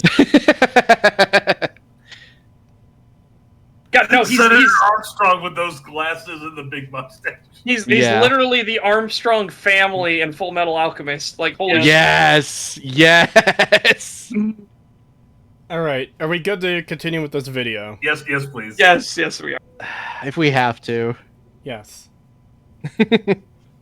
enjoy capacity. Like the previous video, I will be going through the journey of the lone wanderer, from birth to leaving the vault to the search for their father and onward. While exploring this world and discussing the journey, I will also discuss the various side quests there are to be had, where they succeed and fail, and what messages they are trying to convey. Within these story beats, we will look at the overall setting and presentation of the game and its mechanics. Along the way, we will I am very much questioning how honest most of that is going to be now after this first 15 minutes, because, dear God. Yeah, absolutely. There's a lot of well poisoning here. Yeah, not just that, but I have to overstate that he left a lot of key information out between the whole interplay Bethesda thing. That is something that cannot be ignored. Yep. 4 hours of streaming, 15 minutes into the video. So we covered an article this stream, and we covered part of this video on the previous stream. This is a 5-hour video, remember. We are not going to make it all the way through this. Yeah, no, definitely not. discuss the various DLCs may or may not be in release order. Like in New Vegas, it turned out to be in release order. This is due to one of the DLCs being a pure continuation of the game's main storyline, which originally ended abruptly and didn't allow you to continue playing afterward. This DLC That's also underselling the fact that it completely destroyed the entire narrative and was fucking mentally handicapped. Like, all the way around. Your destiny is to go in there and die. I will not deny that to you. To be fair, though, he's giving the broad strokes of where he's going with this so far. Yes, so, fair. Yeah. allows you to continue after this. I generally feel that's a good point to complete the other DLCs as well, although I may end up playing through and discussing them earlier than that. Writing these scripts takes about a month or so. I think this one took maybe 1.5, and I don't always know the entirety of the structure it will take shape within. If you enjoy the you should, by this point, again, you have control of the script through the entire process. You don't need to say this sort of thing. You will know by this point what you're doing and what order. Like, come on, man. Or do you make your videos, like, as you go? In which case, that's a terrible idea. And the reasoning why it's a terrible idea is, what if you find information that directly counteracts all of your other assumptions before that point? I mean, all of this sounds like it's scripted. The delivery and everything. This does not sound like it's off the cuff. No, yeah, it's scripted, But I have this gut feeling with the way he's saying, because he's talking about how he doesn't know what order he's going to play them in yet. He's started creating the video already. He started the script, and he's already recording the script and creating the video ahead of time. Right, yeah. And it's like, that's a terrible idea. Yeah. It's one thing if you're making changes on the fly because you discover something new that doesn't derail your entire script. But if you're, like... Let's say... Cree speaks from experience. Yes. But let's say, like, you start making your video and you record this whole intro segment that we just listened to, the first 17 minutes of the video so far. You record that, and then you jump into the game to play and start getting, like footage and doing research on, like, what you're going to be talking about and stuff. That is very much, like, not a good way to do things. I recommend against it. Yeah. It's good to have at least most of your information in order before you start scripting and recording. Yep. The way I do it is if I'm going to tackle a game, I figure out what I want to talk about most, and then I order everything based on that. So Fallout 4, the main story is the big thing about that one that bugs me. So I do the first half of the main story, then I do the 4 faction paths, and those are all lumped together in one, 2 videos, but essentially that's one big section of the overall series. And then, because I talked about the main factions, I include the side factions in with that. And then I talk about the side quests and companions, because some of the companions have their own quests, so they're tangentially related. And then in part 4, that's going to be all the other shit with the base game. The mechanics, settlement building, shooting, dialogue, leveling up in perks, the lack of skills, so on and so forth. I organize this stuff in advance, so, well, everything is organized, really. Because it makes a lot more sense to me to do a video that way than, here's the first couple quests in the main story, and then, oh, well, let's talk about the skills now, this is why the skills are bad, blah, blah, blah, blah. And then here's the next couple quests in the main story, and then here's what I like and dislike about that's just too chaotic for me. I don't like it. Well, also, I think that's more viewer-friendly, because then you can compartmentalize it, and if somebody has a particular interest in a given subject, it's like, oh, this section of the video, not all over the place. Yeah, especially when you're breaking up videos into multiple parts like I am. So, because all the game mechanic stuff is going to be in part 4, anyone who likes these videos will be, oh man, I really want to hear that section about shooting again. Ah, that's in part 4, because that's where all the game mechanic stuff is.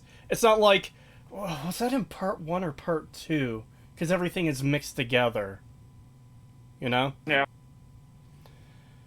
$1 from just a guy from Alabama. Thank you. Right now I'm at my parents' house, and have some kittens I can use to keep me from getting super angry at this closet commie cunt. I'm not sure he's closeted. Yeah, I don't know. I feel like it's pretty in the open. Yeah.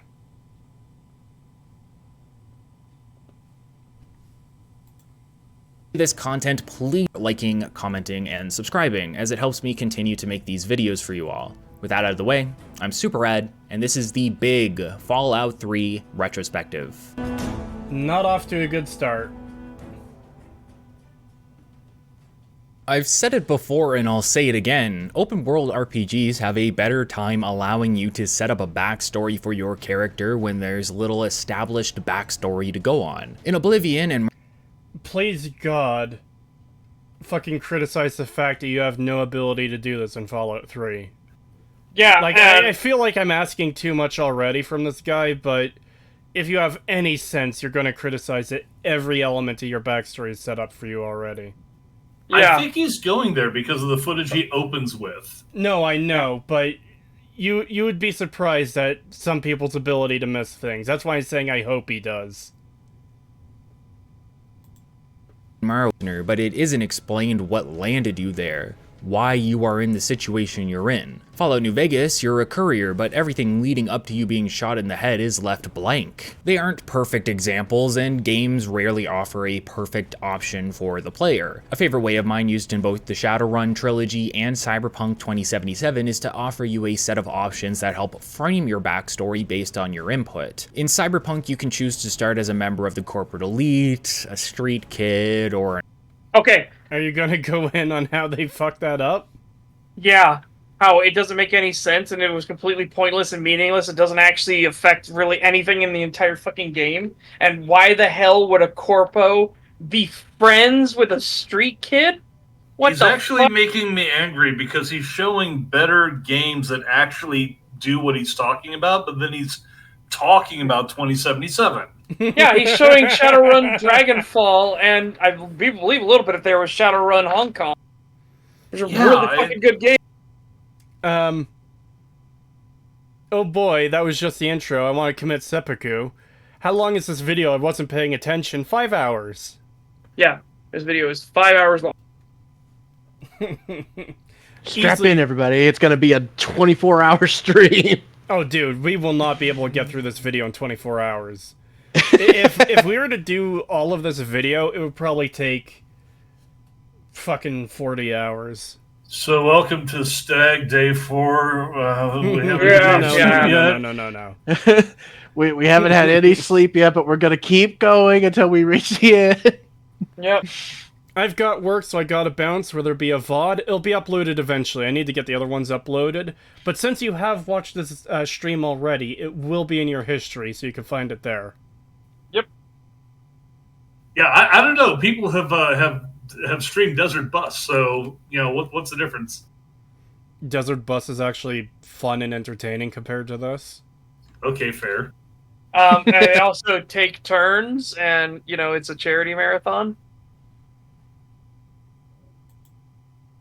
Each of these options will lead to their own introductory segment at the beginning of the game. Shadowrun is similar, allowing you to select an etiquette that will dictate how your character behaves in situations based on their past experiences. It feels more freeform when the player choice is introduced. In Fallout 1, you will always start as the Vault Dweller, but you are given the option to select an assortment of characters with predetermined stats and backstories. Alternatively, unless you change them and decide to write your own backstory, which you can in Fallout 1. Yeah. Because the only part locked in about your backstory is that you're a Vault Dweller. Yep. You can even be like a fucking murderer that was in jail before this, and that's their excuse for throwing you out there.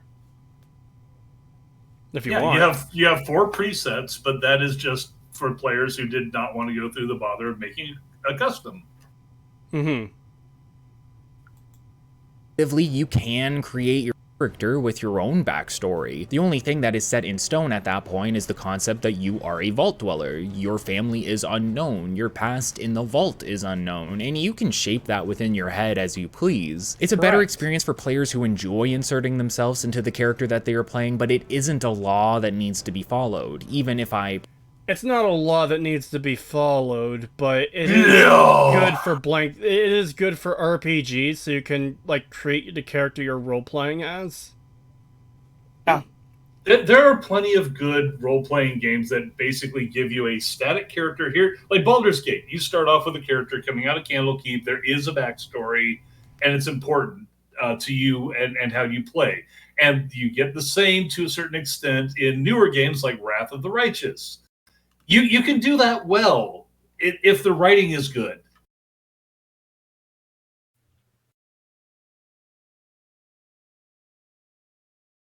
I thought you were adding more to that, so I stopped to take a drink. I thought somebody was gonna jump in because I was rattling for a bit. But yeah, basically it's you can have an established backstory. If it's a good one and it adds to the game, then that's fine. In Fallout 3, I didn't really have that much of a problem with the idea. I'd been playing a lot of RPGs before that were very similar. My problem was in the overall lack of any of that really mattering once you get into the main game. Yep. Because there's no skill checks. Well, what is it? There's 3 or something. There's very few skill checks. There's very few indications that anything you set up beforehand matters whatsoever. Like it's pointless. Yeah, it's wasted potential, if anything. The worst kind of potential. $1 from just a guy from Alabama. Thank you. I say he is closeted because he continues to deny it, like a man who regularly gives sloppy but insists he isn't gay. Well, I don't think he denied it. Gives sloppy? I'm not a furry. I just have a couple of gigabytes of porn on my drive. No, what he's saying is somebody that blows a dude and then says he's not gay. I know. I was explaining to Cree. Wait, Creed needed that to be explained. Okay, I'm sorry to interrupt the innocence here. Yep. Innocence shattered. I need a fucking souls born like innocence shattered to pop up on my life right now. Prefer it as well. Because Fallout 3 wants to tell a story, not just of the capital wasteland, but of a father and their child. When the introductory sequence begins, we are shown the remnants of Washington, D.C. after the bombs fell, around 200 years since the Great War. You know what would be really cool to see in a Fallout game? If they made a game that took place in the capital, and like they built a good story around that. Yeah. Sorry, just being an asshole. On Pearl about war and how it never changes. It's the typical Fallout experience so far. Where the deviation begins is with the sequence following this, where the player character is literally birthed into existence. Your father and another doctor looking over you, with your mother just off screen. Rather than leaving your past open-ended, Fallout 3 instead looks to show you your past from start to present. But rather than allow you to be the one doing the building, it's the developers and writers instead. They have a story to tell about the past of your character, and they will establish it, not you. You have a father and a mother. So the problem with that is they don't do anything with that story, though. Yeah. Like there's nothing special about it. It's completely meaningless. It's barely ever touched upon later that you had a mother at all. Is she even mentioned after like the baby scene? There's like once or twice where it's mentioned that she died tragically. I think Dr. Lee brings her up because Dr. Lee is the one helping deliver the baby here. Yeah. Yep. Yeah, I know you could talk to your father about it once you get him back. You can talk about the mom a little bit, but that's about it. There's also the other aspect with Butch and Amada, for example, where like they do mention they knew you growing up, of course, but like it seems very shallow. Like it doesn't play there's a big not much part in to the it. game. Yeah, God, again, I think New Vegas just did it better because it's like, yeah, you can role play that your character could be anything. Like, yeah, he did do courier service for a little while, but before that, he could have been anything. He could have been a vault dweller for all you know. Yeah. Okay, honestly, thinking back on it, when I first played Fallout 3, this whole sequence I thought was cool. The idea is like, okay, here you are being born, here you are as a little baby toddling around and picking your special stats, and here you are as a preteen getting your Pip-Boy. I thought that actually added to the idea of life in the vault and how it is in Vault 101. And my problem with the whole thing is that there's more depth in the opening to the game than there is in almost any scene anywhere else. Yeah, it's like, here you go. Here's all the meat up front. Now starve until the end of the game. I think just there's more. I kind of agree with that, but with the caveat that the intro is still shallow. It's not as shallow as the rest of the game, but it's still like there's not that much to it. You could stick your foot in it and you would no longer see your toes anymore. Yeah. But that's it. It wouldn't like come up to your ankle or anything. Mm-hmm. But yeah, I think the thing about that was that being the way it was, and then also not affecting anything at all. Because there's no real skill checks. There's no like particular builds that are better or worse than this. It's just generic. Everything is fucking generic slop from here on out. Actually, it kind of strikes me. These days, you'll have a fan game or a fan DLC where it starts out really, really big and then just kind of trails off. Yeah. Yep. Yeah, that's basically what New California was. It had like this big intro, big opening to everything, and then you start playing the game, and it's like, wow, there is nothing here. That happens, honestly. It happens when people like drift away or they do their part of the thing. They're like, yeah, my part's now done, and they drift off. And then those people are like, but we wanted you to do more stuff, and you know. And everybody says the first part of the game is the best part because it's the part where most of the effort went into it. Yeah. And you get kind of that vibe from here in the opening of Fallout 3, where it's like, okay, they're kind of going in gangbusters. You're learning to shoot with your dad with a BB gun, killing roaches. It's like, okay, that's kind of a cool story beat, and it works as part of the tutorial. Okay, and then you get out into the main world, and you just never experience even that much depth again, really. That's what Fallout 3 is. Todd was a fan of Fallout and wanted to make one. Fallout 3 is an official fan game. Yeah, it absolutely is. It is 100% an official fan game.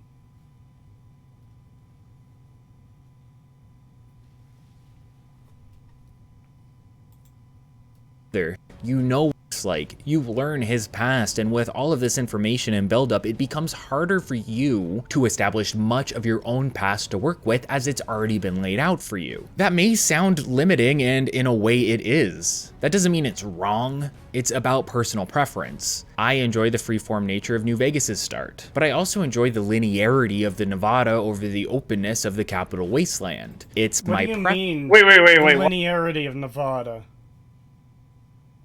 What the fuck? What? Would you care to explain that one? How is New Vegas Because he's linear? doing the whole retarded thing that Miniature Nerd did. Oh, you're forced to go on this path through Prim and Novak and Like, no, you're not forced at all to do that. You don't have to do that in the slightest. That's the easiest path, but that is not the only path. I will say that I actually had a similar criticism about New Vegas when I first got it and basically did my first playthrough, because I felt like this is where I'm supposed to go, this is what I'm supposed to do, and going in other directions looked at first glance like this is just me getting murdered. Like, okay, yeah, go through this area, Cazadors, go through this area, Deathclaw, go through this area, more Deathclaw. Yeah, go through this little path, another Deathclaw. Fuck you. My very first. But all of that, if I had done my build correctly, I could have gotten through. Yeah, my very first playthrough, I went north out of Good Springs. I wasn't following the story. I don't know what I was doing. I was just kind of exploring the world and doing whatever I wanted. And I went north out of Good Springs, ran into the Cazadors. I don't even remember how I fucking got past them.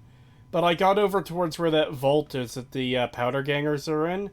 And there was a Deathclaw, not within that fenced area, but outside of it. And I'm like, oh fuck, oh look, a door. And I went in. That was my first experience with New Vegas. Yeah, I know what I would do was whenever I wanted to like make a beeline for New Vegas, I would just take my 9mm pistol, I would go towards the Cazadors, and I would just VATS them in the wing so that they couldn't fly anymore, and I would just run past them, run past the Bitter Springs or whatever. God, what is that area called? I always forget. Where I always run past those guys, go past the Red Rock Canyon, circle around the Fiend territory where the gas station is, go down onto the highway and then up into Camp McCarran, and then just make a beeline for the Gunrunners. I remember what I was doing on my first playthrough. I was trying to beeline it for Vegas because I wanted to see the Strip. Yeah. And then I got to the south end of New Vegas to find there was no door there where McCarran is. It's like, what? And I went around to the side hoping to find a door. Nope. I eventually wandered all the way around the free side. Yeah, no, it's definitely not linear. Like, the game definitely has level design that encourages you to go a certain way, but you do not have to go that way at all. And the other thing is that it definitely has a breadcrumb trail. And if somebody looks at a breadcrumb trail and basically interprets it like I'm being forced because this is where the crumbs go. Well, honestly, that was my first reaction to it. I'm being forced to go this way because if I don't, I'll miss all this content. But no, you don't have to, and ultimately, it doesn't really kill your game to avoid that. That's more of a fair initial reaction, but we are many years after. We're over a decade after the fact. This is a video released this year. Yeah. Yeah, there's nothing stopping you from just going the way either I mentioned or going through Sloan with the sneaking past the death claws. Really isn't that hard if you hug the wall. And you could just go make a beeline straight for Vegas and confront Benny at the tops. Clear out stuff in Good Springs, level up, and get that ninja perk. Yeah. Be sneaky beaky. Yeah, I always just found dealing with the Cazadors the easiest because their wings are so easily crippled, and once they are crippled, they basically can't do anything. They just hobble along the ground, so you could just run past them. You don't even have to kill them. You could just run past their crippled little bodies and just run right to Vegas. Oh, okay. I understand what you're saying from a tactical point of view, but to me, fucking tarantula wasp. Oh god, die. Yeah, which was my first reaction too when I first went over there and that thing flew at me, coming down that little ravine where, the hills on both sides are so high, you basically can't get away from them unless you run backwards. I was just like, yeah, fuck this, I'm out of here. I was like, fuck this, I'm going to Prim. I am glad he is pointing out that your backstory is locked in, because I feel like that's something that some people would ignore or try to work around. Well, you could still make decisions about your character. It's like, no, everything's set in stone. He's also started arguing that it's not an inherently bad thing, and I do agree with that, but this is also a Fallout RPG where a lot of the point is making your own character. I'm sorry, it doesn't matter what story Bethesda is trying to tell. This is a change that wasn't necessary and harms the game overall. I can agree that you can have the character have some predefined history to them to a degree, but there still needs to be enough left open that you can still make the character you want. Yeah.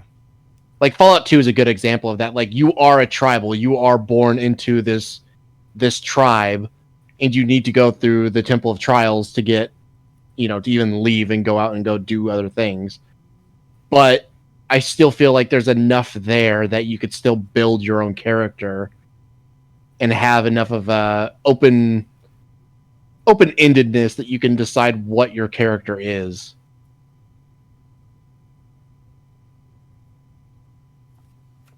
Yeah.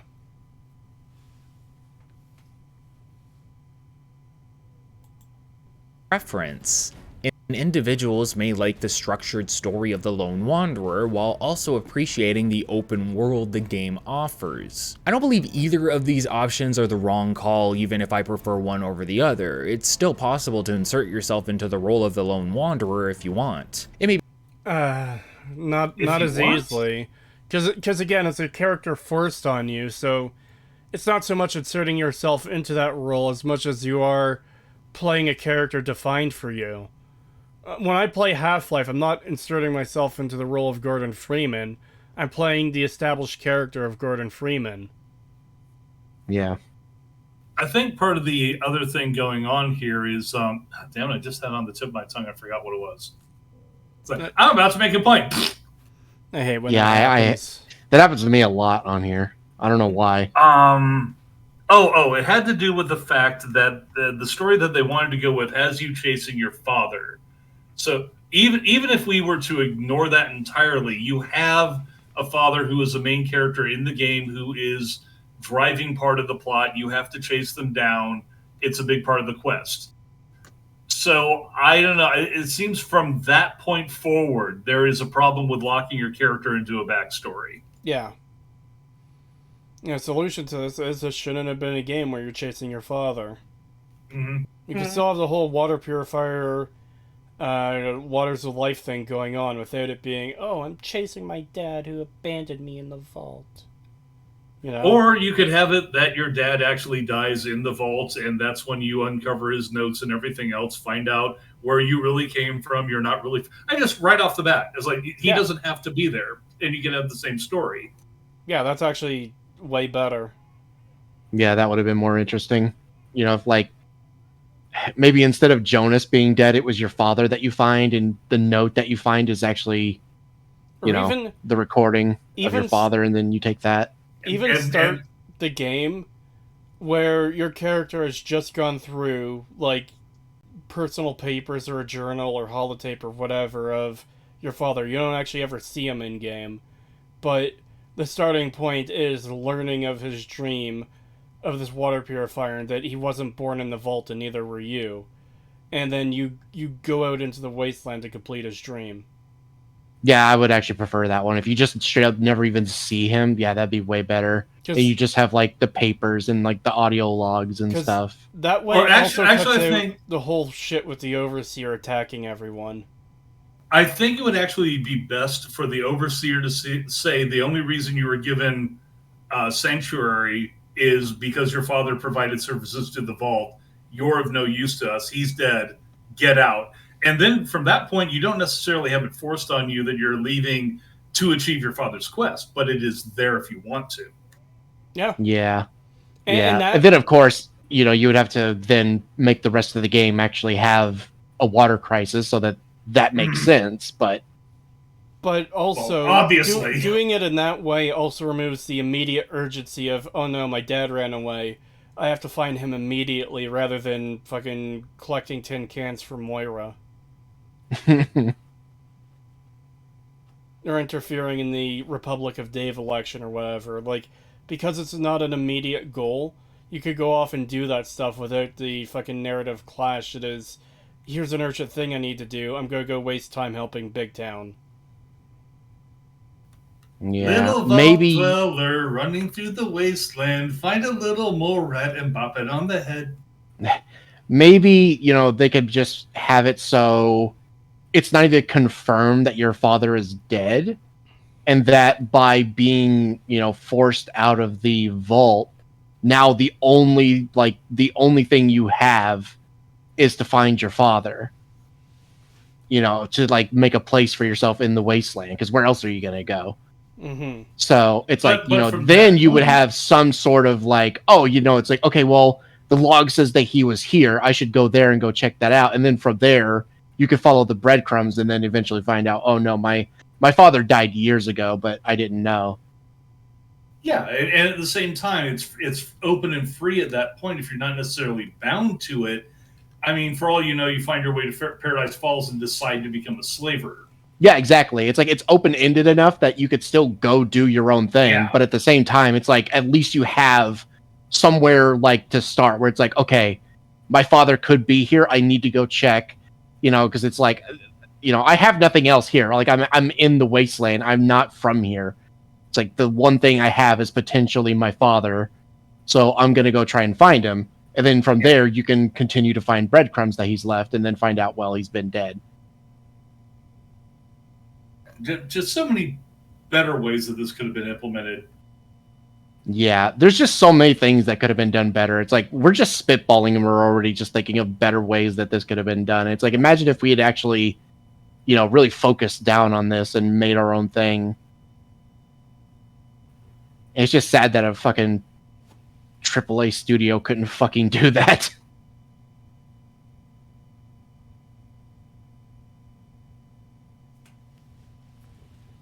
Yeah. I can't read this comment out, but it is fucking funny. Hopefully highlighting it will be enough. Oh, I don't want to...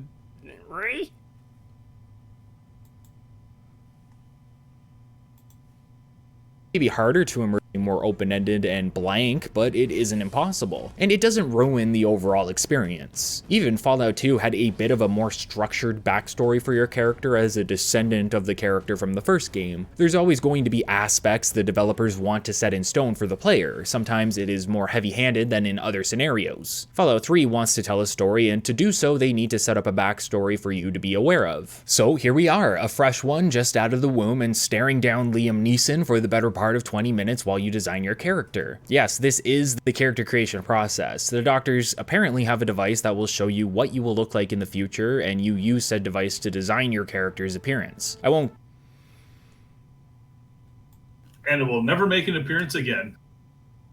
I also just find it weird that you can customize your age, but you're set as a 19-year-old. No, you can't customize your age in this. In New Vegas, you can. Was that? New Vegas, I you could've can. This one, you sworn. can't. Okay, yeah, I could have sworn that was a thing in Fallout 3 as well, but yeah, I must have just got them mixed up. He did say something there. I was wanting to comment on it. Oh, the whole backstory thing. Like, it sets up all this backstory. Again, a lot of it doesn't come up. Once you're outside of the vault, and unless you do trouble on the home front, all the shit with Butch and Amada and the Overseer and everything else doesn't matter. Like, none of it affects anything. It's part of the problem. To be perfectly honest, the choices that you make in the initial part of the game don't affect Homefront that much. There's only like a couple of differences. The only one that does is like dependent on who you kill or don't kill. And the only one of those that's major in any way is the Overseer. If you kill the Overseer, there is no peaceful solution when you come back later. If you let him live, there is. Yeah. How you treat Butch and Amada doesn't matter. You can let Butch's mother die. I think you can even kill her yourself. I mean, I know you can. But I think you can kill her and still get him as a companion later on, as long as your karma is neutral. Amada will be upset with you for killing her father, but that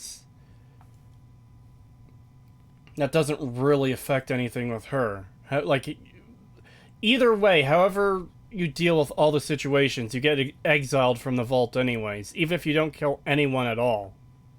So, like, yeah, none of that has a big impact. Tunnel snakes matter. No.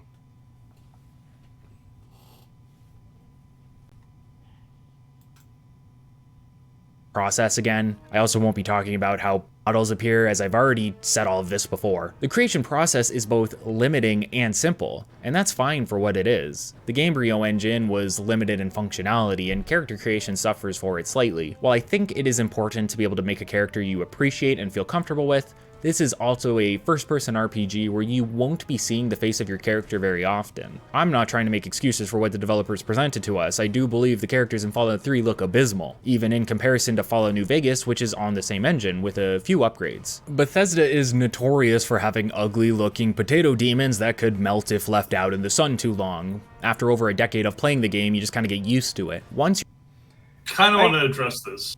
Okay. He makes a comparison to New Vegas, but New Vegas came later, so it had the ability to improve on what had gone before. So I don't consider that a fair comparison. A better comparison would be saying, okay, this is a Gamebryo engine, comparing it to Morrowind and Oblivion. You can see between the three games there that there is a slow progression and improvement. So I think that he's being a little bit unfair in these terms regarding what it was as a creature of its time. I agree that Fallout 3's faces are definitely a step up above Morrowind and Oblivion. My thing is, there's not that big of a difference between Fallout 3 and New Vegas, and New Vegas still manages to make their characters look a lot better. Yeah. Like, yeah, and I could just say, like... We're not talking a difference of 3 or 5 or 10 years here. We're talking about, like, a year and a half. Yeah, and also just you can also just look at any of the mods that come out that do any kind of rework of the models, and it's like, God, they look so much better. It's like, I know he says like, oh, but the Gamebryo is limiting. It's like, that is true, but look what modders can do with it. Yeah, And it's like, there's no reason that they couldn't have done that. Oh, sorry. I generally don't think it's a fair comparison to take an earlier game and compare it to a later game, though. Even when they're that close together, I think that's fair. I agree with that. That's why I'm specifically saying modders. So even before Fallout New Vegas came out, people were modding. True. That's true. Just to people were modding Fallout 3, and like, look what they did with that. Just to make it clear too, what you mean is not adding new files, but just adjusting the, I guess, stats of each part of the faces to make them look better, like in the base game, right? Maybe. I think I'm just straight up talking about like retextures and stuff as well. Okay. Which again, there's no reason they can't have done that. Like, it's not hard to add textures to the game. I've added my own custom textures to the game before. It's not hard. Yeah, fair.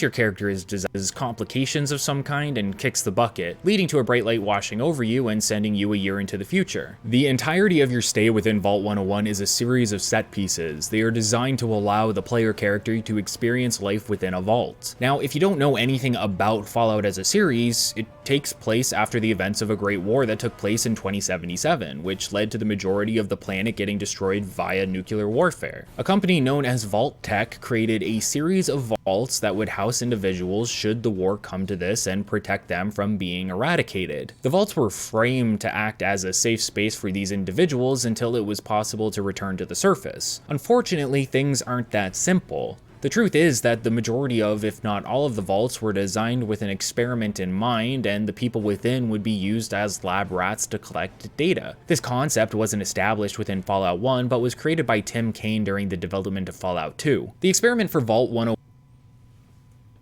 was that a Tim Kaine idea? I thought that was someone else. That actually kind of blurred together for me because I was being distracted by the border. I don't know if it was Tim Kaine. I just know that it was a thing that came up in Fallout 2. That's all I know. Yeah, and that they didn't intend it to continue. It's just that, oops, the war started. Yeah. Also, this fucking blurry outline edge thing going on in the video is really annoying. I hate it so much. I thought he was doing that earlier for, like, the trailer footage and interview footage that he was using. Because, you're using someone else's essentially someone else's video in the terms of promotional material and interviews. Then I thought he was going to switch to, like, regular footage, but no, it appears it's the whole video that's like this, which... Fucking why? Yeah, I really don't like it. It is. I actually missed part of what he was saying there because of that. He was just giving a fairly generic description of the vaults and the fact that there is a war. Vault Tech was pre-war. They made vaults to fucking... that were disguised as, like, to keep people alive, but were actually experiments, blah, blah, blah, blah. He did leave out the part how some of them were, like, control vaults, where they actually were meant to keep people alive. I seem to recall that actually began in Fallout 1. They may not have been as pronounced in terms of social experiments, but when you came right down to it... all the vaults were different. They were all different, and for the most part, what was it? I'm trying to remember if Fallout 1 was based around the idea of the vault chip problem or the water chip problem was deliberate, or if it was actually a bureaucratic snafu, and so it was poking at Fallout 2 established it as a snafu because Vault City is a vault that got a delivery of, like, 500 water chips that were supposed to go. That's right. Vault 13. Yeah. In fact, you can literally loot the items. The key, one of the two key, actually, the key item of Fallout 1. There's just dozens upon dozens of them in Fallout 2 that you can loot and take away. Wow. Yeah, I remember that now. Thanks for that. But yeah, the three, technically four vaults we see in Fallout 1 is Vault 13, which is the control vault, Vault 15, which the people already left, and that's recontextualized later on to be like a super multicultural vault. Necropolis, I forget the number that vault is supposed to be, but their whole thing is the door didn't close properly, and I believe that's recontextualized to have been an intentional design flaw, so they can test the effects of radiation on people, essentially. And then there's the vault that the Master is in, which isn't like a proper vault from what I understand. Okay. So that actually does all come from Fallout 2 and Tim Kane's vision of it. That's cool. Well, I mean the idea of the social experimentation thing. Yeah. In Fallout 3, some of the vault experiments felt a bit farcical, like having a bunch of clones that just repeated their name like Pokemon, or the vault with a lone man and a box of puppets. Yeah, the vault with the clones, that wasn't even supposed to be their thing. That's just something they did on the side. The box of puppets thing also wasn't canon at the time. That was something Penny Arcade came up with. Well, weren't they hired to do that, though, for Bethesda? Yeah, but it was meant entirely as a joke. It's that it became so popular that it wound up getting basically Easter egged in. It's like, that was the guy who was like a murderer or something, right? Yeah, he was in a vault alone. He had a box of puppets, went crazy, and started killing people. And you find his vault suit in Paradise Falls, I believe. Yeah. Yeah, then there's like the whole story of like, oh, don't touch that. He'll come back for it and everything like that because he was like some psycho killer or something. Yeah. Yeah. And, yeah. So, but yeah, all of the lore from that is basically from Penny Arcade riffing on it, and it was never intended to be canon. Then they just kind of like turned around. It's like, okay, here's a cool Easter egg. Yeah, might as well make it canon. Wait, what vault was that? What number was that? 79, if I recall correctly. 79. Okay, I was about to say, that wasn't 76, was it? Because that would also kind of fuck with their whole thing. I want to be the 1,000 women, 1 man vault. That's a fucking 1,000 headaches a day, my dude. Yeah. That's I got 99 problems. Every single one of them is a woman. Yeah, that... Like, I know there's a whole 1,000 men, 1 woman, 1,000 women, 1 men vault. Both of those would be fucking disasters. Like, it would not go well. Oh, wait, I'm wrong. Vault 79 is part of Fallout 76. It's the Great Heist thing. Oh, okay. It's the Vault 77. That's what it is. I just looked it up. Okay. Okay, so it's literally the one after 76. God bless America. Now, what if we put a guy into a vault with a bunch of puppets? Yeah. That's one of the ones I don't like. I used to like it back before,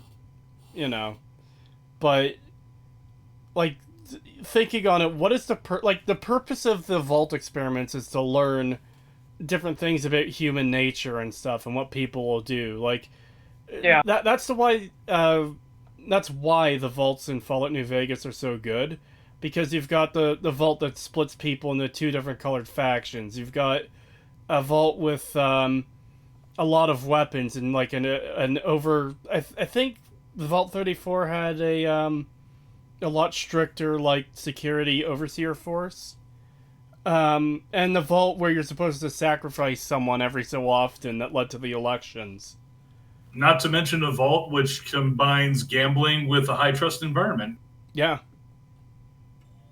The one that actually works. But we were doing fine. Then Mr. House broke us open and said, hey, guess what?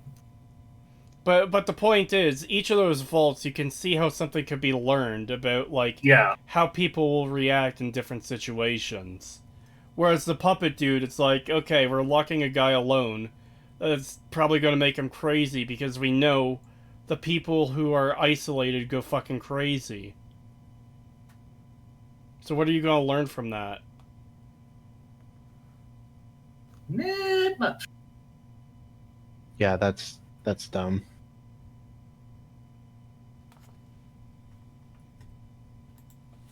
One is to see what happens when a vault stays closed indefinitely, opening up again. In fact, most vaults have their own unique experiments, some of which I went over in the New Vegas video, and some I will also discuss during the journey through the Capital Wasteland, though they aren't as interesting in my opinion. The experiment of the vault is passed down from overseer to overseer as time goes on. Since it's 200 years since the bombs fell, the title of overseer has moved hands multiple times, with Alphonse Almodovar being the latest overseer and one who is focused on keeping true to the isolationism expected of the vault experiment. This is a key. What a fucking name on that guy. Yeah. There's not much I could say here because he's just describing the game at this point. He's not actually saying anything about it. Yep. Yeah, So he he's did at basically least say just that- summarizing it. He did at least say that the vaults in 3 were nowhere near as interesting. Oh, I guess he said not as interesting as the vaults in New Vegas. Yeah. Which, yeah, I agree. The experiments don't make any sense in Fallout 3. Someone in chat just said Salt Factory mode activated. Oh no. Oh, great. Because, yeah, I saw someone earlier saying Salt Factory just describes the game and not actually talking about it. So I assume that's what's happening here. Well, I mean, based on what we've seen, that's kind of what's happening. I don't want to say anything bad about Salt Factory. I've never watched his videos, so I don't know if that's what he's like or not. This is just based on chat. Factor that plays your opinion of you and your father, and later both of your backstories. In the first segment, you're 1 year old. It's a short segment designed to instill that your father is watching over you, lovingly so. Mechanically, this is the step you select your special stats in. There's a children's book near you as your father leaves you to play, and by interacting with it, you can allocate points into your various stats. Like New Vegas, this game is easily completed regardless of how you allocate your points. Just like any of my other playthroughs, I like to boost intelligence. I thought he was doing a build. Like, I thought he was just doing 9191919, challenge thing. And then I realized he's like, what is he doing? What is this? I must say that I always thought it was a rather precocious 1-year-old that can already read this book. Yeah. Yeah. Well, he's going to 9 and not 10, because you get the bobbleheads to increase each special by 1. Strength is for carry weight, endurance is for health, intelligence is for skill points as you level up, and luck is because it affects everything. Yeah. Whereas a lot of people just get rid of charisma because, I mean, it doesn't really have that much use except for, I guess, cheaper prices when bartering. And the speech checks, which I don't even know if he's going to do. Perception. Honestly, charisma checks should be basic for just about anybody you meet who's capable of interacting with you. Yeah. I do like the Yeah. way New Vegas does it with the skill checks, but my only thing would be every skill should have them, where not every skill in New Vegas does, and every character should have... Maybe not every character. Like, of course, there's smaller characters that you don't deal with much, but most major characters should have a whole bunch of them, and maybe, like, more side characters have not as many, but still they're there, you know? Yeah, I found charisma in New Vegas is so unused compared to speech that what I would usually do is I would just crank charisma down and then I would just pump speech up. Yeah, that's one of Miniature Nerd's main complaints about New Vegas as far as I've seen. The 1 charisma, 100 speech thing is really dumb, but it's not, because your ability to speak and your how charismatic you are 2 very different things. Yeah. I've just never really seen an RPG that handles charisma properly. It's always some sort of minor buff. of. But if you actually took it into account for what it is, somebody with charisma 1 should have a very hard time even starting a conversation with somebody. And if you do have a conversation, disdain and disgust should be prominent. It's like they just don't like you. That's the whole point. If you have high charisma, it should be the opposite. But of course, you're giving up other benefits to get that. Yeah, it's like the difference between playing as Acer Thorn or playing as James Bond. Yeah.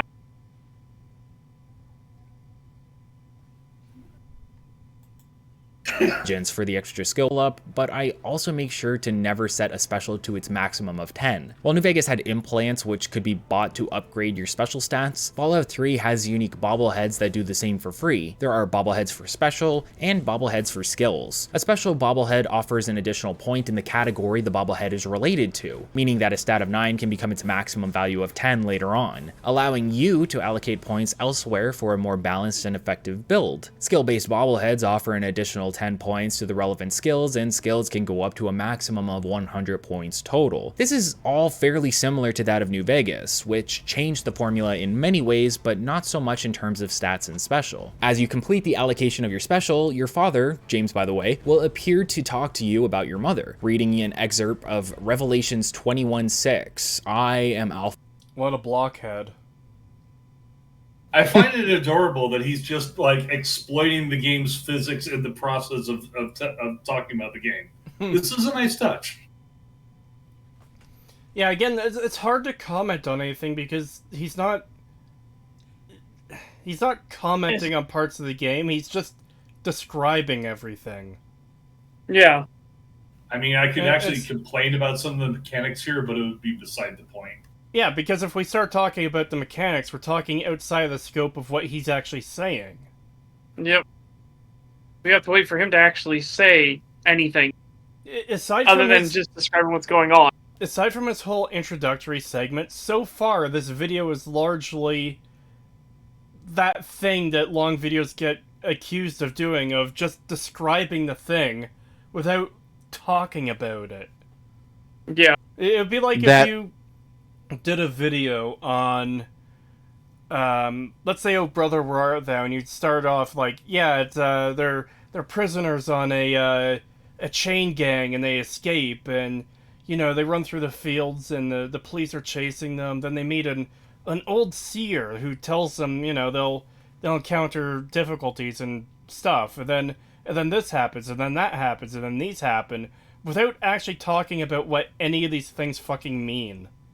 Yeah. While prefacing it with 15 minutes about how you're going to do a critique on capitalism. Yeah, that's what I was going to bring up, was like, no, he did criticize capitalism a bunch, so there's that. Well, no, he didn't criticize capitalism. He talked about how other things were critiques of capitalism without actually explaining how they are. He just said they are. Yeah, he just said that they're bad. He just said capitalism bad. $1 from just a guy from Alabama. Thank you. Why are there so many foreigners in Bethesda Fallout? The only ones that make some sense are the Norwegian ghouls, but nothing was done with them. I don't know. I actually kind of agree with that. I mean, you've got Dukov, for example. Dukov's place, he's Russian. He's Russian. Tenpenny is British. Kate in Fallout 4 is Irish. Moriarty is Irish. Yeah. I'm sorry, I mispronounced his name. Moriarty. The two brothers, but I don't remember their name. The two brothers in Diamond City are fucking Russian. Yeah. Acer Thorn already exists in video games. The loathsome dung eater. Yeah. Vadim! Honestly, I like those Russians in Fallout 4 just because they're goofballs. But yeah, it's like, where are all these people coming from that over 200 years they've retained their accents and everything, when there isn't a community that is specifically about that culture? Yeah. It's like, well, they specifically say that they migrated from there. Like, they were originally from there and came to America. And it's like, okay, how? How'd you do that? Actually, yeah, you're right. Ocean travel is going to be insane when the entire planet is irradiated and the sea itself is fucking irradiated. Like the oceans. Yeah. And it's like Tenpenny came over as a rich man. He brought his fortune with. It's like, what, you hopped a cruise liner? They use bottle caps in England? Or Britain or the UK, or whatever. You know, I would have to assume that he brought over valuables that he would then barter for caps or whatever the hell. But it's like, okay, how did you get wealthy over there in the first place? Who's running this boat service? I mean, granted, in Fallout 3, there is a boat service that runs up to, and my brain wants to say Far Harbor, wrong. Point Lookout. Point Lookout. It's like, but that's about it. So, okay, so you have coastal ship travel of some kind, but we just never see anything about anything. Oh, the only other thing, of course, is from Fallout 2. You renovate and fix up an oil tanker, and you go and do your kamikaze run. Yeah. No. Yeah, what I don't get is why leave? Especially Tenpenny, if you're already rich, why leave? Yeah, because the reason you typically move to another country is because, like, you agree with, like, the way the country is run, or it offers a better chance at life, or there's a job there for you. In this post-apocalypse world, it seems like everywhere would be dealing with the same problems. How would the DC Wasteland be an upgrade from anywhere? Especially when it shouldn't fucking exist at all. Yeah. Yeah. If you know anything about history, you know it's one of the places that would be most heavily hit. Yep.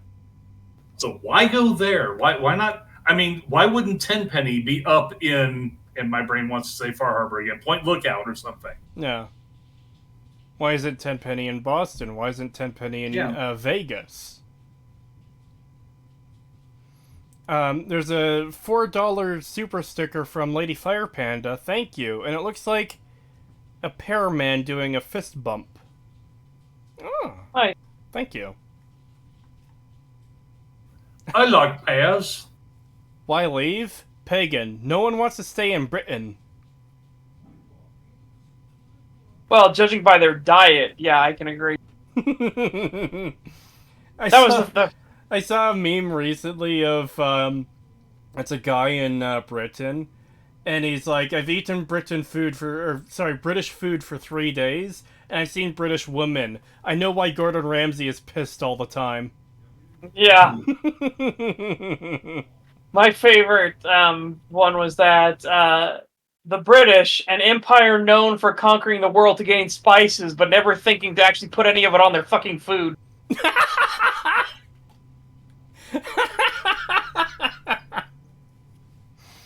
It's like, yeah, you see the British meal, the standard British meal, and it is like, Jesus Christ, I would off myself if I had to eat that every day. That's like prison food here. $14 from Lady Fire Panda again. Thank you. And it's of Happy Paraman jumping for joy with #1 fan. Oh. Nice. Well, thank you. I'd rather eat European food than American-filled seed oils poison. I don't think you understand how fucked European food is, because the European food doesn't have the FDA. Okay? Like, we actually have to tell you what's in all the food, down to the exact chemical makeup. They don't have to do that in Britain. Or in Europe. What you have is a commission by the EU, which is run by politicians instead of bureaucrats. Which is strange to say that one's an improvement over the other, but... Yes. Like, again, I would rather get rid of the agency, but because the agency exists, they have to tell you what's in the food. Like, they actually have to tell you what's all in it. Whereas in other countries, they can just hide that fact. They're like, oh, it's mozzarella. Yeah, but do you have anything in it? Maybe. In America, you actually have to tell you how the mozzarella is made because it might have allergen stuff in it. Have you seen, you just reminded me, what is it? Oh, shit, I don't remember what store it is. Was it Walgreens? Where people have been going and buying stuff, and then when they look at the ingredients, it's some of the weirdest shit you've ever seen. Like, why the fuck is that in there? And nobody can figure out why. It's become a TikTok trend to just go into this store, I think it's Walgreens, buy something, just like a normal piece of food, and then read the ingredients on it. And it's like, oh, a thing of crackers. Okay, what's in here? Like diced tuna meat and shit like that. It's like, where the fuck is that in this? Like, it's crackers. What? Yeah, yeah. Just crazy shit like that. And it's like, what the fuck?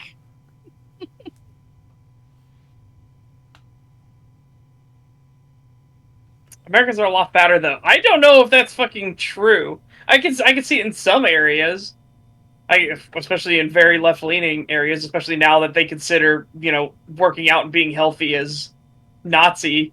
I cannot believe that that's actually been a claim that's been made now.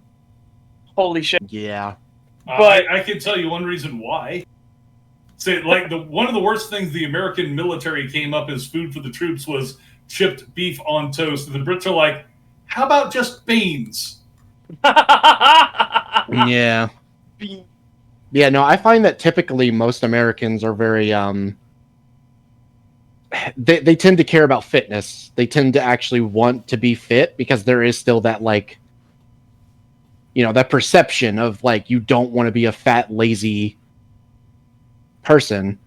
And I mean, the fucking left is pushing back against that because they're fucking weirdos and body they want acceptance. they want everyone to be fat. It's like, yeah, why? but the majority don't really see that way. Even the people who are fat typically don't want to be, and they want to work out. They just find it hard to get started.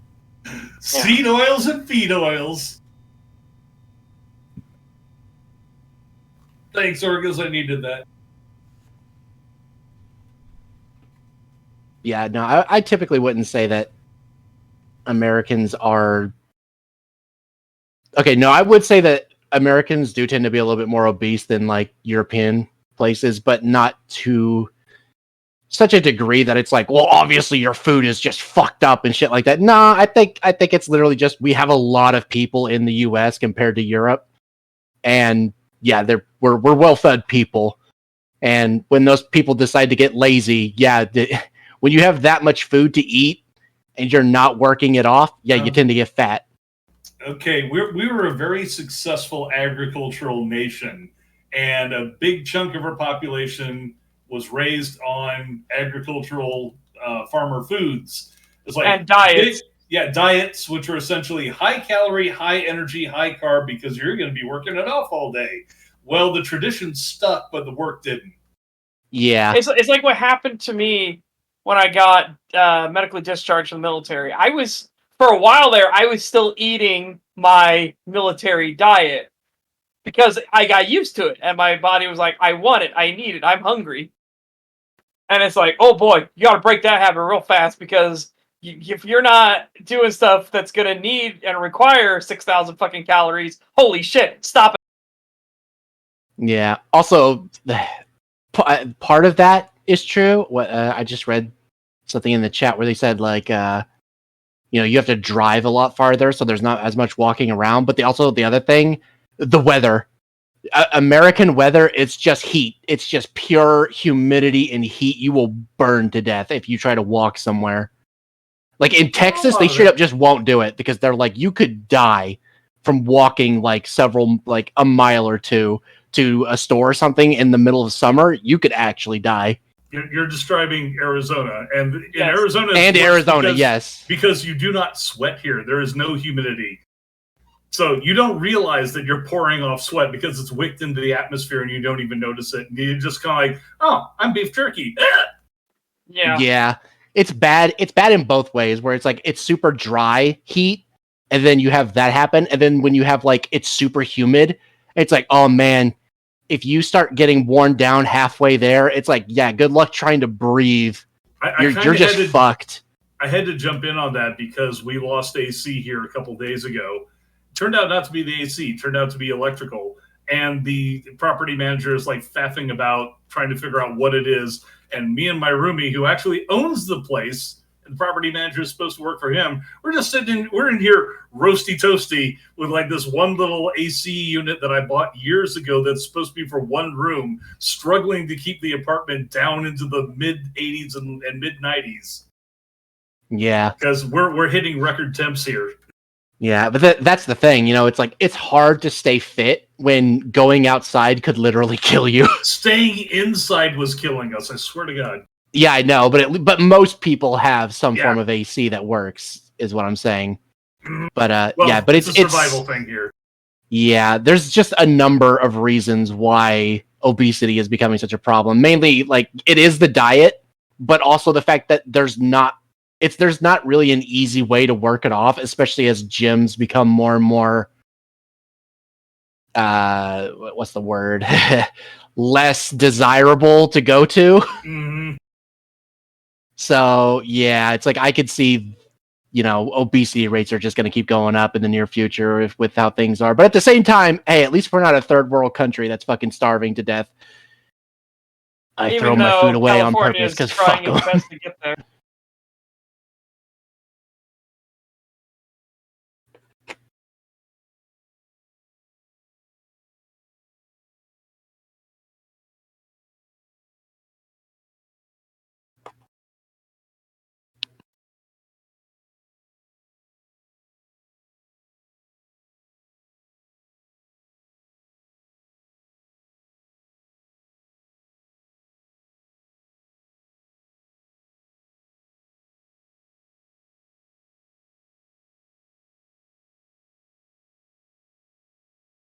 Yeah, I saw that video. He just gets fucking fed up with it.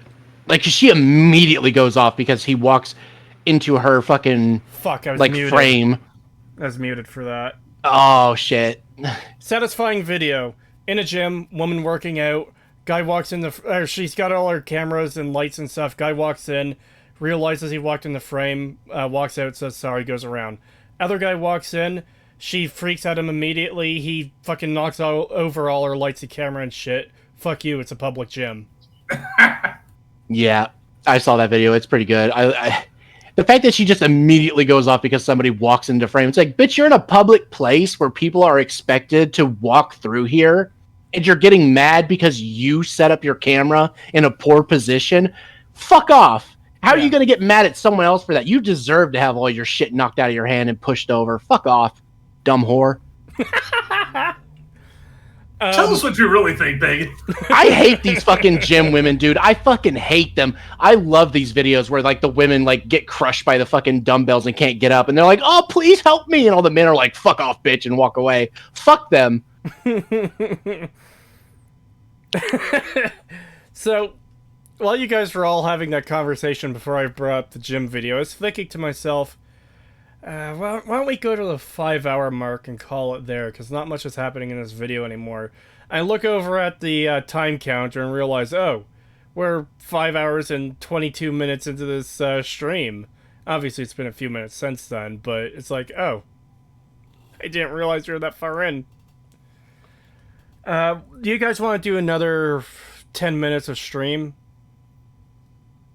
before calling it? Yeah, let's try. Yeah, sure. Because yeah. the problem we have right now is that Super Rad isn't saying anything. He's just describing things. And, like, if he was actually saying stuff about the game that we could, like, latch onto and talk about, that'd be one thing. But he isn't. He's saying, this is XYZ. This is what vaults are. This is, what they do with vault experiments. There is a war. This is how special is presented. It's not saying anything you can latch onto. It's bare descriptions. His first 17 minutes of laying out where he was intending to go with it sounded promising, but then the following No, they didn't. 10 minutes, so it sounded like he was going to at least say something. It sounded like he was going to say something, yes. It didn't sound like it would be description, not actually saying anything. Maybe we just haven't gotten far enough along, and maybe he'll hit something in the next few minutes. I'm just not... I hear he makes a point which recontextualizes his entire video around the 2-hour mark, so let's get going. Yeah, I totally believe you. I was just about like to say... the description of he makes a point. I'm glad he gets around to it at some point. I was going to say, we could go for a little bit longer, and then if we don't think it's going anywhere, we could just start skipping through the video to see if we can actually find a single point in the video. Pull out that fucking magnifying glass. Yeah. Fast forward, freeze frame. Fast forward, freeze frame. All right, let's continue for a little bit, and then we could do what Pagan said. You won't believe the third act twist. I'm not gonna lie, fam. They had us in the first half. All answers are at 3:54:28. I will fucking jump to that time code before we end the stream. We get to 3 hours in, and then it turns out it was all a ruse, and he's like, I fucking hate communism, and capitalism is great, and everything like that. And I'm going to space! Starts flying an American flag on screen. Turns into Senator Armstrong halfway through the video. Fallen Eagle screams in background. He's narrating the stuff on screen. It's reaching coma-inducing levels of boring now. That's why we keep going off on these tangents, because there's nothing to talk about in the video anymore, now that he got his weird fucking commie rant off his chest. And his cheap shot at me. Yeah. He goes for fash at 4 hours in. We'll never reach that point because we're having more fun talking about gym chicks getting their just rewards. Yeah. Yeah. Especially the gym chicks that are, it's obvious they're intentionally trying to do that shit. Like, skin tight, but also skin colored pants and everything. Yeah, fuck off. Omega. And I will give unto him that is athirst of the fountain of the water of life freely. It was your mother's favorite passage and one that is directly related to the events of the game's narrative, although this isn't immediately apparent. As you walk out of the room, it's never apparent. You can say he only has one left.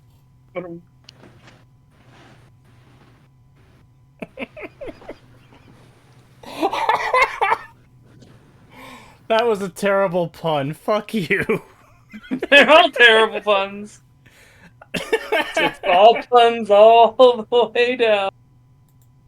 With your father, you are washed in another glow of white light, and it is 9 years later, the day of your 10th birthday. The Pip-Boy is an iconic item used throughout the entirety of the Fallout series. It's generally a device that fits on the wrist of an individual as their personal computer with the ability. Oh my god, he's taking so much time to get basic stuff across. Does he think that he's talking to an audience that has never seen a Fallout game? I don't know. I don't know who's. But even then, he's now describing what a Pip-Boy is. Remember, he said this was made for him only, not for any other purpose. That's what he said. So this is just insanity, right? Not just that, but he's going into excessive detail in describing things we don't need. You see a flash of light, and it skips to 9 years later. Like, literally, after that, we skip 9 years later to the birthday party scene where blah blah blah blah blah blah blah blah happens. I'm really glad that he said that it gives us a flash of white light, and we're 9 years later, because that didn't show up on the screen saying exactly that. You know what? I would have missed it if he didn't say anything. Yeah, exactly. I almost wish he used a red circle and arrow to point it out to me, like Chills and Nuke do. Because I would have missed it if he didn't explain it, describe it in excessive detail. The circle around 9 with a little notation down below. This is how you spell the number 9. I would have liked it if he had just shown it first without like pointing it out in any way, and then saying, "Did you see it?" and then going back and slowing it down with the red circle. That would have been much better. I would have appreciated it more if he had a dictionary definition of what 9 means. Like, it's the number that comes after 1, 2, 3, 4, 5, 6, 7, and 8. Okay, if this were a Chills video, we'd actually have a circle on the screen around Amada's head and say, "Are these balloons growing out of her head? I don't know." Could this be some kind of witch? Possibly a level 3 ghoul? Yeah. What's that strange round creature in the background? Could this be a skinwalker? What time is it even in these vaults? We don't know. Could it potentially be 3 o'clock, the witching hour? This haunting happened at 3 a.m., the witching hour.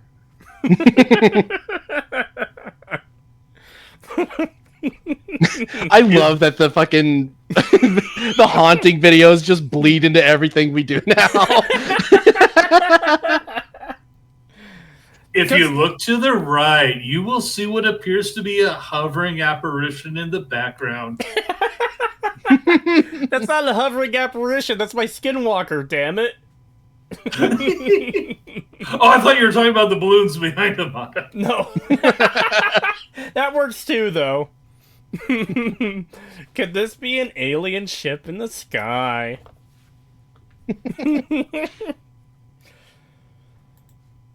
Ability to display sticks involving health, inventory, etc. It also has the functionality to be a journal, to display local and world maps, and the ability to read electronic notes or even play the radio. Oh my god, are you reading the manual?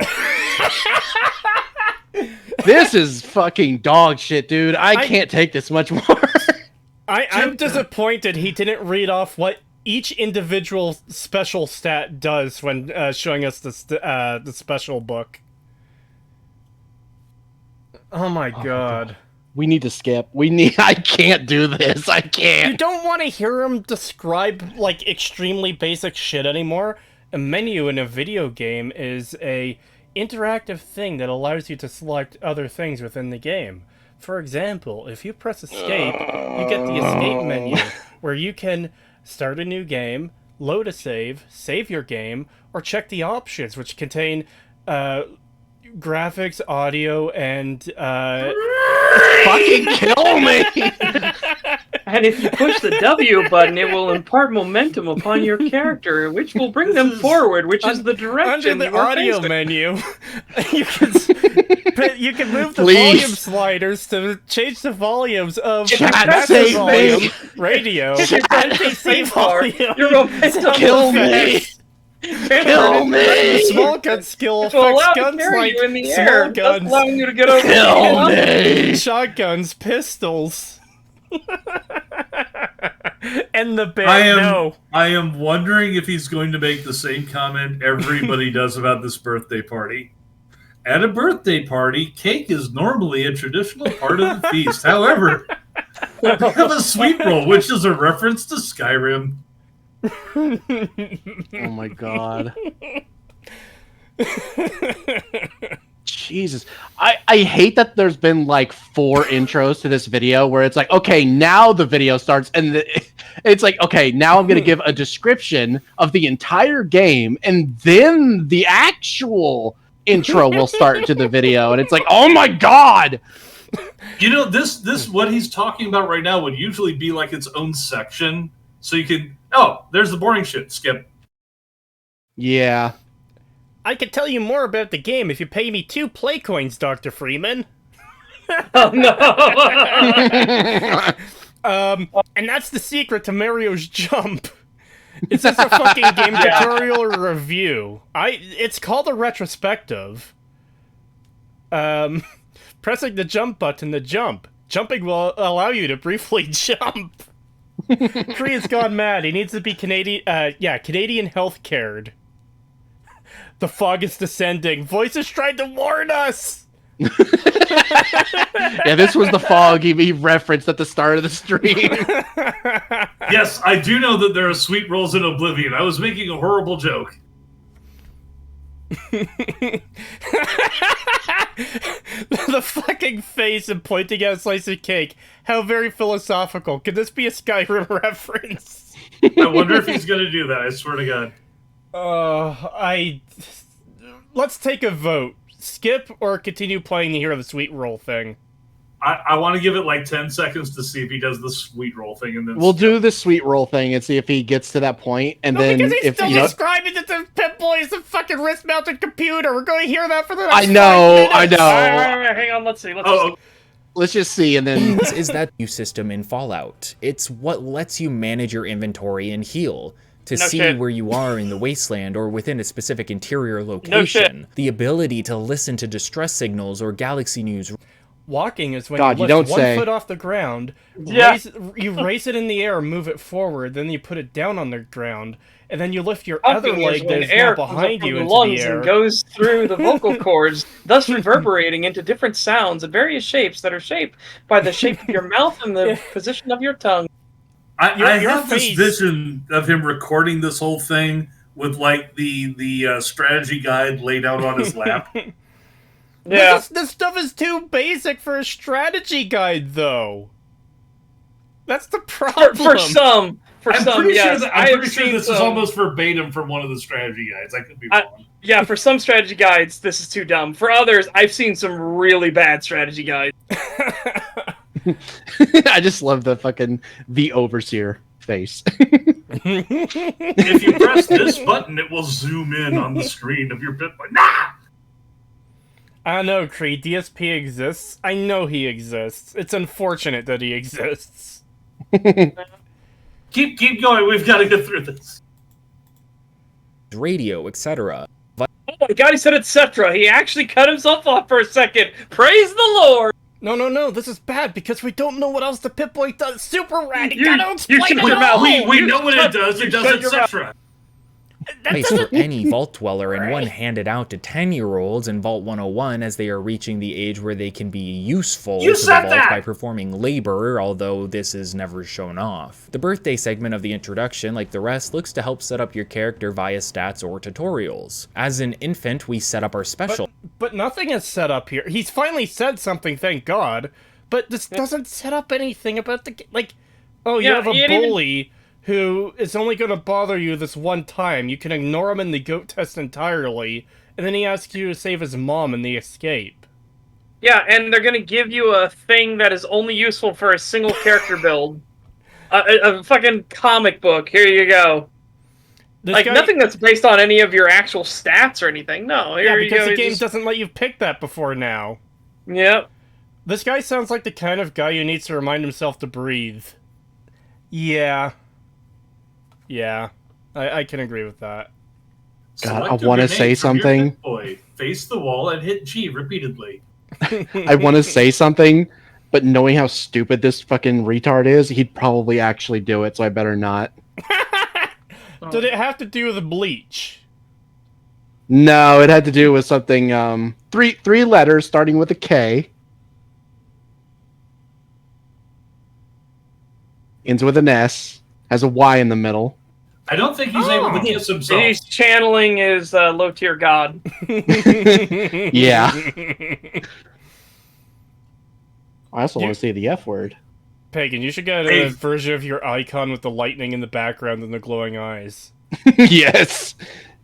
A balloon is a form of decorative object typically used during celebrations. They can be filled with air, helium, or a number of other gases, as well as many liquids. We don't want to hear about your fetishes.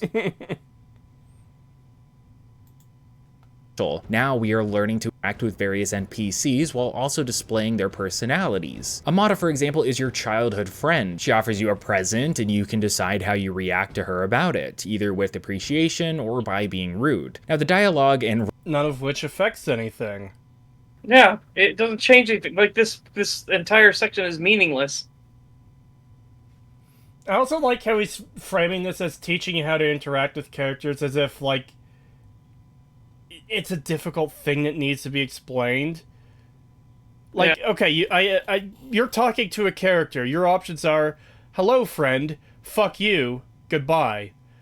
What do you think each of these three fucking responses will get from the person you're talking to? You know? I'm literally finding the content of the billboard more interesting than what he's talking about right now. Literally, yes. Writing in Fallout 3 to write home about. If you're looking for an engaging narrative and sharp dialogue with nuance, you're better off playing New Vegas. I agree. Okay, honest man. I absolutely agree.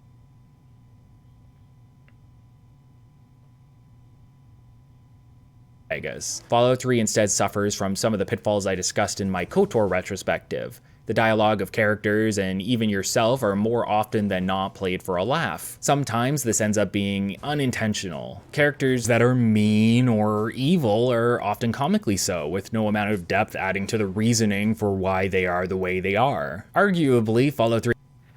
I agree there again. Yep. At least it's not like, he's actually saying something instead of just describing the game.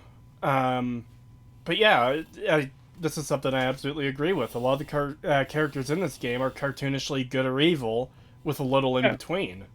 Like, why does President Eden want to kill everybody? Because he's a bad guy. Yeah, exactly. But it's just one of those like, why? Okay, that's actually explained, but it's a little obtuse. It goes to the Enclave's actual objectives. People forget the Enclave do not want to coexist with mutants, but they also want to reclaim the continent. They're trying to wipe all mutated life from the continent so that they can reclaim it and rebuild it. Yes. And However, Eden's plan goes to that. The second in command is Colonel August, and Yeah, he's Autumn. like, Autumn. Does August? Colonel August. That's his new name, Colonel August. Yeah, his whole Augustus thing is that Autumn. he actually wants to bring everybody together. Yeah, Like, because he doesn't give two shits. he considers the Wastelanders to still be American citizens. Well, bear in mind that Eden is also he's a supercomputer, so he's more brutalist in his thinking. Whereas Autumn seems to be is like, we the Enclave got our asses kicked on the West Coast. We need to rethink our strategy. Meanwhile, I point out the counterexample. He's a supercomputer that you could talk into killing himself. Very That's easily. true. In fact, he's got such a weakness, like a basic paradox loop of like logic is enough to destroy him. Yeah. And despite scrambling him with that, you still can't leave without taking the FEV for some reason. This is enough to blow up the base, but apparently not enough to let you not take the FEV. It gets slipped into your pocket. You get pickpocketed by a supercomputer. No, he No, I know what actually happens, but Reverse pickpocketed by a supercomputer. President Eden's name is actually a clever reference to the biblical Garden of Eden, which was said to be paradise on Earth. By taking this as his name, he subtly links his name with a better tomorrow.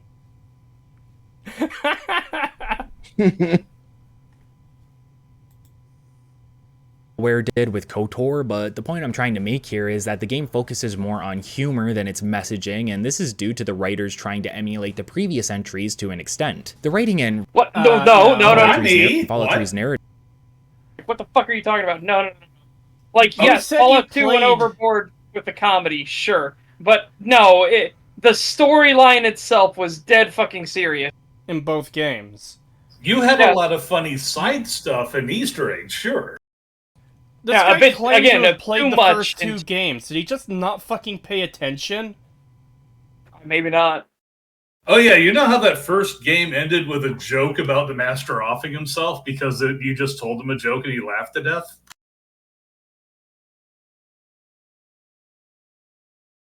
I want to die. Well, we've already Or done our... how about in 2 where you get through the Temple of Trials by doing pratfalls? the typical trials where you saved after every fight because, fuck. My favorite part of Fallout 2 is where you tell Frank Horrigan a knock-knock joke and he fucking dies.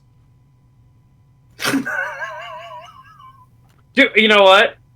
I would honestly think that would be funny as shit if that was like a Wild Wasteland sort of thing, right? I know that's not it wouldn't be in it if it would be in New Vegas. But if you had something like that in Fallout 2, and then you did that, and because he's such a big chongus fucking lad, he's just belly laughing so hard he can't stop, and eventually his little gasket things on either side break. And he just fucking He dies. literally blows a gasket and dies. Yeah. I love challenging Frank to a breakdancing competition. Frank will wreck your fucking shit. He's the world breakdancing champ. Yeah, didn't you see what happened when he got fucking shot in half? He was able to pick himself up and keep moving. Jesus Christ. The man set the North American record for the head spin. You've got a sense of humor, Muty. Guess I'll kill myself now. Ride's over.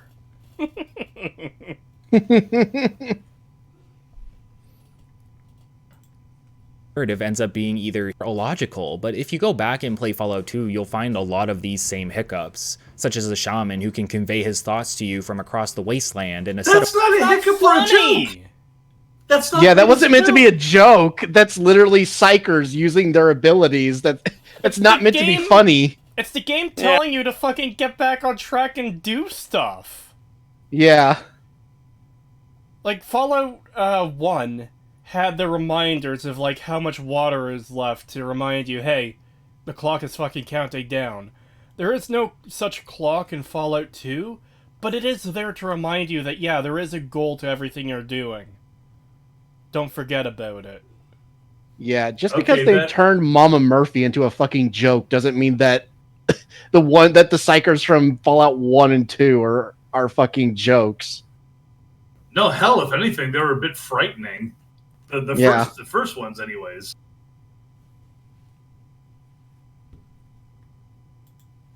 Set of women from a mafia family to sleep with you. The point I'm making isn't that the writing is necessarily. Wait, hold on. Was he trying to say that was a joke? I want to hear that again. These same hiccups, such as a shaman who can convey his thoughts to you from across the wasteland, and a set of women from a mafia family that both want to sleep with you. The point.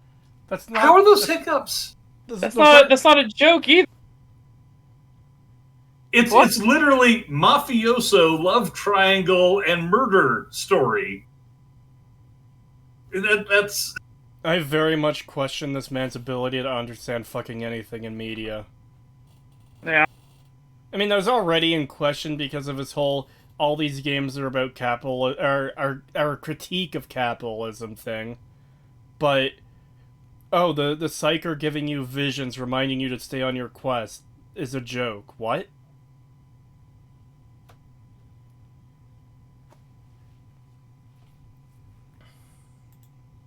The point I'm making isn't that bad, but that it doesn't take itself too seriously until it finds a need to. There are serious points in Fallout 2 and 3, but the game is filled with weak dialogue and humor that probably fit better in a text-based environment over a spoken one. I agree with Fallout 3, I vehemently disagree with Fallout 2. Fallout 2's... most of Fallout 2's jokey moments were random encounters and stuff like that. Like, the Holy Grail, bridge scene, or there's another one where you find a group of power-armored soldiers who are hunting. I believe it's the Rabbit. There, you can find the Doctor Who TARDIS. You can find a fucking Star Trek time travel thing that sends you back to the past to destroy the water chip in the first place in Fallout 1. Those things are all, like, jokes and stuff. The only thing I can think of that you have a solid argument for being a joke and, like, main story content is the fucking, Tom Cruise Scientology joke religion thing that's in there. I forget what their name is in Fallout 2, but that whole thing is a reference to Scientology. Yeah, for later on, for closing up, Tentacle Dude went ahead and did some fan art for stuff that we were talking about earlier.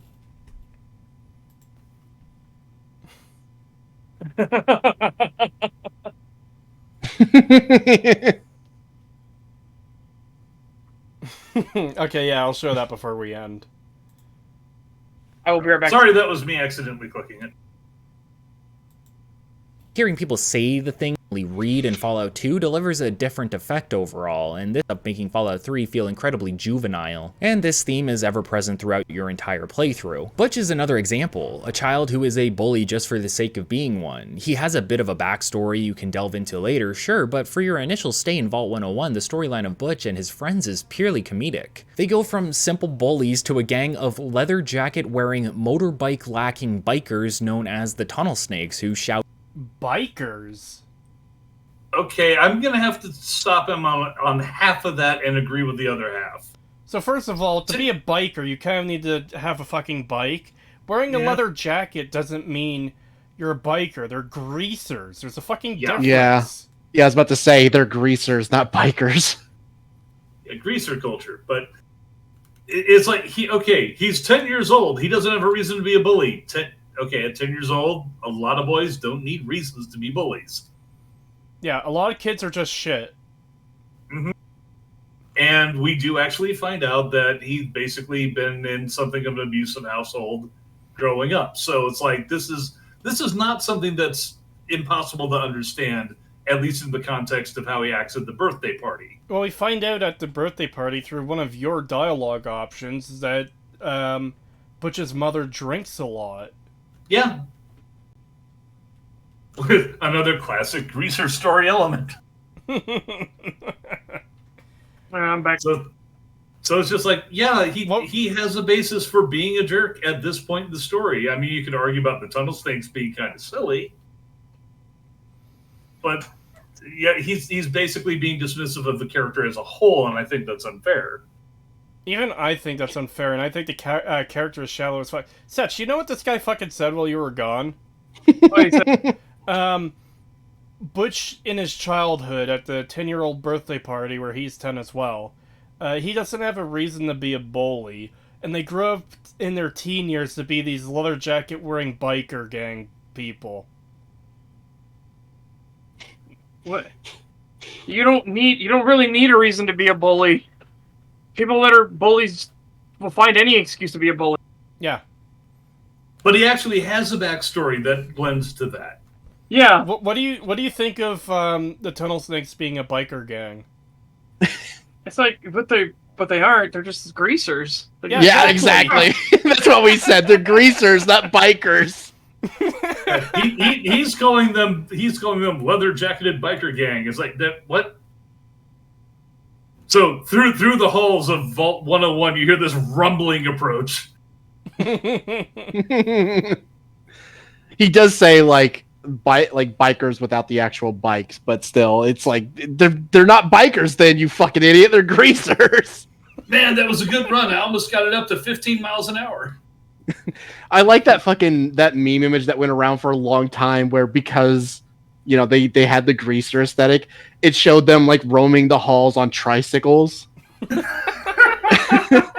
That was a pretty good image. Oh god, those old plastic toy big wheels that every American child basically had. Yes. Holy shit. See, you're saying that, but I'm imagining that fucked up bike from South Park. Remember that one episode where they did like the live action ads? This is Alabama, man. Oh my god. There's one of those ads where it's a bike, but there's this big awkward handlebar for the front wheel and the back wheel. And this kid, there's one clip of this kid trying to ride this thing and failing. And then there's another one losing control and like crashing into a truck.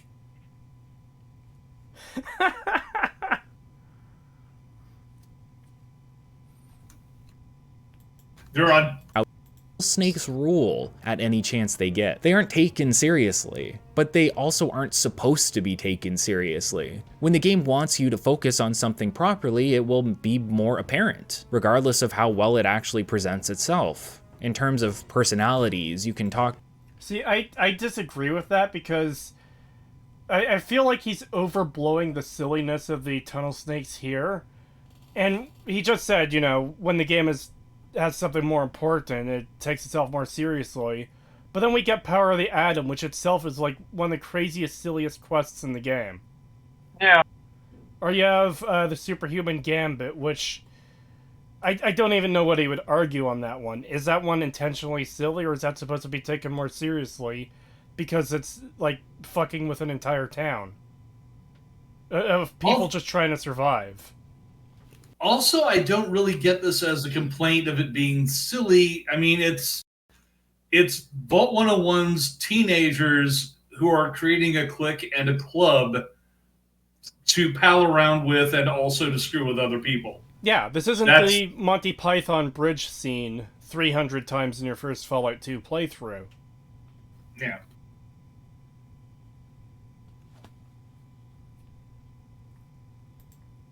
To the Overseer, who previously seems to hold a resentment towards you and your father. He has his eye on you and wants you to watch yourself around Amada, who turns out to be his daughter. After some time has passed in the... You don't need to explain it this way. You can explain why he has resentment towards your father and you. Because he broke the cardinal rule of the Overseers and let your father in. Yeah, again, this is aimless description. Yeah, you don't need to do this in this order. We don't need a chronological thing. I actually started realizing that's what I was doing in my reach script, and I cut out that whole fucking thing. We very briefly had some time of him actually, saying things that aren't descriptions, and we're right back into descriptions. Yeah.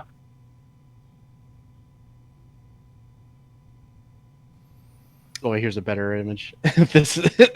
This one is better. Okay, hold on. Copy link. Oh my god.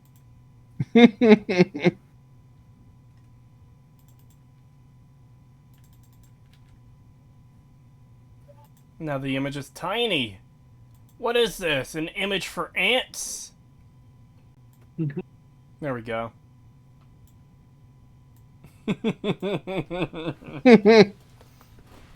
That is good.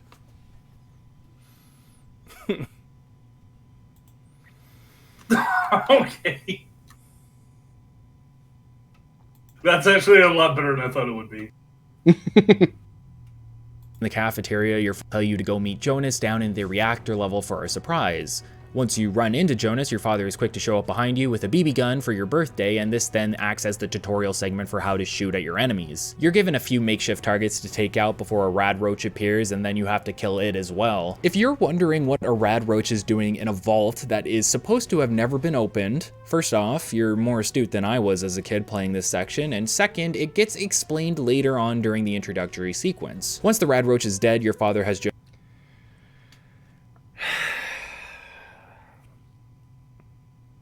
Skip. Yeah. Yeah. We're already way past our time limit. Yeah, he's Yeah, I just know. describing the fucking game and nothing else. It's like we got a brief bit of some interesting stuff, and then blah, blah, blah. Oh god, Yeah. we immediately jumped to fucking... Oh! Really? Of course. Nailed it. Let's go. I No. wonder if he's literally just going through like every side quest as well and just describing those as well. Possibly. It's retrospective, but they're a militant, semi-religious organization dedicated to the preservation of old world tech by force if necessary. They believe themselves to be the end-all be-all. Oh my god, he's still just describing shit! I think he Wow. literally just goes through the entire game describing it. To be fair, Also- he did just meet the Brotherhood. Maybe if we skip a couple minutes ahead, he won't be describing stuff. Oh god. butt of the joke without realizing it. So there's a propaganda machine out there in the wasteland. It's not just on How do you jump to the Enclave base in 5 minutes? Okay, whatever. Let's hear what he says. your Pip-Boy or local radios. It's on various iBots patrolling the wasteland and spreading the Enclave's message. If the Enclave is out to convince, trick, and control the population before wiping them out, Galaxy News Radio is the journalists that look to shed light on these falsehoods. To show what is Again, he's just describing. Very Although plainly. I think his footage there was just misplaced. He wanted to talk about the Enclave, so he threw in. Enclave footage. Yeah.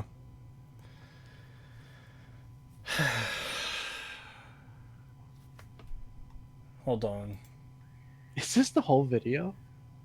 In Fallout 2, the original Gek was, I believe, considered a terraforming device, but in reality it was a collection of seeds and instructions on how to farm and rebuild settlements, basically intended to get agriculture thriving within the wasteland again. It included some form of generator as well as water purifiers and a few other basic tools. So while small-scale water purification is nice, it shouldn't actually be able to terraform anything or fix the water crisis within the wasteland. In Fallout Bible 6, it's stated that the Gek is to be a simple MacGuffin device used as a tool to allow the hero to complete their task with no real explanation as to what it actually does.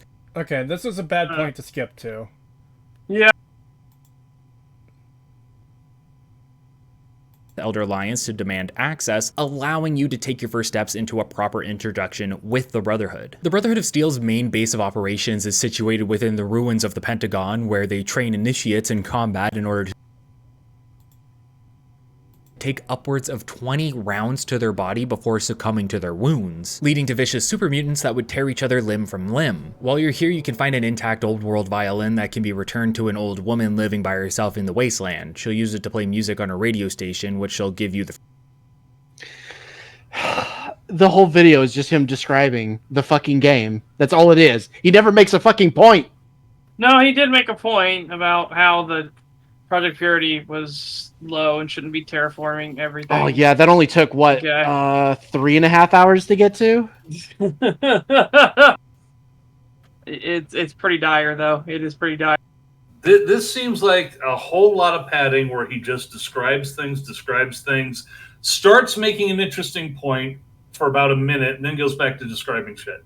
Yeah, it feels like this video could have been like 20 minutes at most in length if you just cut out all this bullshit. Where's the retrospective? This is the problem, is like when doing these big long videos where you're covering an entire game, sometimes things do need to be explained for the audience, because it is possible you'll have audience members who have never played the game or series and don't know some of these things. But they don't need these, like, super long, drawn-out explanations of, this is what XYZ does. This is a Pip-Boy. It allows you to access menus that, you know, here's your inventory for management. It shows all your weapons that you equipped and this and that and these and those. You just say, hey, this is your inventory menu and stat menu, essentially, and move on. Okay, how about this? The bit with Agatha in-game is pretty short, even considering Fallout 3 content.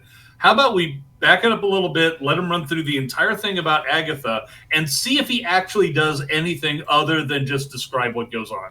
All right. I think he's got onto her tangentially because he's covering that particular vault. This looks like a good place to jump in. Do some more freeform exploring. Let's discuss the optional vaults first, going in numerical order. Vault 92 was populated by some of the world's best musicians under the guise of preserving musical talent. Of course, not everything was as it seemed, and the experiment at hand was the use of white noise to manipulate individuals. The tests were contained at first, with the noise implanting subliminal messages into the minds of various musicians within the vault. By the time you reach the vault, it's semi-flooded and infested with mirelurks. This is due to it being under a nearby lake, and with no one to maintain it, it eventually fell apart. The experiment itself has a history of deceit. The true experiment by Vault Tech was to have the white noise played throughout the entirety of the vault in order to implant them with combat suggestions, creating trance-like human weapons. Only the Overseer was aware of the plan, but the main scientist behind it believed that they were performing controlled tests within specific soundproof rooms of the vault. This was incorrect, and slowly half the residents of the vault began to go insane to the point that they needed to be put down. The experiment seemed to make individuals hyper durable, or rather their brains would not register being shot immediately. This is so fucking tedious, Jesus Christ. Yeah. I was hoping that at least in one section here, he would actually start having a retrospective. Yeah, retrospective is not just, oh, by the way, I'm reading from the manual. Or reading the wiki, or fucking whatever else. Steel is made of... bleh, I already fucked it up. Steel is a metal, made predominantly from iron and carbon. Steel has the advantages of being both more durable and lighter than simpler iron.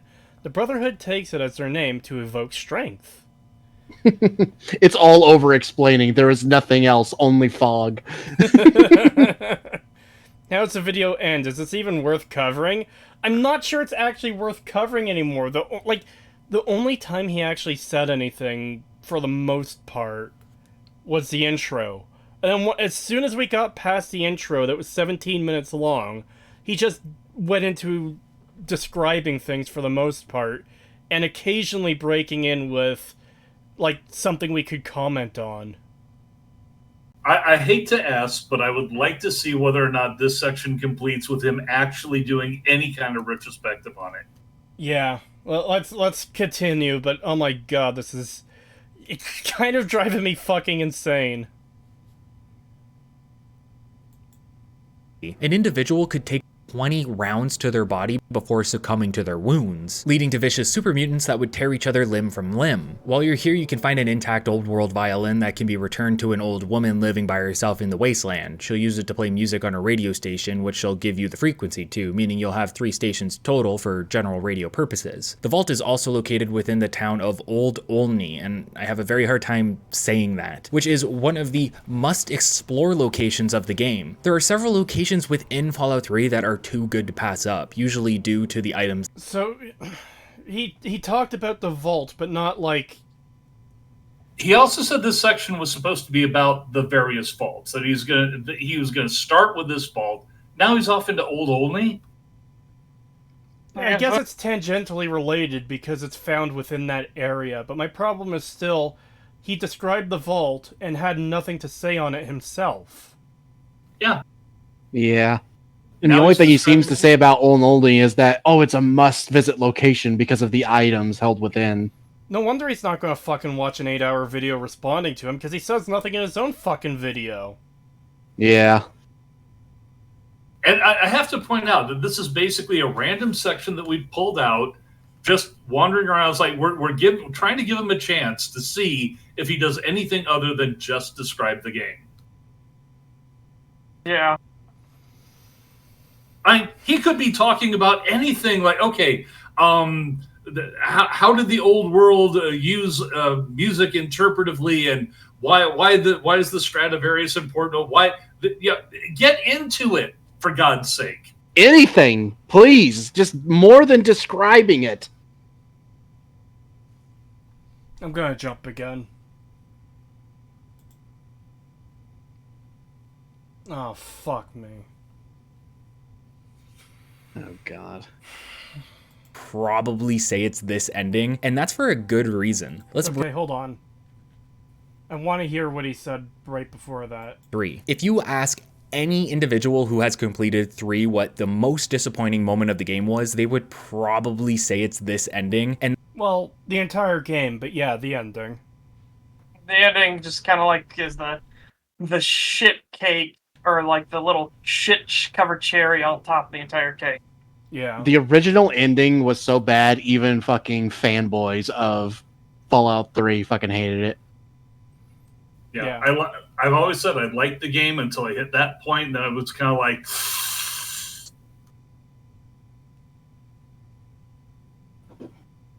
Yeah, because even back when I liked the game and I was like really a staunch defender of it, I thought the original ending was fucking awful.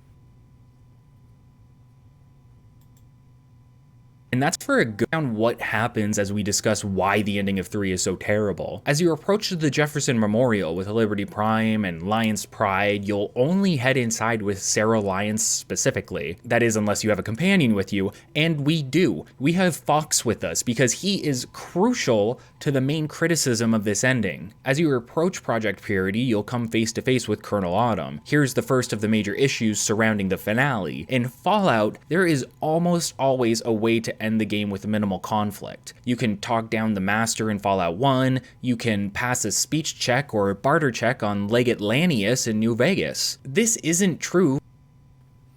Oh, this is one of the things he put a correction for in his video, where you can talk down Autumn. So he got it wrong in the video and corrected in the description. Okay. But also, what a way to boil down like all of these to, I guess, just a talk option, and it's just a barter and talk option for Lanius, and yeah, well, it's very well, he is trying to say that there's basically a peacenik option. And he thought this was a departure, but in fact he was incorrect. Good God, what a worthless video. I'm sorry, this is just bad. Yeah, when The other people... thing is that you said this was from this year? Yeah, this was, like... March or May, I think? Hold on. All he's really doing is, again, recounting like the biggest single controversy about the game at the time that you can't really avoid. It's like, okay, it's got a shit ending. Here's why. Hold on, my mistake. This might not actually be from this year. It said 7 months ago. What's the actual date? Close. December 3rd, 2022. Close within the last year. Yeah, within the last year. It's not... So this is relatively new. Yeah, so, like, this isn't 2010 YouTube. yeah. And he's not saying anything relatively new. This is just rehashing. Oh god, he's got a section on the Dunwich building. You know what? That is only like 3 minutes long. Let's hear what he says about the Dunwich building. I bet it's gonna be a fucking description. 30731. So hold on just a second. 30720. Close enough. Stats. Rare weapons can be found around, and there's always your basic looting and scavenging. Plus, you can read the various terminals around the wasteland for backstory and lore on the setting of the series. Let's talk about the Dunwich building for a moment. If there's one location... I'm sorry, that's just kind of a random segue. I forgot to turn this Yeah, back what, on. yeah, that was It's like a there's bit no weird. break in between either. It's like, blah, blah, blah, blah, blah, let's talk about the Dunwich building. What? Yeah. Okay, sure. Within the wasteland that Fallout 3 will tell you to explore. This is one of them. Oh. The Dunwich building doesn't have a quest directly tied to it until one of the DLCs, but even before that, it's an amusement park ride of eldritch horror. As you enter the building, it's normal enough, just like What? every other abandoned building in the wasteland. There's loot to find and ghouls to kill if you're up for it. To start things off, there are several audio logs from a man named James that can be found around the vicinity. James' story is, in some ways, a parallel to your own. He's on the hunt for his father, and that journey has brought him to the Dunwich building after tracking said father here. You'll begin to notice that things are off here. James's mind starts to deteriorate within his audio log. You'll hallucinate a section of the building as being pre-war, a door Yeah, then ghouls spawn in where you saw guys if they haven't moved at all in the past fucking 200 years. Like, you literally saw the ghoul just drop down to the floor because he was slightly above it. may open for you by itself. Objects may fly around the room. You may hear footsteps even when no one is there. You may think to yourself, there has to be an explanation for this, right? And there might be, but not one steeped in logic and sound reasoning. Rather, it seems as though the Dunwich building may be haunted. Not with ghosts necessarily, but with some sort of otherworldly entity. The building must be... The difference being? God, I hate that this opened the door for them to just start doing dumb shit like this, like they did in Fallout 4. Yeah. Not only that, but he's way overselling the Dunwich building. Insanely so. Yeah. The creepiest stuff is literally the logs, and there's a couple of scripted jump scare bits. Yeah, the And little they're not visions. even, Yeah. Like, the only, what I importance or relevance that this place got was after they did the DLCs with Point Lookout, where you have to come here to destroy the Krivbekna. what I The want to fact that you know how to pronounce that without having to think about it. what I want to hear from him is either why this is good for the game or why it's bad or whatever else. Not this is what the Dunwich building is. This is, you know, a spooky place with spooky things that happen within it. There's ghouls here. Please This just is a place say where- something. Please. This is a place where any Fallout 3 fan says is a must go. No. And he even said, even before the DLC that added to it, it's a roller coaster ride of eldritch horror. Where? irradiated as James slowly sounds to become ghoulified, and the location is already overrun with ferals, but is it radiation or something else entirely? James references Alhazred, and I don't remember if I'm pronouncing that properly, the fictional author of the Necronomicon, conceptualized by actual author H.P. Lovecraft. In before racist. In before racist. In fact, the Dunwich building is a reference to one of Lovecraft's stories, the Dunwich Horror. And believe it or Okay. No, you don't say. For all the other criticisms of this guy, I will give him credit. He didn't pull the H.P. Lovecraft was a racist, by the way, card. Like, well, we don't know that yet. He's not done with the... Maybe. I feel like that's something he would have brought up right away, though. We'll fucking see. I don't know. or not, as you make your way further through the building, eventually ending up underground, you will find yourself within a ritual chamber with a unique obelisk in the middle. Within the chamber is a ghoulified James, driven mad by whatever supernatural forces have taken hold here, and he will be seen summoning ghouls to the location, which shouldn't be possible by normal means. Upon being noticed, James will attack you, and he can be killed for good karma, ending his suffering in the Dunwich building. The location is still praised as one of the most interesting to explore within the Capital Wasteland, and for good reason. Who? There aren't many areas that lend themselves. Okay, one, I don't believe anyone says that, and two, Some people that's do. a pretty big fucking condemnation of the game if this is the most interesting place in the wasteland to explore. Yeah. Holy fuck. I mean, it's a unique and kind of interesting obelisk. If you like the Eldritch Horror being added, which I don't. Look, here's the thing. You get the Psyker phenomena, right? Why do you have to add Lovecraft to it? Because if you're adding Lovecraft, by inference, you're adding his entire goddamn mythos, and it doesn't fit. Yeah, it doesn't. There's no parts and bits of it because it's all intertwined. It's like, hey, we're just going to add Cthulhu in here. Okay, so all the Cthulhu stuff then. And You know what's kind of thing. You know what's kind of funny about that? If that's the case, and it does by extension include the whole mythos, how the fuck are people crossing the Atlantic to get to the U.S.?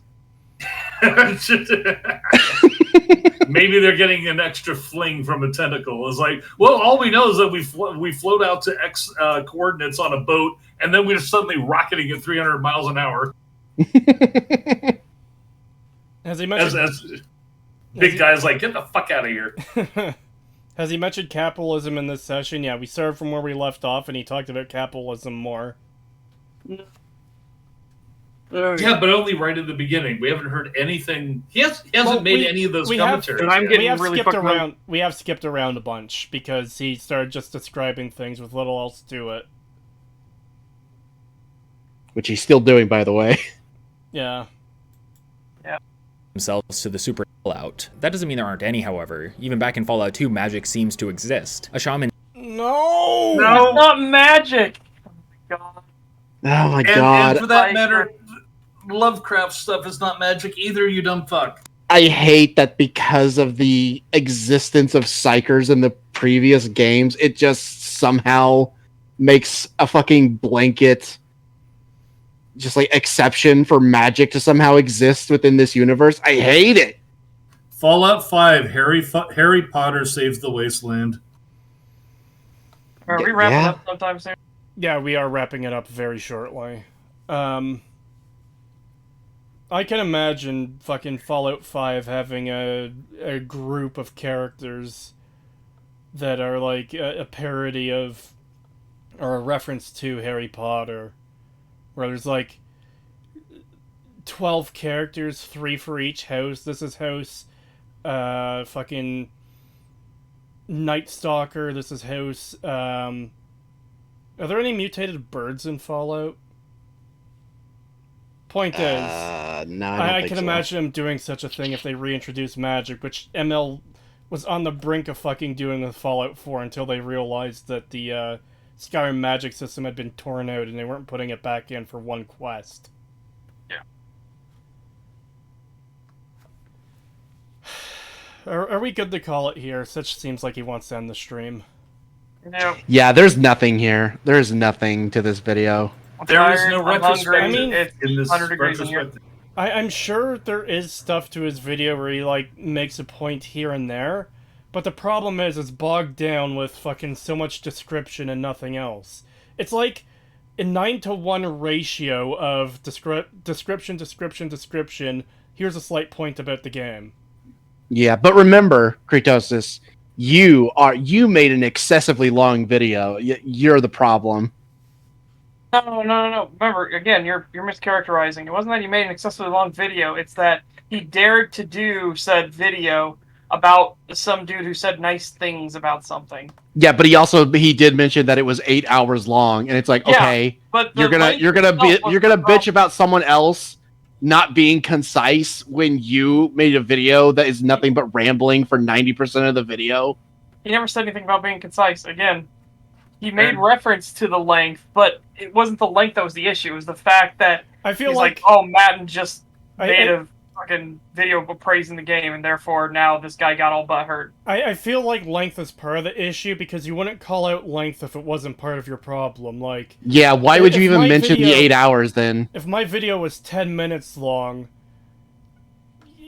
like the criticism would still be the same from him. Oh, you're talking bad about someone because they had nice things to say about the game. You know? My video is probably just the most prominent one that's a response to Many a True Nerd. Probably. And just this bit right here, we skipped through about 5, 6, 7 different things looking for him to actually do a retrospective. All he does is describe things. Here he's basically blowjobbing the whole Cthulhu thing. It's like, here's Eldritch Horror. He's really boosting it in his description, but he's still just describing it. He's not adding anything. And it feels like that whole bit was like, I'm not actually a communist, and by the way, capitalism bad, and blah, blah. It feels like that was all bait at the beginning, like you're waiting for him to bring that in, and then he never does. Like, we did skip around a lot, but it seemed like no matter where we skipped to, it was just describing the game. Maybe we just happen to have hit all the dry bits. Maybe, but it's like, goddamn, that's some... I look at my own videos while watching this. Like, I know how I structure my videos. And the parts I need to describe, the descriptions are over and done with fairly quick, because conveying the basic descriptions the audience needs to understand a point is actually pretty quick. It's the criticism that takes the most amount of time, where you're describing why the things are fucked, why this thing does make sense or why it doesn't. So, if you're throwing a dart at a dartboard that is the timeline of one of my videos, more often than not, you're going to be hitting criticism than description. We just threw like 7 darts at this timeline, and description. Yep. How long was this video? Almost 5 hours long. Almost. It's safe enough to round it up. It's close enough you can round it up to 5. Yeah, it's like right there on the edge of being 5 hours. This video's 5 hours long. But yeah, we are not going to be finishing this video. This guy's got nothing to say, but we tried to review it anyway. Because that's the thing. Based on what little we saw last time, if the entire video was like that, it's like, yeah, we might eventually cover this entire video. And then we get through his intro, and it's just description, pure description. There's not a lot you can say about that. Yeah, the intro did feel like bait. It feels like it's trying to lure you in with, oh, well, I'm going to be talking about all this stuff and how capitalism is actually, like, you know, a central critique of both of these games and shit like that. And then you get into a thing and it's literally just, well, you see, the Pip-Boy lets you open a menu that takes you to your inventory, which allows you to access your weapons and meds. You have access to maps, including a local map. Is okay, where's your retrospective? Yeah. This is All like right. the I think kind we're of good to call video it that's here. made for someone who's never played a video game before. Yeah. Which is funny, considering he made this video for himself. Again, that's why I just think that was just bullshit. That was just fluff. Wait till you see his 12-hour Oblivion video, where 13 hours are descriptions. Yeah, maybe he wraps up in the last half hour with an actual discussion of what he wanted to get to, but it's just piling through all this, trying to be fair about it. There's nothing there. I almost feel like you'd need a supercut of this video to cut out all the stuff where he's just describing a thing, and just get to the stuff where he makes actual points. Yeah. Because one of the things I heard before from people when he made his New Vegas video is, he brings up Gamergate and capitalism and so on, blah, blah, blah. You guys should cover this video. With this video, like, people suggested it to us a bunch, too. And, like, there's fucking so little here. It's extremely thin. Like Such said, we would have to do a supercut where, like, we download the video, throw it into Vegas, and cut out the 90% of this video that is description, and just focus on the core points, with, like, wherever they may be. It's like picking a needle of a fucking haystack. Yeah. If someone was willing to make a supercut, I'd be willing to, like, go through it and review it just to, like, see if it's worth covering. And then if it is, you know, I can pass it over to these guys and be like, do you still want to cover this?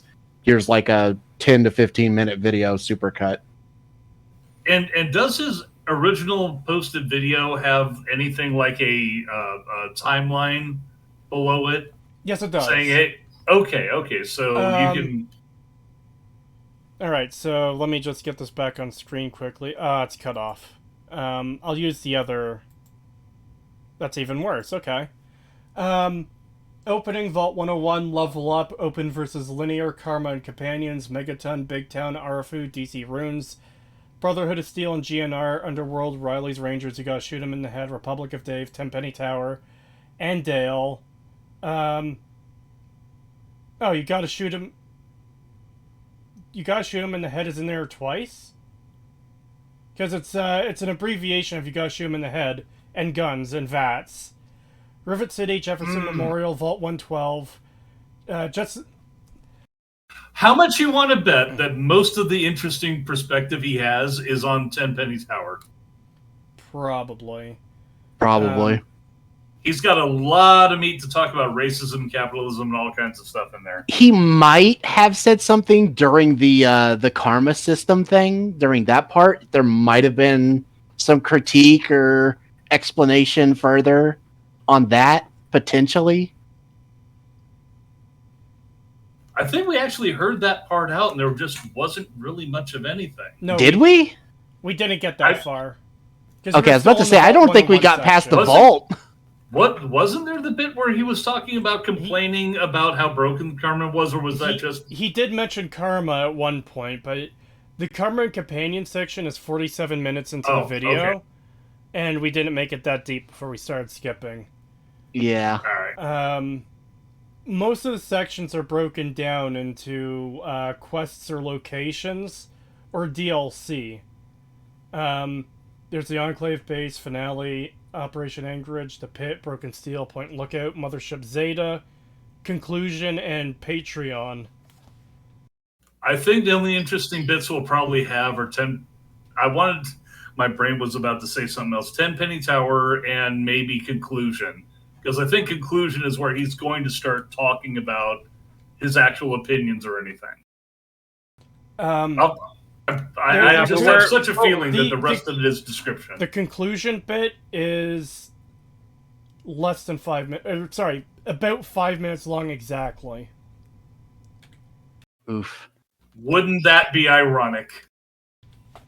Yeah, you'd think in the conclusion, if like the rest of your video is just describing, you'd have a lot more to say. Yeah. Like, I was expecting the conclusion to be at least like 20 to 30 minutes long. Yeah, I was But thinking no, about apparently 20. not. Here's my retrospective. It's 5 hours long, but since we take everything where I just described stuff to you out of it, it's now less than 30. God, I do genuinely want to know if somebody did a supercut and they were actually being like completely fair and actually taking all the interesting bits that we could talk about, and it's not just descriptions.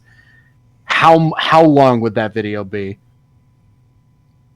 Like, would it be curious, less but than I fucking am 10 minutes? Never doing the work to find that out. Jesus Christ. Yeah, I'm not either. I'm not going to be doing that. But if someone else will do that and they're actually like, they don't take anything out of context and they don't actually cut out anything that isn't useless junk like this, like, how long is that video? I need to point something out here.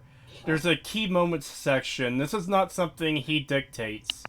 This is something that I think either people jump to or like viewers put in, because I've never seen where you put this in yourself. Because this is different from the time-coded sections, and Pip-Boy is your menu system is one of them. Oh, Bruh.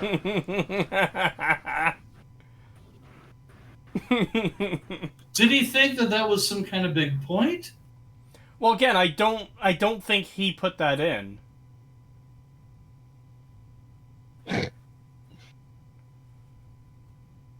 Amazing. Anyways, I think we're going to call it here. Like, unless we find out there's something super interesting to cover, we won't be returning to this video, because fucking why? It's a gargantuan nothing burger. That's what it seems like. Kelbeck, shill your shit. Oh, I'm Roy Calbeck, and I occasionally game stream over on twitch.tv/Calbeck, because I'm a lazy son of a bitch who won't go over to Rumble just yet. $3 from Get Out There Yo. Thank you. We need plot holes. Pagan. You stay away from my girl's plot hole. No, what the? No! Pagan, chill. I am Pagan. I have a YouTube channel. I don't do anything with it right now, but I will eventually. Come on over. Such. Yep. I'm Such. I'm I didn't over say on. chill, I said your name. I don't give a fuck. I'm over on Rumble now. I do have a Twitch. You can go there if you want. It's not going to do anything. But we're over on Rumble. We're doing pretty good in terms of viewership and everything. We just finished Postal 4 self-defense only playthrough. God's man, that game gets buggier and buggier as it goes on. And now, tomorrow we're going to be doing more Dragon mod for Minecraft, and I'm hoping we'll eventually run into the secret mod I put on there as well. At some point, we'll see. I had to restart, basically, Dragon mod. We had such a bad start, and then when I restarted, we got back to the exact position we were in terms of power and what we had within 10 minutes. And that was 5.5 hours of suffering. I should have pulled the plug on that world way sooner. But I don't know. I got stubborn, and I felt like it would be cheating to like give the middle finger to a world that's that badly world generated. But no, we did it now because of some more bugs that happened and killed me and like wiped all my inventory. I was like, okay, yep, no, I'm done. Yeah, so there you go. I'm working on the Reach video. I think I'm gonna make it a stream thing one day. We're just gonna go through on stream, probably an off hour sort of thing, and just kind of go through everything and go through all the stuff for it. Because I needed to redo Reach. I was getting into this bad habit that Super Rad was, where I was describing the thing that was happening, and then I had to stop myself and be like, "But does that actually matter for a point I'm making?" No, so I just cut that whole thing. So. See, Yeah. such is productive. No, I'm not. I am not. Yes, you are. The Reach video, the Reach script is like going as slow as molasses. It's awful. Okay, I should have said relatively. Fair.